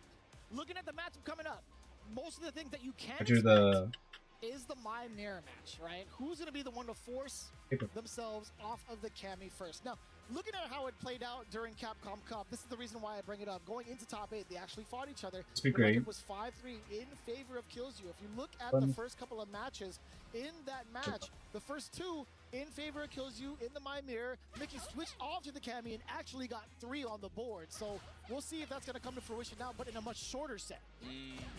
Damn, yeah, not even the first of 5. So the C16. Especially learning his lesson, dealing with him in that Capcom Cup. I do believe he will stay with this mind, but I got no doubt in my mind, if that mind gets washed, he will go to the Cammy White, especially. Already being aggressive is Mickey. The thing I like about Mickey is he don't let his foot off of the gas. Once he gets it going, he's just gonna keep going, and you gotta show him. You gotta show him that he gotta respect you at the end of the day. So. You 100% see that in the way that he plays Cammy, and a lot of control, good awareness on the screen too, being able to react to that drive rush immediately after getting hit. Kills You is not going to get anything for free just yet. Mickey has been throwing out all the stop signs and giving a lot of these traffic violations towards Kills You. Yes, sir. Ooh, that parry, hard assumption there. I'm pretty sure he was looking for a crouching strong or a stand fierce from that range. Now we are in this corner. Try to hit him with a cross cut. Unfortunate, didn't come out. Did say counter, so he definitely tried to go for it. Oh, right back at you. You think you ain't gonna respect me? No, looking for the counter hits right now. Pretty important tech, as delayed as possible. Creating a lot of space for yourself. The medium punch. Good stuff. Just gotta keep it solid right here on the side of Kills You. Doesn't have to overextend. He can stay in that stand fierce range. Of course, he's trying to force Mickey to throw a stand fierce, but clash right through the fireball with the enhanced fans. I said fireball. What? You know what I mean? It's a fan. Yeah, thank you. That counts. It's 100% fireball. Thank you. It's just made out of Lots paper. of It's like that origami fireball, yeah? Yeah. Okay. I had to think about that. I'm like, origami. Oh, Gonna yeah. That's right. That's pretty deep. Thank you. Oh! Eesh. That was counter hit. Oh my lord. Fierce has been speaking out volumes from both ends. There it is. Of course, Kills You getting excited there, knowing his drive gauge is going to touch grass once again, but the burnout on the side of Mickey. Is he going to bust out with the reversal? Okay, no. I like that. Get a little bit of that grass on the side of the drive parry, but we clip it the legs. Hey, man, very similar to what we saw from the Capcom Cup. Kills You was the one that started things off. Got the first W there. Got the first W here. Mickey, are you going to commit to the hell? Yes, sir. Kills You on both sides? Dude. There it is. Out there. Oh, it's because he's the winner. Mickey, are you going to commit to it? Yes, sir. It's Mickey Mai yet again. There it is. I think it's safe to say if he does go down in the 2-0, the Cammy won't come out. But one thing I want to highlight about Kills You, a lot of people want to win their own way in terms of the characters they want to pick. Mickey really impressed me with his Cammy, but he just never plays. Facts. I remember you so sad. that as well. Someone else had mentioned that earlier in the green room too. So I'm loving this transition. I guess not that sad. Now Mickey finds himself eating level 1 instead. I understand. I think he wanted to go for like a side switch perhaps, but he was so mid-screen. And that was Wrench, by the way. Shout out to Wrench to throw that out there. Okay, is this going to be a level 1? Absolutely. We had the cash. I wasn't looking at the ball for a second. But here we go. Man, these guys are growing so fast. It's weird, isn't it? Is it Street Fighter? It is. It's 100%. It's like, hey, put some hair on your chest. Ooh, hit the chancletas. My mom got them sandals. Brother, there's got to be like a way to make her throw the slippers instead. Look, that would be fire, huh? Instead of the fan? I got to give it to Yasmin. They better give it to Yasmin. Grab the fan. Grab the chancleta, throw it up. That would Nakayama, Matsumoto-san, Nakayama-san, please make that like some sort of like random code. Let Yasmin throw the chinelas. There it is. Is that how you say chancletas in the Filipino? Yeah. Say that again, chinelas? It's like chinelas. Chinelas. Yeah. Okay, cool. That'd be so sick. The low forward does find the mark though. We haven't seen a lot of installs coming from Kills You, like not a lot of routes to get into it, right? I feel like that's the huge difference maker. Oh, you were You were gonna mix him up while he was in burnout. The Mickey My Clubhouse, man. You were gonna give him all the different looks. That's right. Good stuff there, Mickey. What a way to land some solid attacks. Of course, clipping kills you. So a lot of things about kills you is that you can snipe out. As you can see that he's desperately looking for a crouch strong. Let me not say desperately, that's a little too much. But crouch strong to stand fierce. So you see a lot of the walkbacks. Good stuff there for Mickey to clip in the legs. Now the resources is definitely on the side of Mickey. Camera died again. Second, and he was healthy. Oh my god. Oh my god. That was perfect. Hey, he was playing him like a fiddle, brother. That's it. That's it. Man, you know, in the highest of levels, it's just so hard to resist the tech, man. Dude. But Half-Life mid-screen, that is the worst. That is a reminder that your defense has to be raised a little bit. Good stuff there from Kills you with the throw. Started it off. Oh, the call out against the fan. Just jumping right over that clear space. Forward throw. But he's been giving so many different looks in terms of timing as well. Even the backup goes into like a little hezzy of a crouch jab. Brother, the damage, the dominance. What was that, 2 rounds straight in game 3? Okay, Mickey. Hey, yo, Mick. Hey, yo, Mick. You know what? Hey, let me tell you something. He does have that Rocky Balboa offense. I will say that. Offense first, block later. You block with your face later. But that just goes to show you, man, it's a testament of Mickey's play. He loves playing aggressive and holding that momentum early on. I mean, it's the same thing for Kills you a little bit. But they both on that bully style, so I love that this is a matchup that we get to see early on. Kills you, of course, in his backyard, trying to hold it down. Hold it down. Hold it down. B.O.B. Scoop. There it is. That's where everybody loves being, right by the pipes. Oh, yeah. More DPs. Can I get another throw? Okay, man, those gotta be the Levi's. Gotta be the Levi's. Let's go. Are we gonna get out of this corner nice? He caught him with the delay tech with the roundhouse. Beautiful stuff to knock down. Another throw, establish it. There it is. Damn. Really flexing the 501s. I'm not talking about the jeans. I'm talking about the damage. Look at that. Near half-life against Mickey. It's been really destructive. Kills you. Trying to find that opening yet again. Very close to burnout. Mickey couldn't afford it. Or so we thought. What a time to actually press that crouching medium punch. Yo, are you dead? You're hella dead. Wow. Ooh, let's go. He said, let's go, Munga. He's talking to himself. He said, let's go, Munga. Come on, Kills you. How you feeling? You got to raise that difficulty setting, of course. Oh, chancletas. Check the toes. They got metal in it. They got titanium. Let's go. What? Shut off the internet at the old place, or are you going to bed? Are you at the old place now, or are you at the new place? Full control hit from Kills you. Hood perfect at this point. Hey, man. A perfect's a perfect. That's it. What a way to answer back there. Kills you. There's no mercy in this dojo. Have a good night. No, sir. It was still so wild to see Mickey just kind of crouch or stay crouching on that air, but what the heck just happened? Yo, he woke up with fierce? That's how I like it. I like when it's difficult. I love it. Oh my God, are we gonna get those enhancements? Absolutely. You know what store she bought those from? Oh, Scoop. That's gonna be the newest store in the mall. Oh, Scoop. Oh my. To the level 3? Absolutely. You want to slow with me? Let's go. That sequence was nasty. That's right. Get you a little bit of that heartburn. I'm prettier than you. Yeah, that's right. And we look the same, man. Yo, I'm loving the back and forth from both of these guys, dude. What if they included a tool removed? Wow, you are getting caught with some delay tech. I actually feel like Mickey's trying to challenge with the jabs a little too hard. Switch it. Possibly. It did work out for And there it is, yeah. The one time, I want to say within this round pretty early, but you know what? We'll take it. He's been waking up rather aggressively with buttons in general. You are correct. Yes, sir. Trying to switch it up, man. A lot of people like delaying their offense, so obviously hit him with a clip real fast with a crouch jab is definitely an option. I like that. Confirm off of the roundhouse too. Again, brother, king of the fierce. Pow, wapap. Respect the wapap. Oh, got nice overhead, but it was blocked. I would have got hit 100%. Oh, super important tech. So much space created afterwards. More wapap. Oh, I like that. It's like a good old game of hot hands. All right, Mickey with a chance to close this out. First round run on game number 5. Oh, man, can we get it to the distance? Damn, the conflict of fans, too. That was pretty sick. That is sparse. I love that. Oh, man, this guy. Yeah. Composition, notebooks, Jesus. DP, throw, unhand me. And we get a little bit of space here off of that technical, but we're getting closer and closer to this corner. The jab challenge. Brother, he has been so successful in that hot potato mode.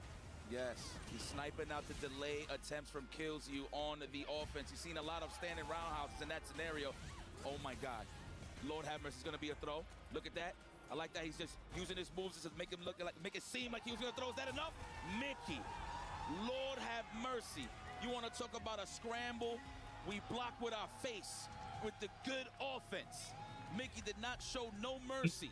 Always challenged with a wake-up. Always did something just to throw off Kills You just a tad bit, and it worked out in the favor of the young prodigy. Damn, that could be a whole name. Mickey No Mercy Mai? Damn, son. He, I gotta say, he was very much so showing, like, no fear, no mercy, whether it comes to, like, the full block strings, whether it comes to his relentless pressure, but also his decision-making on wake-up with buttons. He has made so many solid reads consistently against Kills You. Just look at the tapes, man. Even outside of the replays, there have been so many big crouch jabs, so many big delayed wake-up fierces. It's been kind of ridiculous to see. I have never seen that type of bravery before. I hope I get to talk to him after this, but we're gonna get into a little bit of a break first. In the meantime, you guys don't want to miss a beat for the rest of Group A right after this.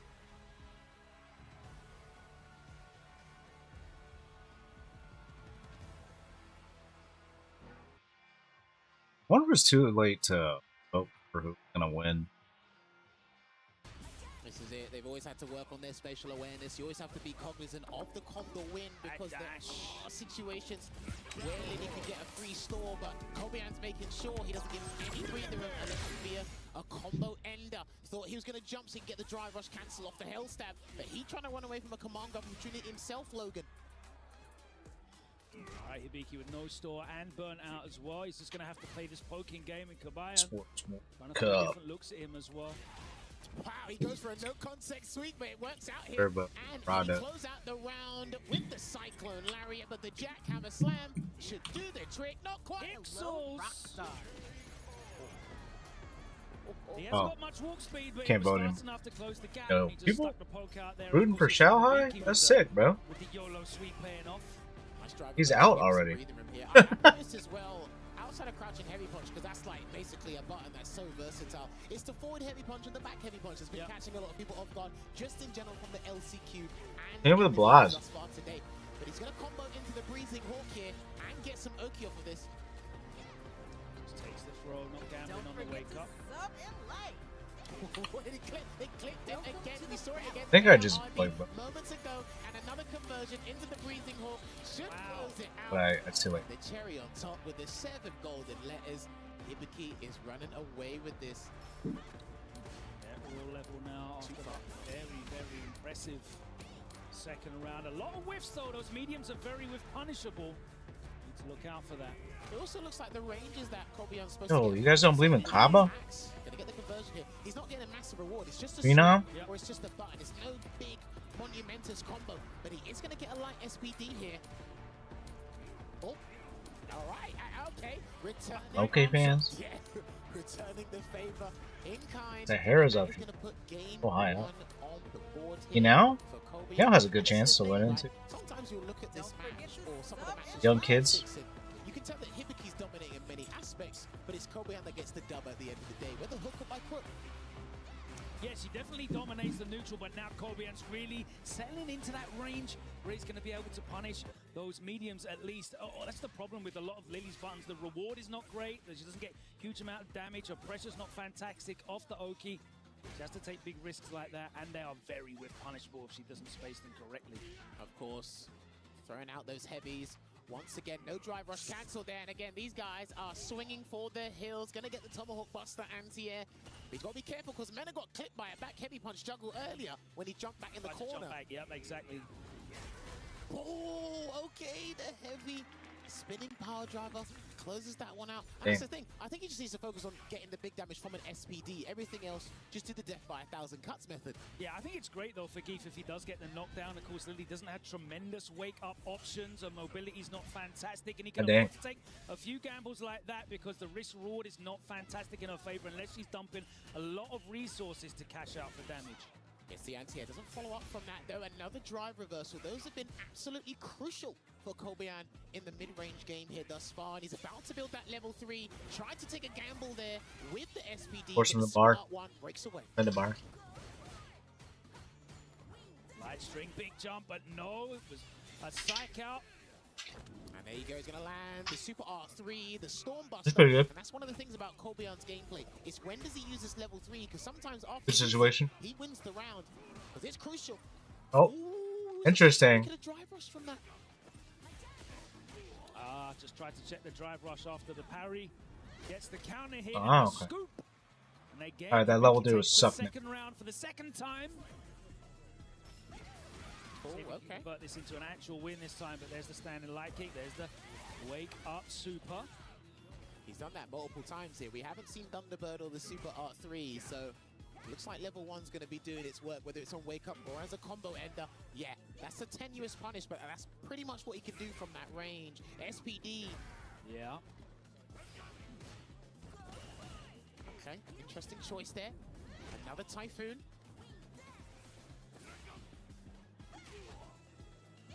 Yeah, you don't really see Hibiki use the Tomahawk as an anti-air as much as he does the But I can't help but Spears. that Vicky was like And he gets into the one of my high school friend, one of my high school friends' they name. can land Yeah. then into further Oki as well, or further pressure, sorry.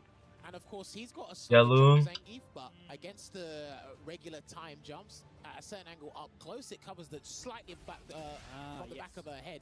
I'm not sure about against Geef's body press though, so hopefully that will unfold this match. Drive rush sweep. Yeah, he's cool with doing that because not much happens from that, so he's cool with doing it. Okay. It's so difficult to make that not cross up. You see a few anti-air command specials just go the wrong direction over these last couple of days. Lily's Tomahawk is so good at auto-correcting. I think it's one of the faster anti-airs in the game. What a as well. backdash. There's the backdash into the EX Lariat here. So wake up buttons, the temerity on this man. No perfect parry, he might have to try again. Oh, not dead yet. The driver reversal's smart, but you're still minus. You're insane. You're insane, bro. And it threw him off because he saw the parry, he started to walk. You don't know when Geef's going to let go to let the drive rush whip. When he got the hit, he said, I need to stop. No drive rush cancel there on the light kick. Let's check. And he blocked in time. We saw the light, but that is nearly a 20-frame move. He's going to take big damage here. Not too bad. Yeah, that's the problem, you know. A lot of her punishes, a lot of the risks that Geef can take, including with the SPD, her punishes are not enough to really put him off making those guesses. Yeah, because they're very simple combos, and that is huge. No reset, but Oki coming in. And the stomp, no SPD yet. There it is. That's exactly what he looked for. See, look. Not able to get the kill, and he only had about Watch out for the Spire. He's got to watch out for the Spire. Oh, he called it out, but he just wasn't able to beat the hitbox there. And the amplified Spire, the range that it covers, the space it monopolizes is way too big, but he's going to get the run in bear grab here, Logan. Did he get it? Yeah, no way. No way. Oh, this is huge because he gets the wall splat as well, but he's going to keep it meterless. He's going to keep it sweet. That was 40%. To get hydration. Damn it. Are we just missing SPDs all day? What's going on? He doesn't care. Look, he's just taking 25%, 28% for it. So it's... I know he's in Europe, but it's all reward, no risk for Geef. You know, in this matchup, she is loving it. Wow. Got he docked out there. There was just a couple of seconds where no SPDs were allowed. And the thing is, you think the other guy is going to respect you for avoiding his one. It's like, no, no, no. Anything you can do, I can do it better. Pristine parry there to turn it around. He needs a second Condor win, and he's about to get the magnified Condor Spire coming through. Command grab. He's going to have to jump again soon, Kobian. Parry. There's the jump. I think he tried to escape again, but we're not sure. Again, he's still being resilient in the corner. He can't jump forward because of how consistent Hibiki has been with his anti-airs. And these guys are swinging for the hills. He's going to have to confirm into the freezing walk, but he does not. But he's going to get it now, though, if need be. And he doesn't need it. So he gets that round in such an exquisite fashion. Perfect KO. And he's looking to equalize this here. Drive rush is in. Drive rush into the machine gun shops. Closing the distance here is Kobian. He's slowly... Perfect KO would be impressive, wasn't for the fact that it's a shooter. Sure. And sometimes he chooses not to go for the wind. He just wants to close the gap and make it hard and suffocate Corbian, but it's really not working out here. Should that happen? He's burnt out now. Have to take this pressure. Stunned. Yeah. That's the game. But he's got level 3 here. Going to game number 5. That was a checkmate situation. I don't believe he could have got out of that with either of those 2 supers he had access to. Maybe could have shot out with a... Oh, it's a cute Lily plush. Definitely recovered long after Hibiki would have done, and probably still got caught anyway. That's a giant man. Well, it's the final game here. Kobian is definitely making Hibiki work for this matchup, despite it being on paper a lot of things working in Lily's favor. But I think all bets are off, because these guys drive Impact, and he's going to counter Impact him when he thought he could beat into the punch. But I think all bets are off now.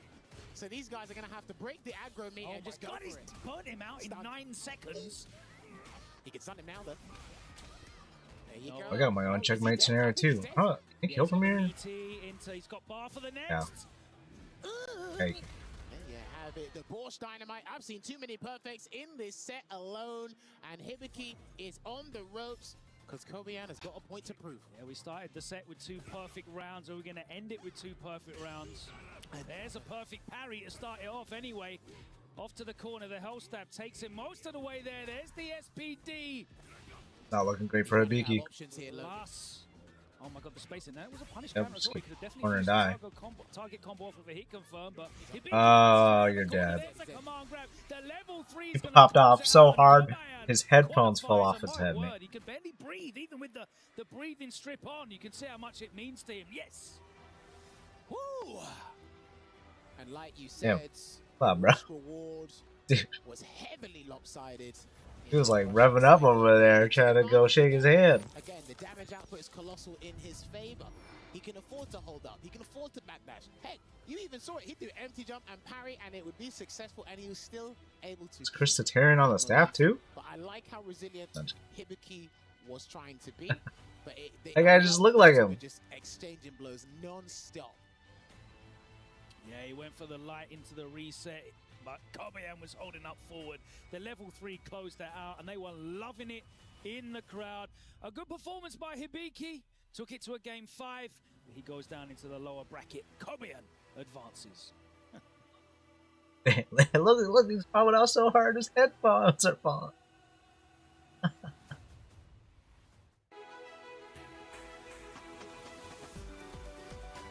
All right. I think there's like a new season of King of the Hill that I should probably watch. Alright. And the action continues here in Group A. We've seen some interesting first right matches, into it. but now we are looking for the guys to qualify for the phase 2. Kobian makes his way after 3-0ing Big Bird, and now getting the 3-2 against Hibiki. Okay.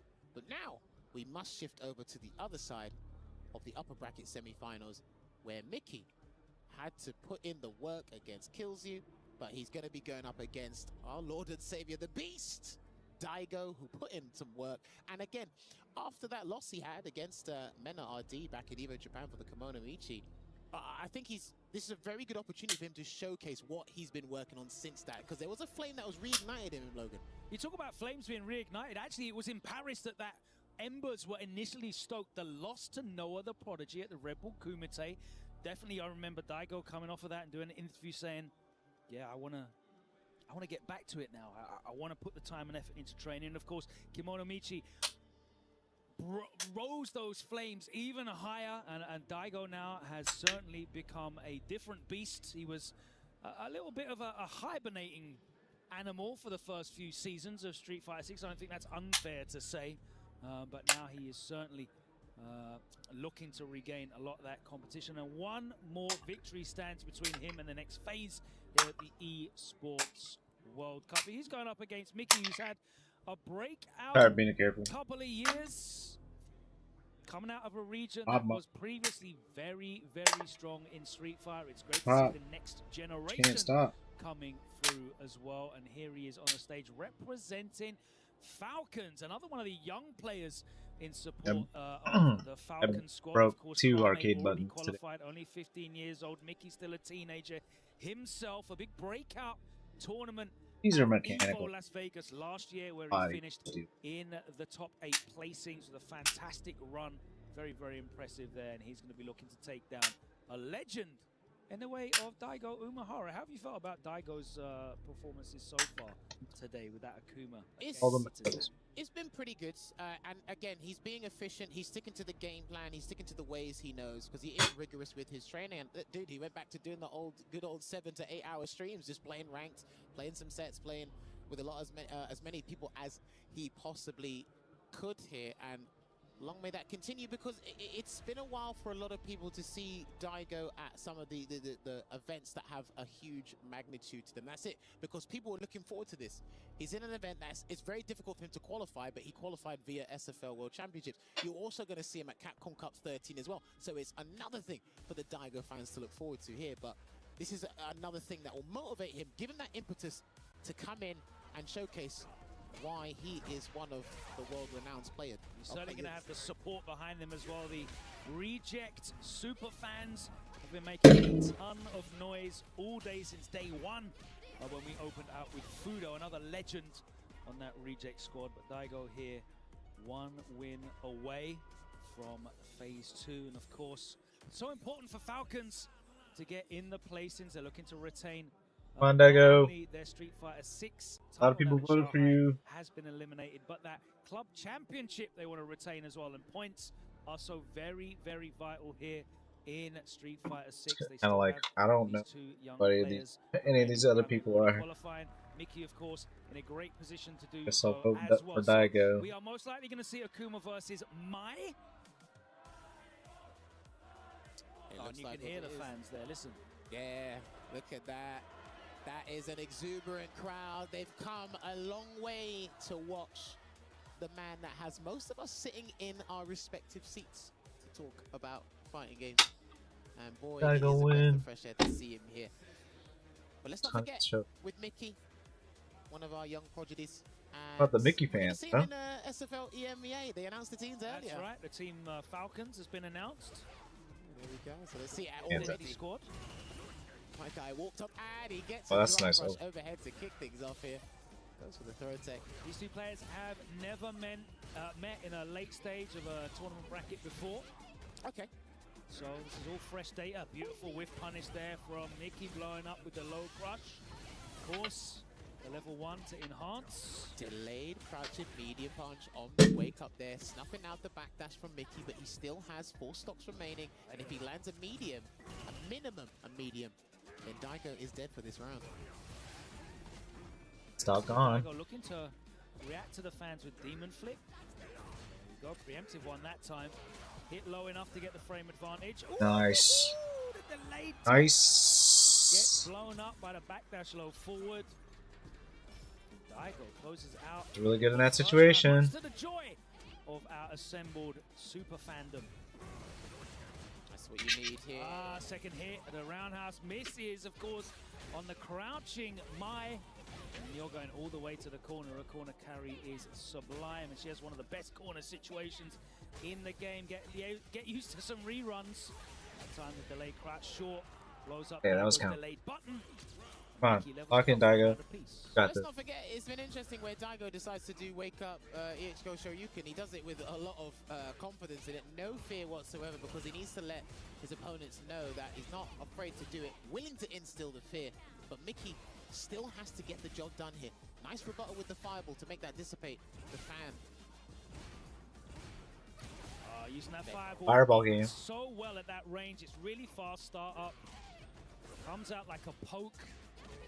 And you've got to jump it as a hard read to counter at that range Wake up. Yeah, you have to give up so much of your attention to look for perfect parries. Drive gauge. Eaten alive. What a character. Why are you jumping? That's why that fireball's a great starter, but also a big risk. Please don't. As you said, the jumps and the perfect parries. He just needs one button, confirm into level 2. No, bro. What are you doing? He must have thought he could drive rush cancel there or something. Not too bad, because I think when I've watched Daigo, his plan is, the foundation of it is excellent. The form is there, but it's kind of rigid. Because again, when he's gone up against these young players, or even people that are using even more flexible characters, there's no adaptation where he starts being super disrespectful with Akuma. Yeah, I think that he's still getting to grips with the win conditions and the game mechanic of Street Fighter 6. Yeah. He's got so much knowledge in his head from various different fighting games stacked on top of each other, whereas these kids are completely malleable and they're coming into this as either their first or second fighting game. You see that definitely with the likes of Crime and Blaz, where they're just so fluid with it. They're straight up, well, no back throw though, very interesting. Charge up the fireball, tried to dash behind it as well though. No anti. Yeah, I think he had time to do that. If he had time to block, I think he had time to Absolutely, yeah. If they press a button in the air, there's no way they can jump in on you and not get hit by that light DP. Go back to throwing fireballs at that uncomfortable range for Mickey here. And the thing is, if he gets conditioned there, he can drive rush and do something else after that. Charge fireball. Oh, nice block on the overhead though. Daigo with that target combo into a block string and backs off. And Daigo doing a great job of being in charge of this dance. He is the lead here. And it's all about Mickey trying to react. React he does, the low forward. Closes out another round with a level 1. He exuded so much patience there, but even the fireballs Daigo's throwing, it slowly chips away at the dry gauge, but it lasers all your focus onto that specifically. So you really have to forget about all the other options and the meter he's building behind that. It's another forward throw though. I gotta... Good blocks here from Daigo. Yeah, he's gonna have to sacrifice some drive gauge just to breathe a little bit. What you're noticing is Mickey will take an engagement and then walk back slightly, and Daigo's whiffing quite a lot of buttons in that situation. There you go, walking back again. He does get clipped by the red fireball. Daigo taking a read on the throw, but doesn't work out. He finds himself in the corner. Drive rush jab beats the check there from Mickey. Oh, level 3's coming, because you've done him a massive favor by splurging that meter. And through the fire and flames, you're actually not going to get burnt out. It should leave you with respect. Daigo's not going to be that crazy on wake up, not here. Who he forgot you were talking about for a moment, sorry. Oh, he needed it. Breakout DP, man. I don't know what button he's got, and that's done. And he just tries to... Daigo, please. The thing is Daigo is switching hard between the fireball game and the try and walk up and poke game, and it's very obvious when he's doing one or the other. Yeah. He's not mixing up both. So when he does walk into that space, Mickey's happy to focus on counter-checking him with a low forward. He's not thinking about the other options there because he knows Daigo's in a different mode. There you go, like walking up again.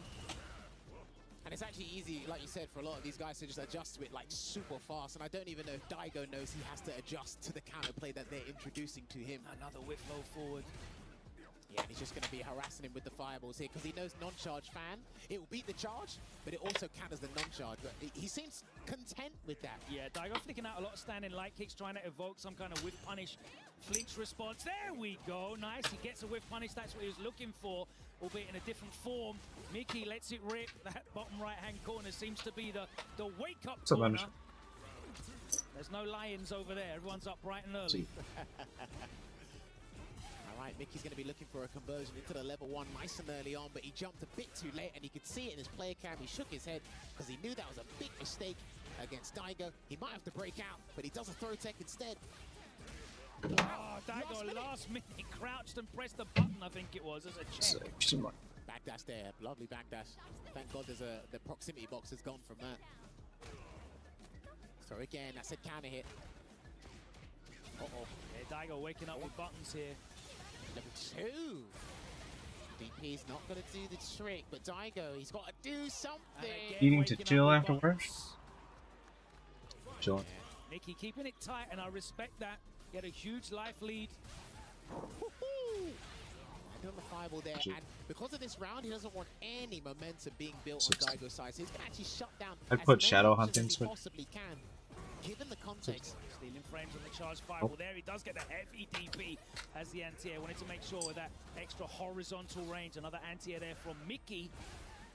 Fireball again. He tried to meet him in the air, but he's done it a couple frames later there, Logan, so he's going to have to go for the gusto here. He's going to have to pull a rabbit out the hat and do something he doesn't do normally. Yeah, Daigo's scared to walk back after his strings now because he's been clipped with a low forward so many times. There's a backdash, another whiff. Oh, and a counter hit. Spend the bar for the drive rush cancel because he didn't want to burn himself out, Mickey. He's being incessant with those drive rush into the jab, but he needs a clean hit again, trying to get him to bend into doing the re-engine anti-air. He's got back dash again. Good block, because if he didn't, he would have got clipped. No demon. He still has access to the demon, but it's going to be hard to do.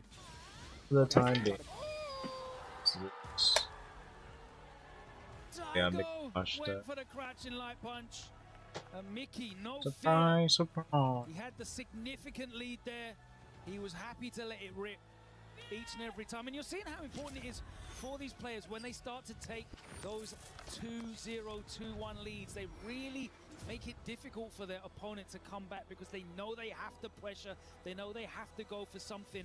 And when you have that reversal there and you're not willing to, you know, you're not afraid of letting it off, it becomes a very, very important tool in closing down these comebacks. Mickey there, just able to overcome Daigo. Daigo had a very good belligerent kind of rush down style. The pressure style was there, but it was a little bit too obvious when he was switching between forms. Mickey never really out of his comfort zone, and he was able to shut Daigo out there in the end. And he is the one who qualifies for phase 2. Person not turning on at all.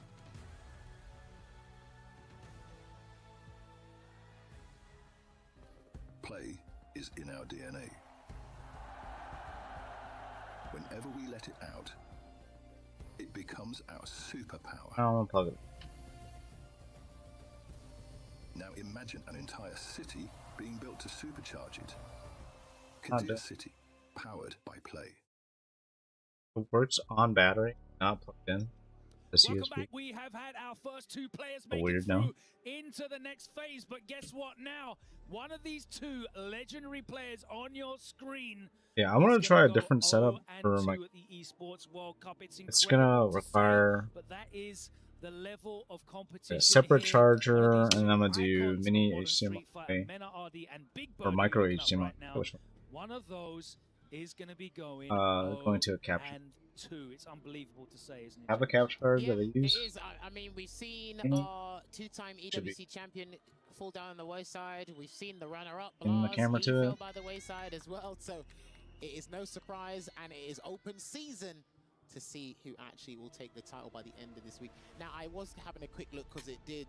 My memory has not completely gone yet. So these guys did play at Capcom Cup. They were in the same group in the first phase where Big Bird beat Mena RD 3-1, I believe, and it was the Rashid versus Blanca. That's right. You see on the screen. Obviously, we did see the Viper go up against Kobian, but he knows if he had to pick between Viper or Rashid, he'd go with the Viper pick, and that didn't work out there. So he has to go back to the tried. I'm surprised I didn't see the Sagat, to be honest with you. That's what some people were saying in the back, but I think he has a lot more fun with Viper. And well, we're definitely going to be seeing the Rashid here up against Blanca. We know how much Mena RD has done with this character. Really has become synonymous with him and his identity in the same way that Birdie was, I guess, in Street Fighter V. You know, he's built up so much of the tech on this character, developed so much of this character, achieved. I intended to give this to Igno. But he has still not managed to achieve an Esports World Cup. In fact, he hasn't had a great history at the Esports World Cup. If he loses this, it won't be his first time going 0-2 as well, by the way. He went 0-2 at the first spread button Esports World Cup 2 years ago. Yeah, from 2024 to 2025, they've been progressively getting better, but like you said, I think he's trying to get to the final day and obviously get further because his last encounter was with Ending Walker and he got battered 5-0. People didn't know about that, so looking like a good start here. Good trade. Oh, okay. Literally done a drive rush again immediately, and he's going to land a mountainous amount of damage. Hey, do you know where the isopropyl alcohol is? Huge round 1, and using that crouch and light punch to close it out, and Mena RD is so good at utilizing that tool. That is one of his absolute best, and after winning that, Jammers, of course, as you're pointing out to me right now, he's already nearly at the 2 bars. This man never spends meter in round 1. He wants to win it. Never. Shout out to Sengan. We did an analysis of the Kimono Michi, and you weren't seeing a single super in that round 1. There we go. Here we go. This is why. Lightning Beast. He's not burnt out, though. Yeah, because they reduced the drive damage, it inflicts. So he's going to take the grab here, and he's going to have to take this mix-up after here, Logan. Whatever it's going to be. And he jumped. Wow. Oh, and he still gets mixed, and he still gets the live. He's not going to be able to get the kill, though. Oh, my God. Damn, and that's the thing as well, right? I think what's really interesting about Mena's gameplay as well with Blanca is him understanding how he wants to bait his opponent's wake-up reverses. That's interesting. Even if they don't do it, he has a contingency plan beyond that. The layers upon layers are crazy. Good block on the air Blankable, though, by the way. He is so good at identifying which of his setups, which of his situations that you know and which you don't. And then he'll just start rinsing it and taking advantage. Oh, my word. The call out there on the whirlwind. He does drop the single bar, and he is going to be able to get the kill. No, he isn't. He missed it. He'll take that, though. I mean, he slumped him and his drive gauge and his dignity down the toilet, and he's going to take that round in the game. Switching it. That wasn't a counter hit, so he couldn't get the juggle there, and he tried to bait the DPOS. All right, there you go. Light kick into the electric. Get a counter hit conversion into the Eagle Spike here. He needs to start picking up momentum because we haven't actually seen a level 2 on Big Bird's side yet. Yeah, both of these characters have great combat potential with their level 2s. Oh, big jump in. Crosses up the crouch fierce and gets the punish counter. And here's the Asar. It's time. Well, okay. I like. Oh, the counter hit. He could have gone into level 1 actually there, Logan, but. Get pick up here. Can he get the safe jump? That's the important part, and he's going to be able to set it up here. That's the new one, or a different one, sorry. Well, he got the round. This is looking good. And remember, Mena's back's against the wall. Because both of these guys, actually, they don't want to lose their keys now. Oh, crosses up, and he gets it on hit now. That means you're going to the corner. He's not going to have to spend too much of that, and you're going to have to take at least one more mix. Here we go. The plushie is out. He presses a button, and he actually successfully fights his way out of the corner. Congratulations to Big Bird, mitigating that level 2, and he's approaching a level 2 of his own. Walks back and makes the roundhouse whiff, but his punish does not come off. Mena again leading the momentum. Huge life lead here, but now Big Bird has the bars that he requires. Is he gonna? Yes, he is. There's the level 2 on landing. He's got to watch out for an air blankable when it's up there. He did get the grab, so lucky enough because the air blankable would have ran into the tornado. That's why he can't do it. He's gonna lose a lot of drive gauge in the process here, Logan. Trying to hold up again. It was for the delay. Lightning Beast is there. He's dead. I actually think he's dead. Yes, absolutely. 100%. There you go. And that's the scary thing because a lot of the activations are very similar to V-Trigger activations back in Street Fighter 5, and you just don't want to block, have to deal with that, so you try and run away, and then this is a massive combo. I actually need to double check the Big Bird's back on with activation speed. combos, but they're very conducive to Mena RD's playstyle, man. Yeah, what you'll often see is you'll see him do a light button into the OD electricity. And Viper? If it hits, Viper's he'll cheap. activate. If it doesn't hit, he'll take the plus frames and then activate off a button on block, and then make you guess that way. It's all about forcing him to have to use multiple charges, though, and burn that level 2 meter down. Oh, gets the counter hit on the sweep, though, and then throws out a heavy kick there. Take away some drive gauge. Oh, that was so close to getting Definitely got punished there. Yeah. That's like minus 14, right? Yeah, he's definitely double digits for sure. And then he goes for the spinning mixer just to get some breathing. Oh, dear. Oh, okay. Oh, dear. Good thing he pressed the light. Oh! And Big Bird rolling the dice. He knows it's on the line here in the lower bracket. His key is up for a crushing. Paid off that time. Oh dear, there we go. See? That's your reward for doing a delay tech. Is he going to spin and mix it again or leave it in a delay jump? And he's going to get punished. That's unfortunate, out of range for the throw. And now you've got to take another mix. Jumped again. Oh, that's huge. That's huge. Oh, okay, the light to be just ran out, and he's not. Are people actually he did. I thought I was going to leave him with a pixel left. Stream. But Logan, after that, perfect. It's a key crushing moment. It's a key crushing round for Mena RD. The back medium kick gets Big Bird to flinch, and he gets clipped by that crouching medium punch. Back soft as Mena. No anti-air there as he jumps in with a two-footed challenge. No level looking 3 like Roy Keane. But the legs are fine at the moment. Back at the drive gauge safe zone is Big Bird. Oh, there we go. Too many whiff medium buttons from Mena. Big Bird takes him to the corner now. There we go. Picks him up. Wonderful stuff. Oh, he didn't get it. He just mistimed it. Jeez, reacting to the green stuff. He's so good at that with the charge. No anti and that wasn't even a counter hit or a punish counter. We just caught him raw. Do or die. This is do or die, Logan. He tried to bait something. He's actually going to make him burn it. Oh my god, it is. And out of the corner, which is huge. He can't jump. Yeah, drops down. He's still got one to bank. He's trying to get it to bait a tap parry or something. Oh, no. And he made a classic error. He reacted to the whirlwind shot, and he was rarely doing that throughout the set there. But Mena RD will keep his tournament life and his key here at the Esports World Cup. Will be bowing out with Red Dunes Big Bird. Unfortunately, I believe Angry Bird exited before, and now the other bird will be joining him. You can see it there. The bull being as ruthless as can be. He wants to make sure he adds a new title to his cabinet. Yeah, that's definitely going to boost his confidence back in the contention, and all it matters is surviving. That 3-0 loss to Hibiki in the first round in the upper bracket, now a distant memory as Mena RD advances into the lower bracket semi-final. One more win for him will see him qualify for the next phase, but we say goodbye to Big Bird.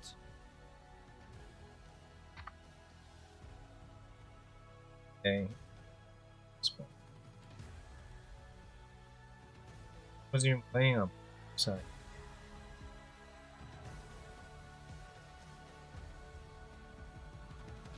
And now, ladies and gentlemen, Big Bird will hand over his key to Mena RD. One more time, put your hands together for Big Bird.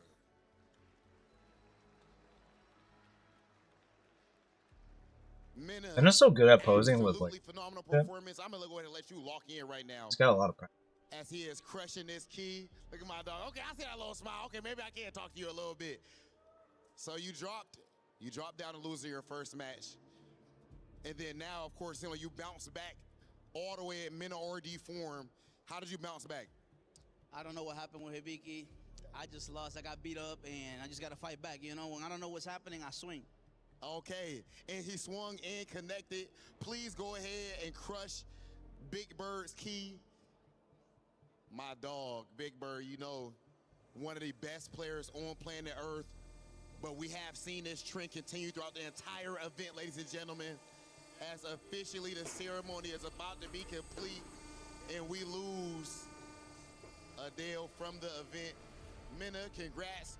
One more, brother, one more to move on to the next phase.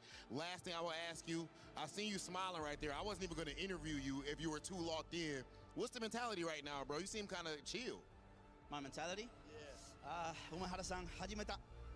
Hold on, that boy that moved to Japan and learned a thing or two. All right, ladies and gentlemen, one more time, put your hands together for Mena RD. Let's go ahead and keep things going with the event.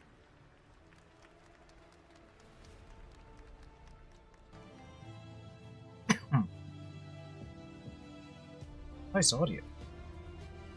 Skill means skill. Character. Gesture. How do I?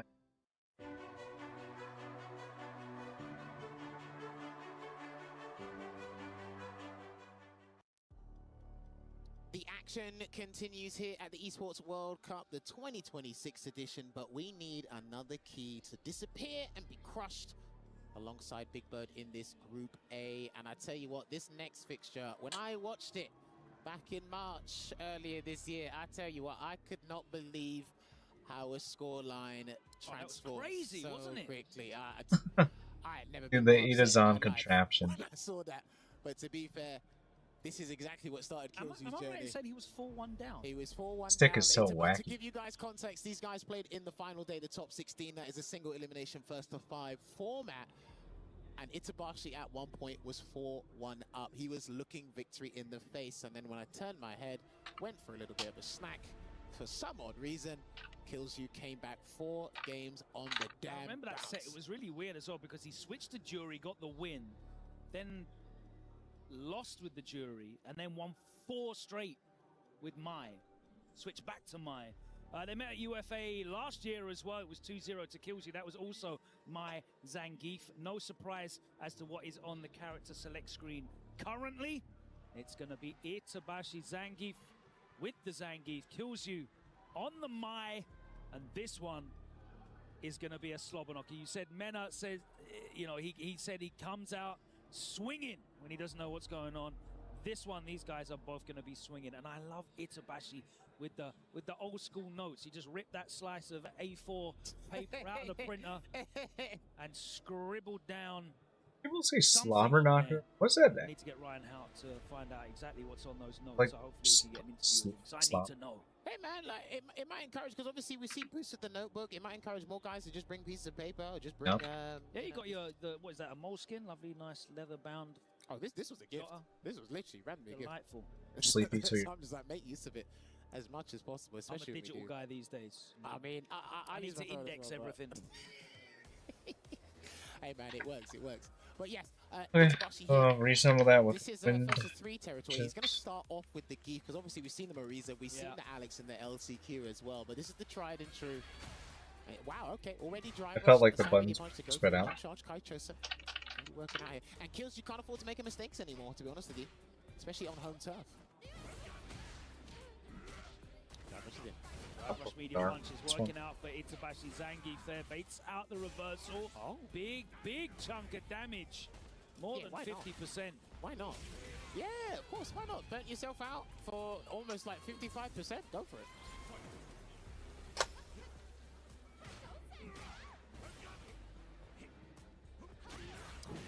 Nice with punish. Doesn't go for the level 1 this time. Kills you, choosing not to, but pieces him up with a triple light string. Perfect parry. Goes for SPD, because I don't think the back throw would have connected at that range. It looked like the jab hit right at the tip of that perfect parry, Logan. So there's a re-embu.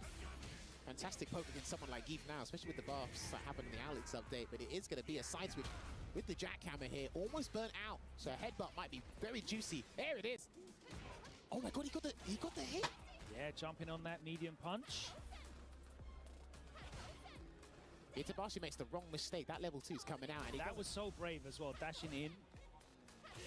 Looking like he was going to be super passive and chill until that burnout ended, but snuck in a cheeky little dash. The forward throw, and now honors even. No, do you know what? Get the link, and that time he goes to the throw after the back roundhouse because he doesn't want to risk the perfect parry. And there we go, gets the forward throw. Yeah, I think when he done that SPD after the fan was about to bounce, I think he's expecting Killsy to immediately do a drive rush so he could catch the drive rush with an SPD and just end that mix-up, or eliminate that mix-up, I should say. It's not looking too good.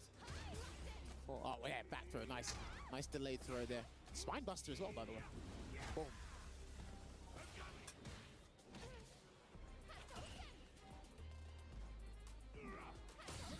Oh, okay. If he engineered that, it worked. Yeah, he's playing at a nice range where that charged heavy with the armor. Definitely a good risk to take there. Not really a huge risk of whiff punish other than by the heavy buttons. Yeah. And he wants to jump as well, jump medium, just in case he sees a charge, but a whiff punish there from Killsy. He might have to exhaust all his options because he will go into the Super R3 and he will put the first game on the board. And these guys are looking to rewrite history. Yeah, Itabashi there choosing to try and press something else a little bit preemptive with the medium kick. It didn't reach, it never was going to reach. It was just to occupy space. Potentially that Killsy was going to go in, but Killsy was chilling. He was playing reactive and passively, able to get the whiff punish. And now he's back. He says, hello, my name is Peter Parker. Damn. Logan remembers the full. That's great. Coffee cup backstage. There we go. Almost got the perfect parry on the delayed heavy kick there. Gonna go with the wheel kick as well. Shouts to Abel. But again, he's slowly trudging, slowly encroaching in on that space, but then Killsy's able to just get a drive rush cancel and just eliminate all that hard work and put him in a perilous situation. Oh, big jump over the fan. Oh, SPD, they doesn't even need to. Good, no challenge there. Oh. That was a counter hit. What if he pressed after that? You never know. Just waiting for his dry gauge to restock. If it can, if possible. Yeah, he's throwing out any button just to give a slither of dry gauge, some more breathing room to defend comfortably just for a couple of seconds. EX Lariat. Empty jump T low, and he's going to be able to get the kill with the Lariat. Itazan. He's playing at that really awkward range, right, where it's very difficult for Killzoo to react to everything. Nice walk back, makes the Fierce whiff. And that's what he has to do. Killzoo has to start being in control of the spacing and not let Itazan be the one who's dictating that gap. And remember as well, because he hasn't got a fireball, he can't preoccupy Killzoo's mind with another decision to think about and force something, so he's got to do it the earnest it's literally way. those few options, the Fierce, the medium kick, the drive rush medium punch, and the jump. He has been working in the wheel kick, as you pointed out a few times, but really it's those tools that he has to think of, and none of those are inherently dangerous on their own. Just still walking in, and Killzoo is very attentive towards what Itabashi can do on the ground. And there's a whip punish again. Great patience from Killzoo. He knew eventually Itazan was going to have to do something and be preactive. Oh, he jumped back. Yeah, and you know what? He knew something wild had to come out. And as you've been constantly highlighting, it's like because he's been flinging out that Fierce, it's like it's not working now. So I need to wait for him to take the risk. Want to take advantage of his Oki for me to just do something audacious. That was wild. Counter hit stand Fierce, and he cancels it into the level 1 power-up. So now these fans are a real problem. Killzoo being a little more proactive now as well. Because he's got the level 1 enhancement, so he can actually do that. And if he gets a clean combo, he can get the level 1 again. Not nice here. Pick up into the target combo. Lovely parry. Wow, the timing on that. Heavily delayed, right? Oh. Pick up level 1 will get the job Hold done. on. No! Wow. God bless the extra health. He's a big body guy. He's not a chill guy, but he's a big body one, so we'll take that. And it is 2-0 right now, but again, it is painstakingly obvious what the problem is, and it is just the mid-screen. And he sees it, and it is difficult. Does he go to Alex? I think he might have a better shot with Alex, to be honest with you, but... And you can see that. Oh, there you go. Rock. The fans are roaring. He pulls out the notes once again, and you can't even research something else. Wherever you handwritten, whatever's handwritten, that's it. The words ain't gonna change. Now let's see what he's done. Is he going back with Geef? Yeah, look, he's locked in, bro. He's churning that butter. Yeah, I knew from that the shoulders were over. Henched over? No, don't. He was in the PlayStation ready position. Man, let's go. Folded up. The hips were engaged. Right now, Killzoo is engaging in some corner carry. Nice drive reversal. Gets successful as well because he got the drive bar back. Yeah, he just doesn't know. And the thing is, if he has to wait even longer for Killzoo to come to him, which he does, and he gets a clean hit, he's given up too much space, too much time, too much health, because it is a form of currency, but he's I was playing playing in the kitchen sink at this point. Sweet. There you go. That will start something. But he does have to be careful on an EXDP. There's a headbutt again. Sorry, I've just seen him Mena's next games again. Oh yeah, I've seen it. Don't worry. Don't want to spoil the surprise just yet, because it is another key crushing moment here. Itabashi coming through the LCQ. It might be all for naught unless he can turn it around from this very exact round, Logan. Triple chops. And again, he's whip punished a medium punch or heavy punch, drive rush cancel. They've been he is him. so comfortable now in terms of controlling this space, and Itazan needs to do something to just get him out of that comfort zone. And doesn't want to jump, so Anti-Eza gets a drive rush overhead. He's going to get drive rush checked, and he's got the level 1 here as well. So Kaguruna Mai is going to restock our flame supply. Cross cut. Oh, he's done if he gets overhead. SPD. Oh, this is do or die. You probably got to do another one. Walked away. Oh, that's how he done it before. Last moments. He's going to have to do Hail Mary level 3. I don't know how you're going to do it. I don't care. But he's going to have to land at level 3. Ah! The Odie fan closes it out for Killzoo, and you saw the huge turnaround.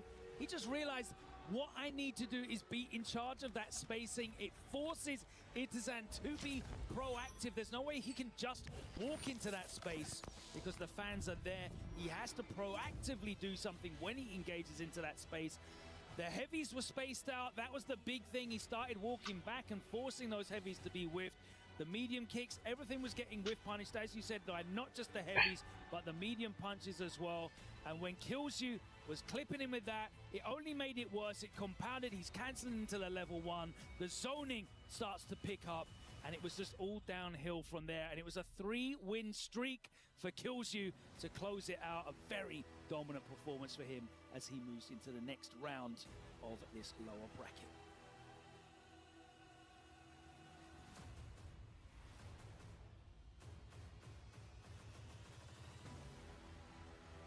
Mais oui, Killzoo gets the win, and it is time to exchange the keys. And of course, commiseration, please make some noise for Itabashi Zangief. One of the legends, of course, but it is time for Killzoo to come and crush the opponent's dreams. Keys, as he is still alive in this run and has one more game to play after to stay alive for this playoff day. And of course, one key to set and one key to destroy for man like Killzoo. It is time to have some fun with the Crusher as he can get ready for his match. Quick security. The key is set. Killzoo, take it away. Send. And there we go. It is time to crush that key for Killzoo before going to get ready for the next match. Ouh!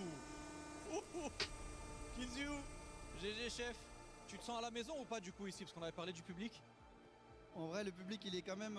J'ai quand même des amis à moi français qui sont venus. Oh, c'est cool. Long time ago, il y a du Comedy soutien. gave me Donc c'est vraiment cool.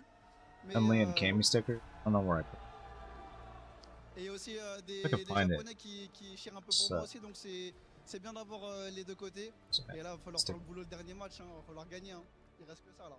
Alright, Killzoo saying, of course, he's happy. Everyone supporting him from the French to the Japanese viewers, of course. It is time for Killzoo to get ready for his next match. Guys, make some noise for Killzoo. More matches coming up next.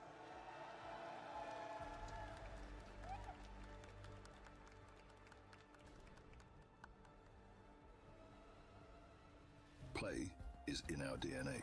I'm back up. Nicholas. Whenever we let it out, it's fine. It becomes our superpower. Now imagine an entire city being built to supercharge it. Kadir City, powered by play. Ladies and gentlemen, welcome back to the Esports World Cup. And that is right, on your screen right now, Daigo the Beast Umehara so much. against the strongest bull, Mena RD. It is the run back of Kimono Michi. Daigo left that challenge with a fire reignited in his belly for competition. That was months ago. Where is he at now? We will find out. Mena RD sent to the lower bracket. 3-0 by Hibiki in the first round. Daigo managed to beat Itabashi Zangief, but lost 3-0 to Miki in the upper bracket semi-finals. They meet now in the qualification match. One of these players will be moving on to the next phase. One of these players will have their key crushed, but there is so much history here, Jammers.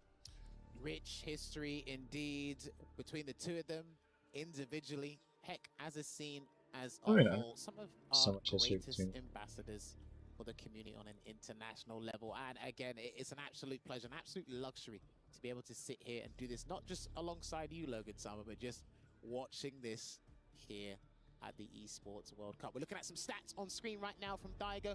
Successful anti-airs, they played a big part in the Kimono Michi as well. Successful reversals, 50% thus far. 50-50 on the wake-ups. Those odds are as good as any if you boy. are a gambling man. But in this regard, when it came to that first to 10, what really... win. And got the picture. The picture on that Daigo poster, sorry, fantastic stuff. I love all of these super fan cards and stickers and posters that they've got. It's brilliant to have this atmosphere and energy here in the arena, and that is only going to pick up now as these two titans go at it, Jammers.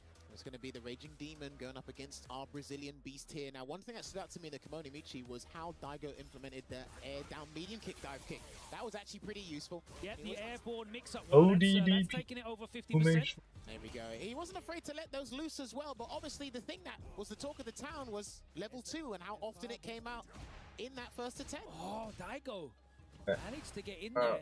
No drive rush cancel. Jump in. I like him just Box. managing to hold Back up up from stick. pressing the jump in button and getting the full punish there. Big lead here for Daigo. But it That's looks like Mox, he's throwing the hopefully. fireball up until the point where he knew Mena had to counter. That's After. when he introduced the jump, and it looks like he's going to do that. Maybe It introduce works the when dive kick at some point later. There's another fireball. Yeah, just keep throwing that fireball. Yeah, Make sure he has to deal with it. Nice spacing on that OD air fireball. Good block on the drive. I didn't even try to check that. Too much of a risk. There we go. We saw him block a jump in his earlier game against Mickey. That time he was ready with the light DP. Daigo locked in. Bro, that double knee. Oh, the shadow. He stood up last minute. He stood up and it built him the bar for the lightning beast. Sure. Is he going to break away early or just respect the situation? And he respects it so far, Logan. Would throw it's gone now, so that might be part of the strategy. Parry. Just takes the counter hit throw damage instead of the full punish counter. Good block on the overhead there as well, but the drive gauge is slowly depleting there. That could have been an ender, but the forward heavy punch. Spacing tracks aplenty there from Mena. He's an expert at that when it comes to Blanca. There's a drive rush light kick. Mixing it up at that range. Daigo he's just basically abandoned the fireball game after that second round, which is sad to see. Let's see more of that, please. Because Mena's been a bit more cutthroat. He's actually moving closer where the fireball's going to be completely irrelevant. So he has got low on drive gauge, but he charged that Shakanetsu for way too long. Yeah, wow, that was regular. That was a regular jump, and he's going to have to go into the Super Calamity, force this, and replenish as much drive gauge as possible. He could miss from Daigo. He could be sneaky here, Daigo. Just walks up with a medium. Just peppering away. He's waiting. Mena's waiting for that level 2. Okay. There you go. He's going to take the first game here. Now, Daigo peppering away with that standing medium punch is because he's looking for the jump back air OD ball. Such a great tool for that. You get a fantastic juggle off of that if you catch him in the air. And the thing is as well, he could introduce Leia if need be. His back heavy kick into the fireball because there's enough pushback to if he wasn't really get a dangerous read there, but already firing on all cylinders here is Mena in the second game. Damn, he threw that with like you owed him some debt. What the hell? Good parry. Nice punish, and he actually gets the full thing with the punish counter plus frame. See if I get some games against Lost. No fake pressure from you. Back to the fireballs. More of that, please. Okay. Splurge some drive gauge on the drive rush cancel. Now Daigo can start throwing some fireballs, and that was a poor fireball there from Daigo. But I think he wasn't expecting Mena to go under it. Yeah, I think Mena is very happy right now because Daigo is being so proactive in terms of the forward momentum, and that makes it easier for him to clip Daigo with buttons. Good punish. He's going to burn him out. He's going to burn him out. Ooh! Yo, he got the parry just in time. What is this?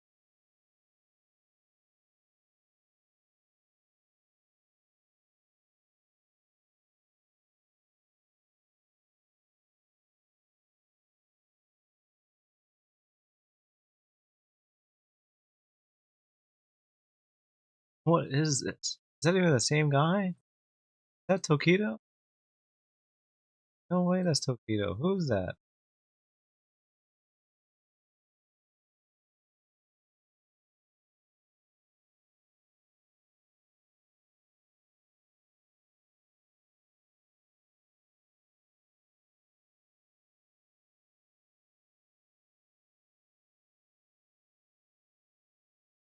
But Mena does finally block it. And Mena's got to look for a medium punch or a counter hit stand heavy kick because he needs that level 1. There it is! There it is! He needed a medium punch or a counter hit stand heavy kick because he needed that level 1. That's the only time he'll spend it early. That's the only time he'll do it when it's low on health. Big parry again. Wow! Wow, that was sick. Okay, I've got to note that down because that's got a ton of active frames. So the fact that that caught that so high up, yeah, that's a big deal. It's completely dissipated the fireball as well, so no real risk. Meets him in the air. That is a great damage trade for Mena RD. Good block. He's been blocking all those overheads. Daigo back to the fireballs, dominating now in this mid-range, forcing Mena, and that's how he can get away with those jump-ins. Mena focusing on this fireball game. Respecting it. He can't let Mena hit him. That's going to be huge. He's going to have to spend the level 2. Maybe not, actually. No, no! It's okay. And guess what? He's going into this round with 3 bars still. Happy accidents. And a huge jump in. counter hit, was that the stand roundhouse? Jump roundhouse, yeah. The dive kick and all the other things that change his trajectory haven't worked. And if he gets one more hit, he can clean this out. And he has blocked, and he is going to go 2-0 up, and that's going to be valuable information here for Daigo. And he ends it with a perfect Logan. 2.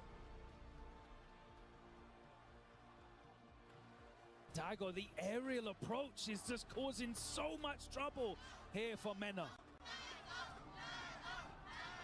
You can hear that, the rambunctious crowds. They want the beast to He's do the eating work. those jump roundhouses like it's, you know, a meal plan. But here's the thing, right? So the air down medium kick, that almost got perfect parried. Demon flips haven't really worked. It's like, okay, if they ain't worked. Air fireball got snuffed out. If they ain't worked, he walked underneath. Go back to basics. And the other one got stuffed by the back medium kick. Yeah. Just go back to basics. Good block. Nice, I love that optimal punish on the drive gauge here. Burnout nice and early. He could be sneaky before he goes for the stun. So Daigo's not going to fight tooth and nail to get out of the corner, but it is going to be the stun here. And here comes the Labubu. And another one. Damn, I didn't know. 2 for 1. Yeah, other stuffed animals are available. There's the throw just to close it out. And Mena, that was a very much of a blank round. He was able to just put the stop on Daigo, put him in the corner and pin him down. There we go, the drive rush medium punch to keep him still. Oh, he tried to delay that as well, so good discipline on defense there. And it's going to be a lightning beast on block activation. And he holds through, so he anticipated something coming. He covered his bases. Got him. That's huge. This is massive here for Mena RD. Stun. That should be the game, actually. Yeah, that should be the game. Do the whole thing. There you go. And he actually had one more part of the combo to complete that, but Mena RD, slowly but surely, halves the deficit. But also, it's a very, very fast game. Daigo didn't get to play at all. He has to take a moment now, I think, to compose himself and work out exactly what was going wrong. How can he take control of this ground game? This is what happened when they were playing the Komodo Reach. They went back and forth 2 games to 1, and then they were going to play. But more people need to be doing that. Really more people need to be like to do that. There's a gap. Take the shot, take the chance. Go to power. Reset damage. Continuous advantage thing here for Mena RD. And again, Daigo is letting off too many Go Shoryukens. Wakes up with the button. That was very fortunate for him. Nice use of the standing medium. Oh, the one time! Again, Daigo, he might have to do something else and wake up. But we might talk. Don't tell Daigo what to do!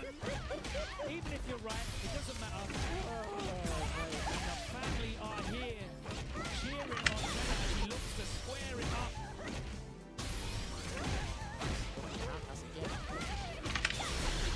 See how bad he wants this round. Yeah, Daigo disregarding the fact that he still has an upgrade. Twice it work in quick succession. End-to-end. And he gets the pick up of the Labubu. He still got the level 3. And it didn't get the juggle in time. Lost for the anti there from Daigo. Gets a forward throw. Mena can afford to get one more grab. And there's a perfect parry. Time. Oh! End-to-end. Daigo's got to be ready with it. No! Downtown! Squares it up 2-2 in a level 1 all the way from the other side of the screen. A poor fireball from Daigo. He's going straight back into it. Low forward takes him to the corner. No DP from Daigo. Pure instinct. All strategies are out the window here. Low forward to Daigo. Really trying to scramble to get out of the corner here, but safe. Establish a fireball there. Forward medium kicks. There's okay. Nice one. Let's go. And again. Oh my word. Movement Shoryus. That's the round. Yeah, shout to Hut's going to do the trick. Dude, and that's what happens after the second elongates. As it extends, he starts getting answered. Mena gets a better understanding of where and when he wants to leave his ear. Sure, you can let him down in crucial situations. Catches in punish counter with the double knees and sends it all the way to the screen, and that hurts on Akuma. Oh, that was almost incredibly fortunate for Daigo, but he wasn't able to convert, and again the jumping clip is a trade that time round. Daigo backing off. Still throwing out that crouching heavy punch. Perfect parry that just about got it in time. And that's going to lose it the game. I think he's going to get it.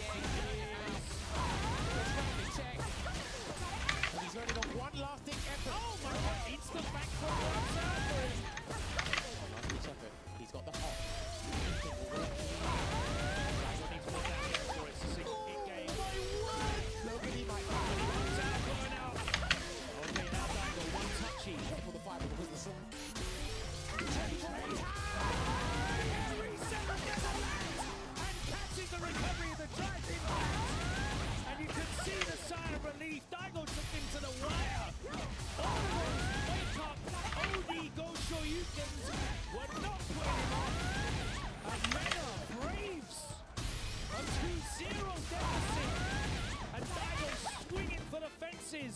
He manages to make it through, and Mena, his sights set on that esports world title.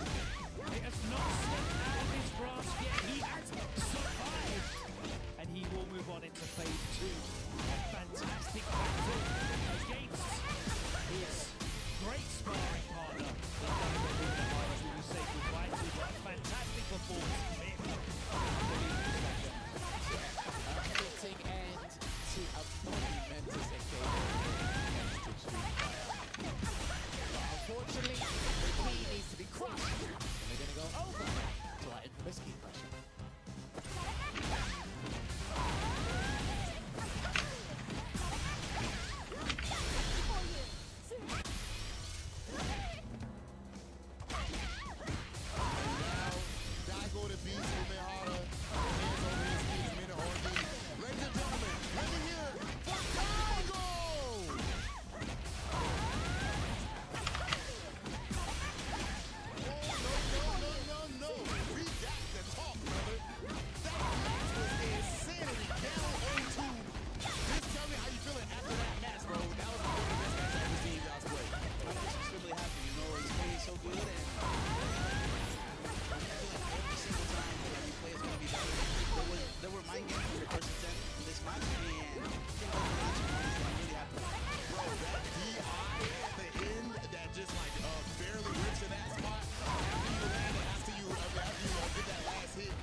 Even more in now that you've had to go to the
IQ, lack of experience across the board.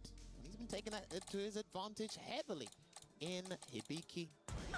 Long may this continue because he's crazy, man. Like the fact that he hasn't been tempted to switch characters, Logan. He's stuck with Liddy through and through. And he's taken it to a lot of dances, but not quite a happy ending, I'd say. But he's here, and he's got a chance to eliminate France's very own Killsy. Yeah, I mean, we saw how meaningful and impactful that matchup knowledge gap was against Mena RD in terms of Hibiki's playstyle. Maybe not the knowledge of Lily as a character, because I know Mena is very, very, very well educated across the board in this game. But in terms of his playstyle,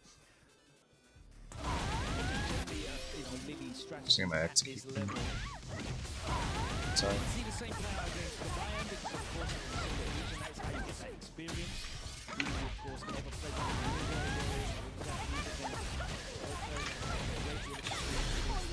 but he's got nothing to kill with him. I can tell you right now, in terms of absolute top-tier quality Lily players, we do not have that. Very similar to the shoot. Yeah. Very similar to the shoot situation. It's difficult to know this matchup in an intimate way, and I think you're going to have to see Killsy just be really proactive and try to dominate this match, try and stamp and just shut it down before it can start. That's going to be his I think what's been interesting as well with Killsy's journey, especially in the past year and a half or so, is because of his new sponsor, it's find out and gauge where his level is at the game. The fact that when you have a sponsor that can do that for you, it's very easy to gauge where you're at and develop new strategies. I don't know if he bumped into Hibiki online or anything, but this would be a very good indicator how much Killsy has developed as a player, especially in uncharted waters. You never see Hibiki do something super sick, which is just kick the fan away. And then he done that. Into the point for a good. Alright, here we go. Gonna get TP ender here for some okay. Immediate button, not gonna lie. Alright. It's a grab. He didn't come down with a button. Yeah, punish counter.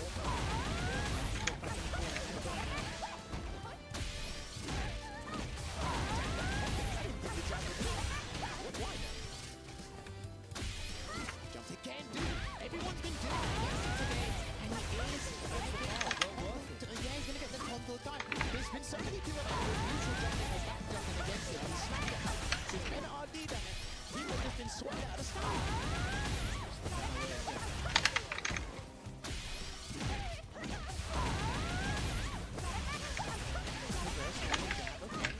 Killsy would not be holding back in that situation, but that's an excellent move.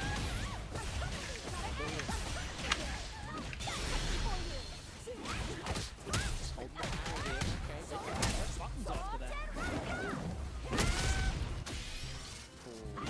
The thing is, after when you block the amplified combo, when people are not sure what to do, the light circle is really much to you, but they're frustrated. Normally wants to get command grab, but he's going to land the level 3 at the moment. He's still got his level 3.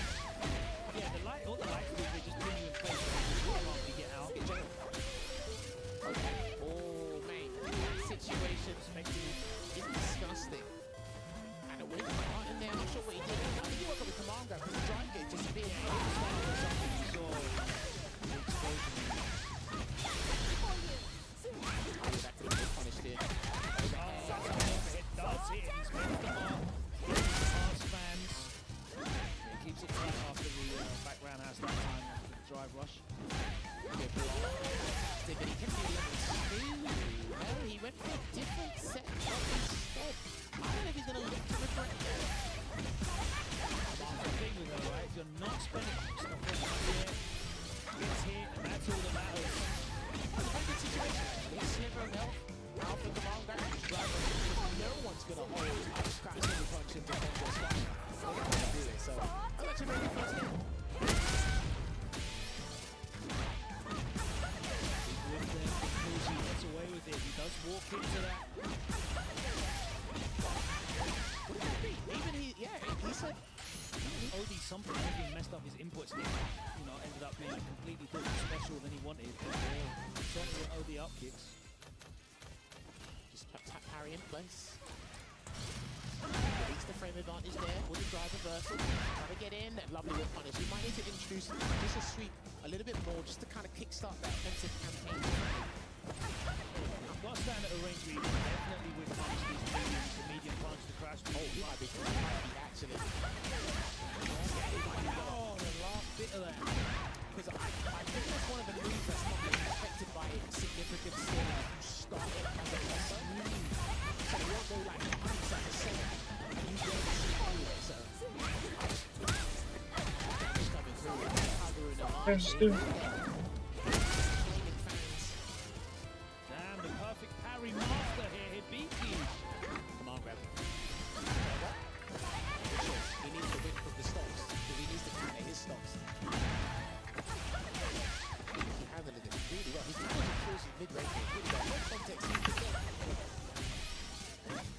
Yeah, and you can see that Killsy just doesn't have the knowledge here. You saw how good he was against the line to manage the spacing, but here he is just getting mixed in neutral.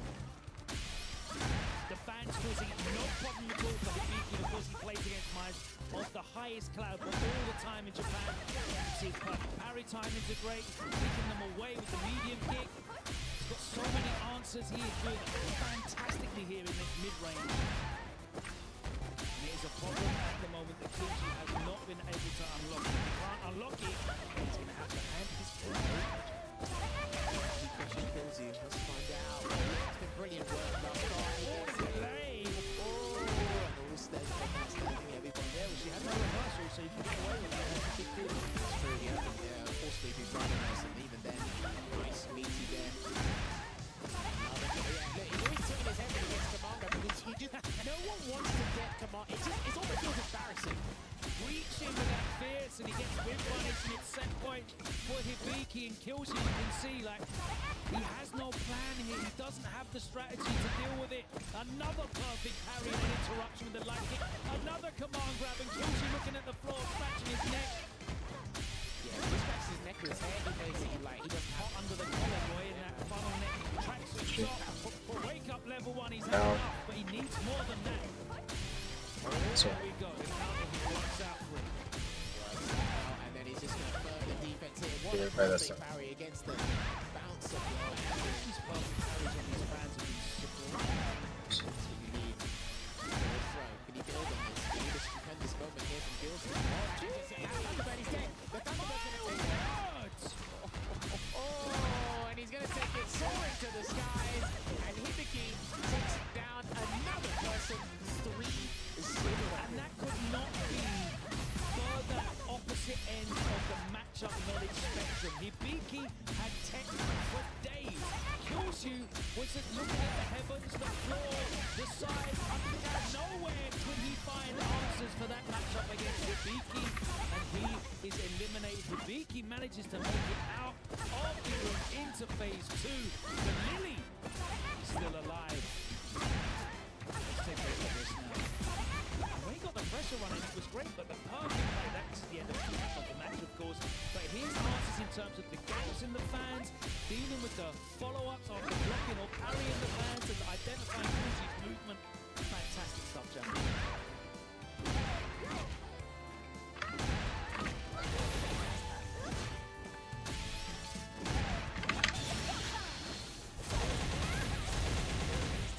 And it is time to exchange the keys, please, ladies and gentlemen. Make some noise. Du bruit pour le champion français gives you. And GG to Hibiki. Let's have a quick chat with our player qualified. Hibiki, congratulations. Listen, very impressive. You've always been the only guy playing Hibiki. You are such a high level, and now you qualified to day 2. What's the secret to make a character that's so unusual work at high level? おめでとうございます。いつもリリーを使ってらっしゃいます。かなり稀有なキャラクター選択だと思います。何かリリーをここまで成功させてですか。リリーを使っていく理由はオンリーワンなのがめちゃくちゃ大事。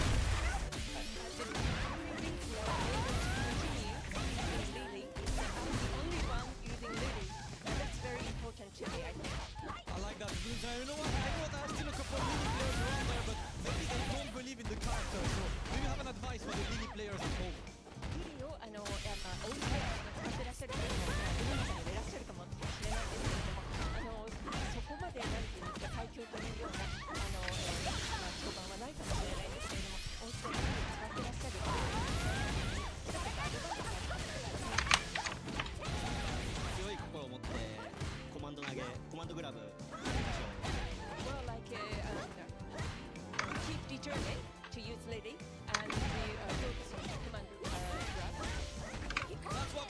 know, the grit, the focus, when you believe it works. Congratulations to Hibiki. I will let you go to the crusher to crush the final key of the day. Make some noise, please, for Hibiki. And officially, Hibiki moves on. Congratulations, brother. Absolute dog. I love your command grab being translated right there. Hibiki 3-0 victory over Mina RD and then over Killju as well. Two of the best players in the world. And now we are about to have our final key of the day crush. We have not had a Gucci incident since yesterday. Hopefully, we'll keep our streak alive. As we see the final key of the day, Killju, the home country hero, Hibiki, congratulations once again. You see right here, if you're sticking to your actual character who works for you, then you can put in work on the greatest stages, and now we'll see just how far Hibiki can take it.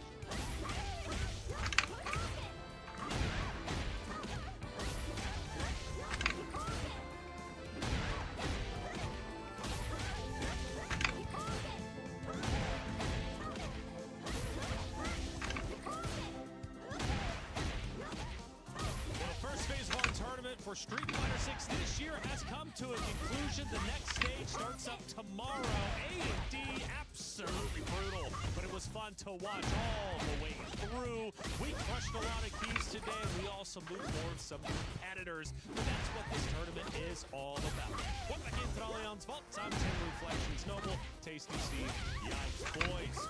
Today we lost some legendary players. We moved forward though, some young guns. Today, Steve, it had a little bit of everything. It does have a little bit of everything, and I expect that much from EWC. I mean, we come off of really big events coming in EWC. I mean, we just came off of Evo Japan. Everything leading up to this sets the stage, and it pays off in a big way here across the board. All players, world-class talent. I couldn't ask for anything more. That's it. I couldn't either. Yaps is good at the very beginning, but we ended up getting rid of him. Second place last year. This year, keys first in the group play. I kind of feel like he has a little bit of pressure to deliver because he has so much consistency throughout the year. I feel like he has that level of pressure to deliver. But Xiaohai, come on, not going back. No, he went back, excuse me. But the third title ended earlier. Didn't he ever won it? I'm sure my man is thinking about that. Mrs. Xiaohai in the front row. I feel like she's a part of the community. Just the same. And look, the fans are here, but the fact is, Xiaohai has a large plate to deliver to. And unfortunately, not only in Street Fighter, but Fatal Fury, he wasn't able to get the job done. Legends on. Ironically, Phenom actually defeated Xiaohai a little bit earlier, then moves to the crusher himself with his key, gets eliminated. You gotta understand, man, when you're dealing with a guy like Xiaohai, you know he's a two-time world champion. You want to kick back and relax and do your own thing. That's what Phenom did to a T. CN, he ended up getting his key crushed as well, despite some early great matches. Duel Kevin was on fire. Duel Kevin, the LCQ Midwest boys, stand up. How do you not root for Duel Kevin? I mean, coming through the LCQ, still with that momentum to push through, and now he's still alive in the bracket. Let's go. And both birds are officially out. Not only Angry Bird, but Big Bird getting his key crushed. Unfortunate, man. I know Big Bird, he's been, like he said, he was a bit rusty coming in here because he's been out of the game for a while after he qualified for EWC. But I have no doubt in my mind that he's going to pick it up and do what he does best. Itabashi Zangief ended up getting his key crushed as well. Okay. It was a great matchup and a good performance, but in the end, it wasn't enough. Well, look, man, I just felt honored to watch Daigo versus Itabashi Zangief. Both of them 45 years old. We were talking about the ages of players, but to see that as an old gamer myself, I am in awe of these guys playing. Itabashi Zangief, one of the long-standing players of grapplers in Street Fighter. I mean, what do you expect, man? He had a hard draw. And the last one that gets taken down kills you. Of course, representing French. We look at Group D, and man, Group D was the group of death. We lost 1 and 2, but we did get 3 moving forward from last year's. You gotta appreciate the players who are the best in this bracket. Listen, I always like to say this, man. Without struggle.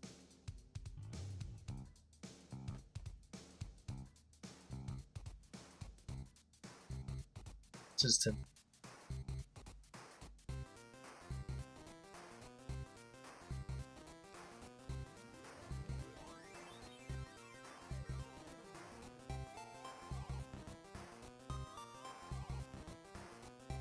shit.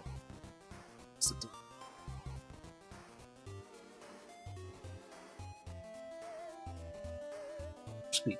Really now? You're finally home? Shouldn't keep a girl Oh, okay. waiting.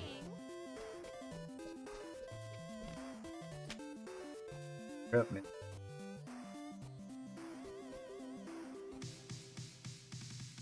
I was earlier the shadow hunting switches I put in this. Talking about how to send it.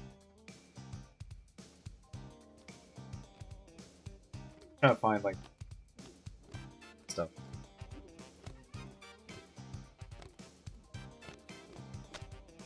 Just kidding.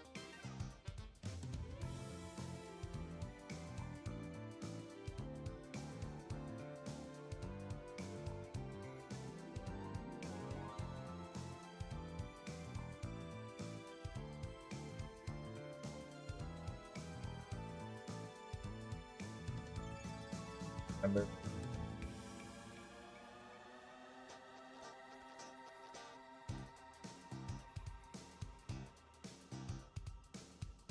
Shadow Hunt. Practicing my X key. Something good. That's right, so.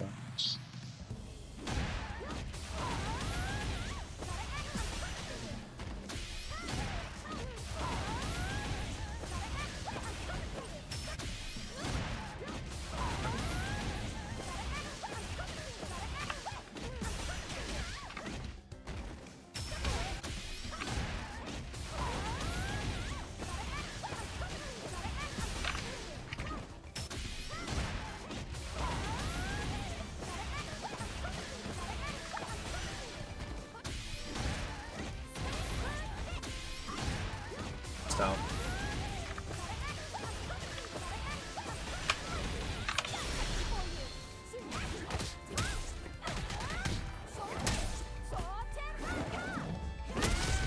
So.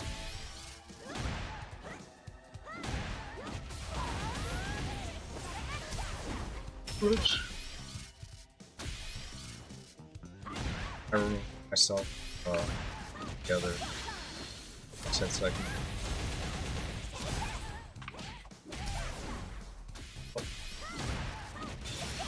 Gotta do.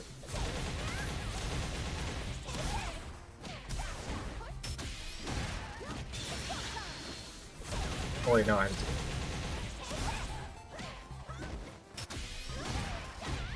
Four and a three.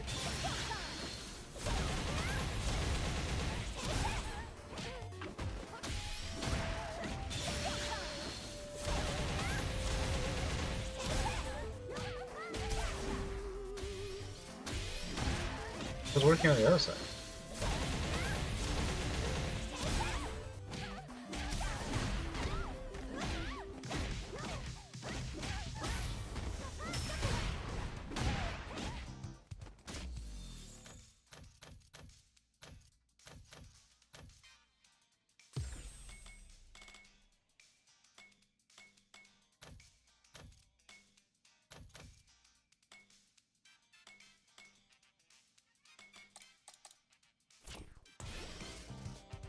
When lobby go? Second, something. Horrible, terrible. Kind of crashed out.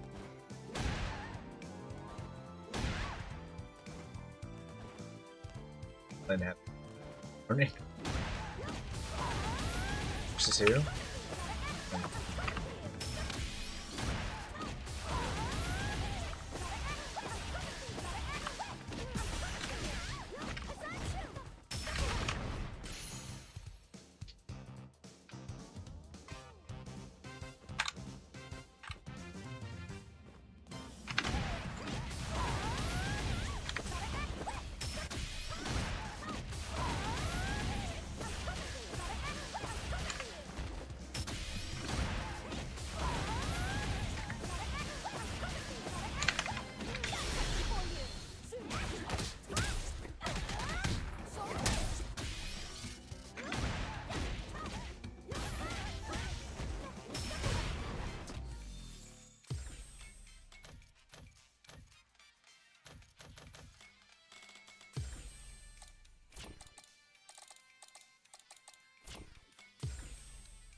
So yeah.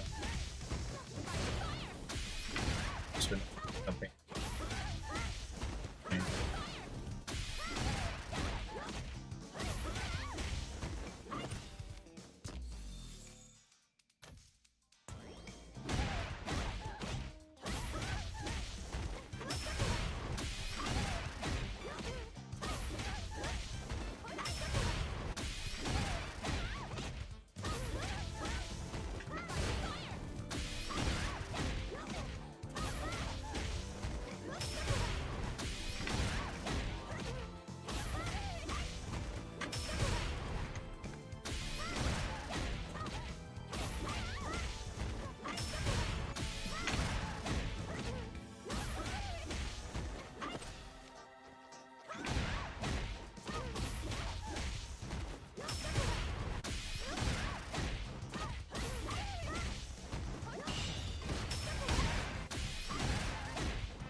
I'll wake it up. I'll wait for what?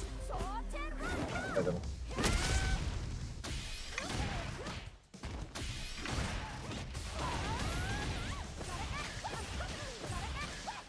So bad.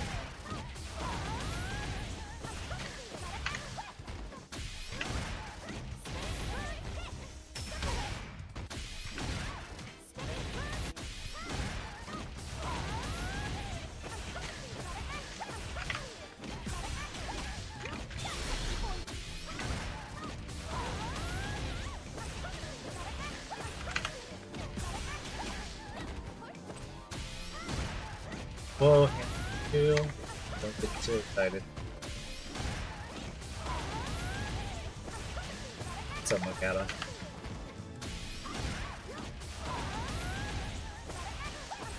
So, do the hands up, helmet.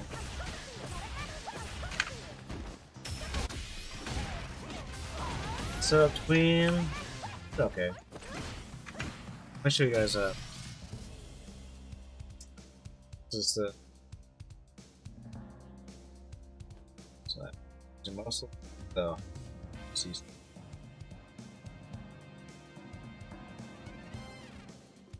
I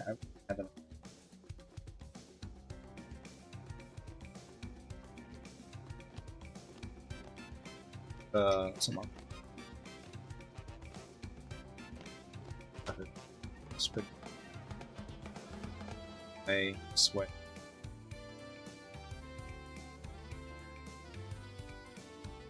We swap out templates a bit. I'm just using. There's some blank ones. Use. blank temple. It's like paper. Somewhere.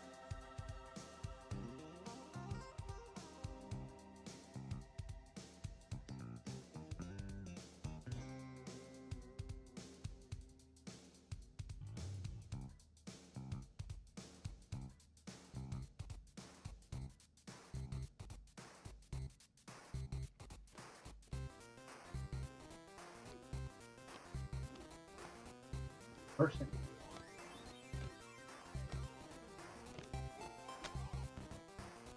Stick. It's Razor Panthera. Oh yeah, I'm too. Step. I have it above me today. Just talking quietly.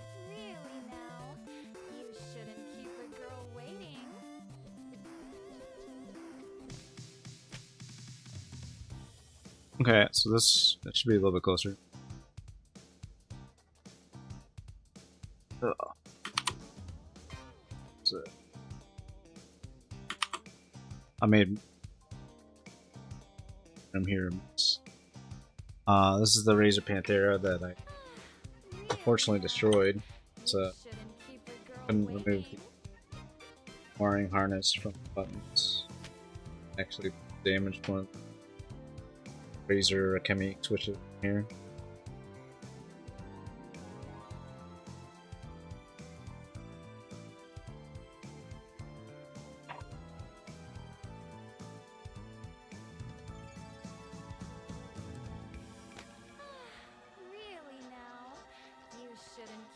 And then here is the first like hot controller that I got.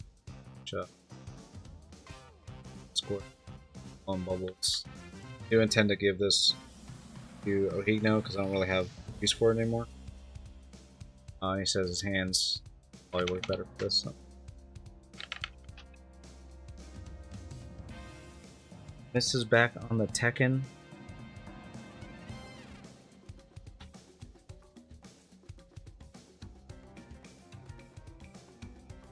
Oh.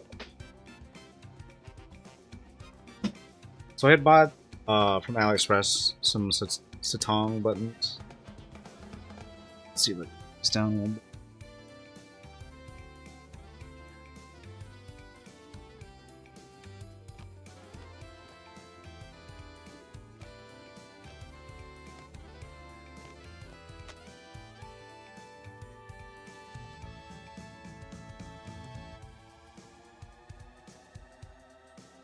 See that.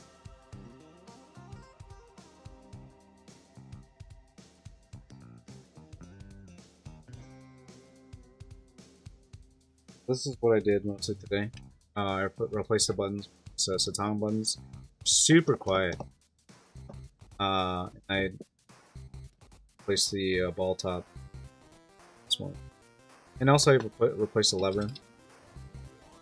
Because I was curious how it compares, like the Sanwa clone compares to like an actual Sanwa lever. So that's like a cheapo Sanwa lever on the inside here. I could tell where quality fit is good. Yeah, well, welcome back on the screen. Let's go. Like what I did today. Like different sticks and stuff. The idea with like the color of the buttons here, it's like it's supposed to be like materia, like in Final Fantasy VII. So like healing or attack materia, linked to like magnet, and these are like the abilities, chakra, stuff. These are like up. And you have like white materia here. This one, it's the empty white material. These buttons do feel like really nice. I took the micro switch out just to take a closer look at it. You can kind of see like there's like a ring across this section. Really soft. It's This is something I should probably just for the. These feel nice. These feel nice. Fortunately, dude, I just have tiny hands, and also I don't love the EWC layout where these 3 buttons are completely adjacent. It's like they're not like that.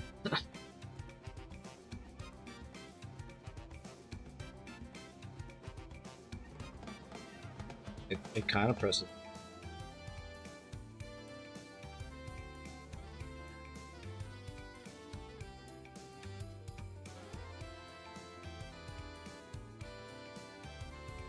Typically.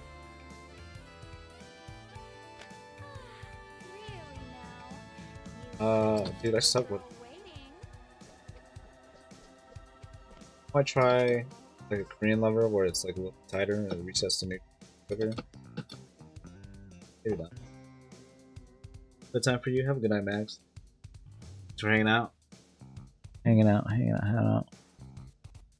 Appreciate you guys. I might raid out. I've been streaming for 5.5 hours, so still going. I think Amora might be still going.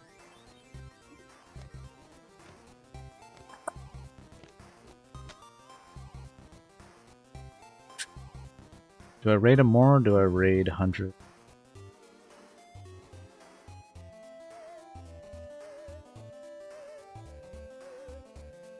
Let's raid Amora.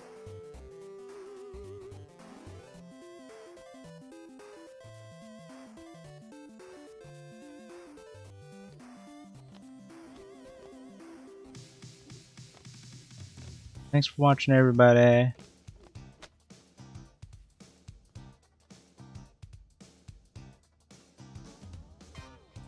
I'll probably stream again, like tomorrow maybe, unless I'm going over to Jojo's house.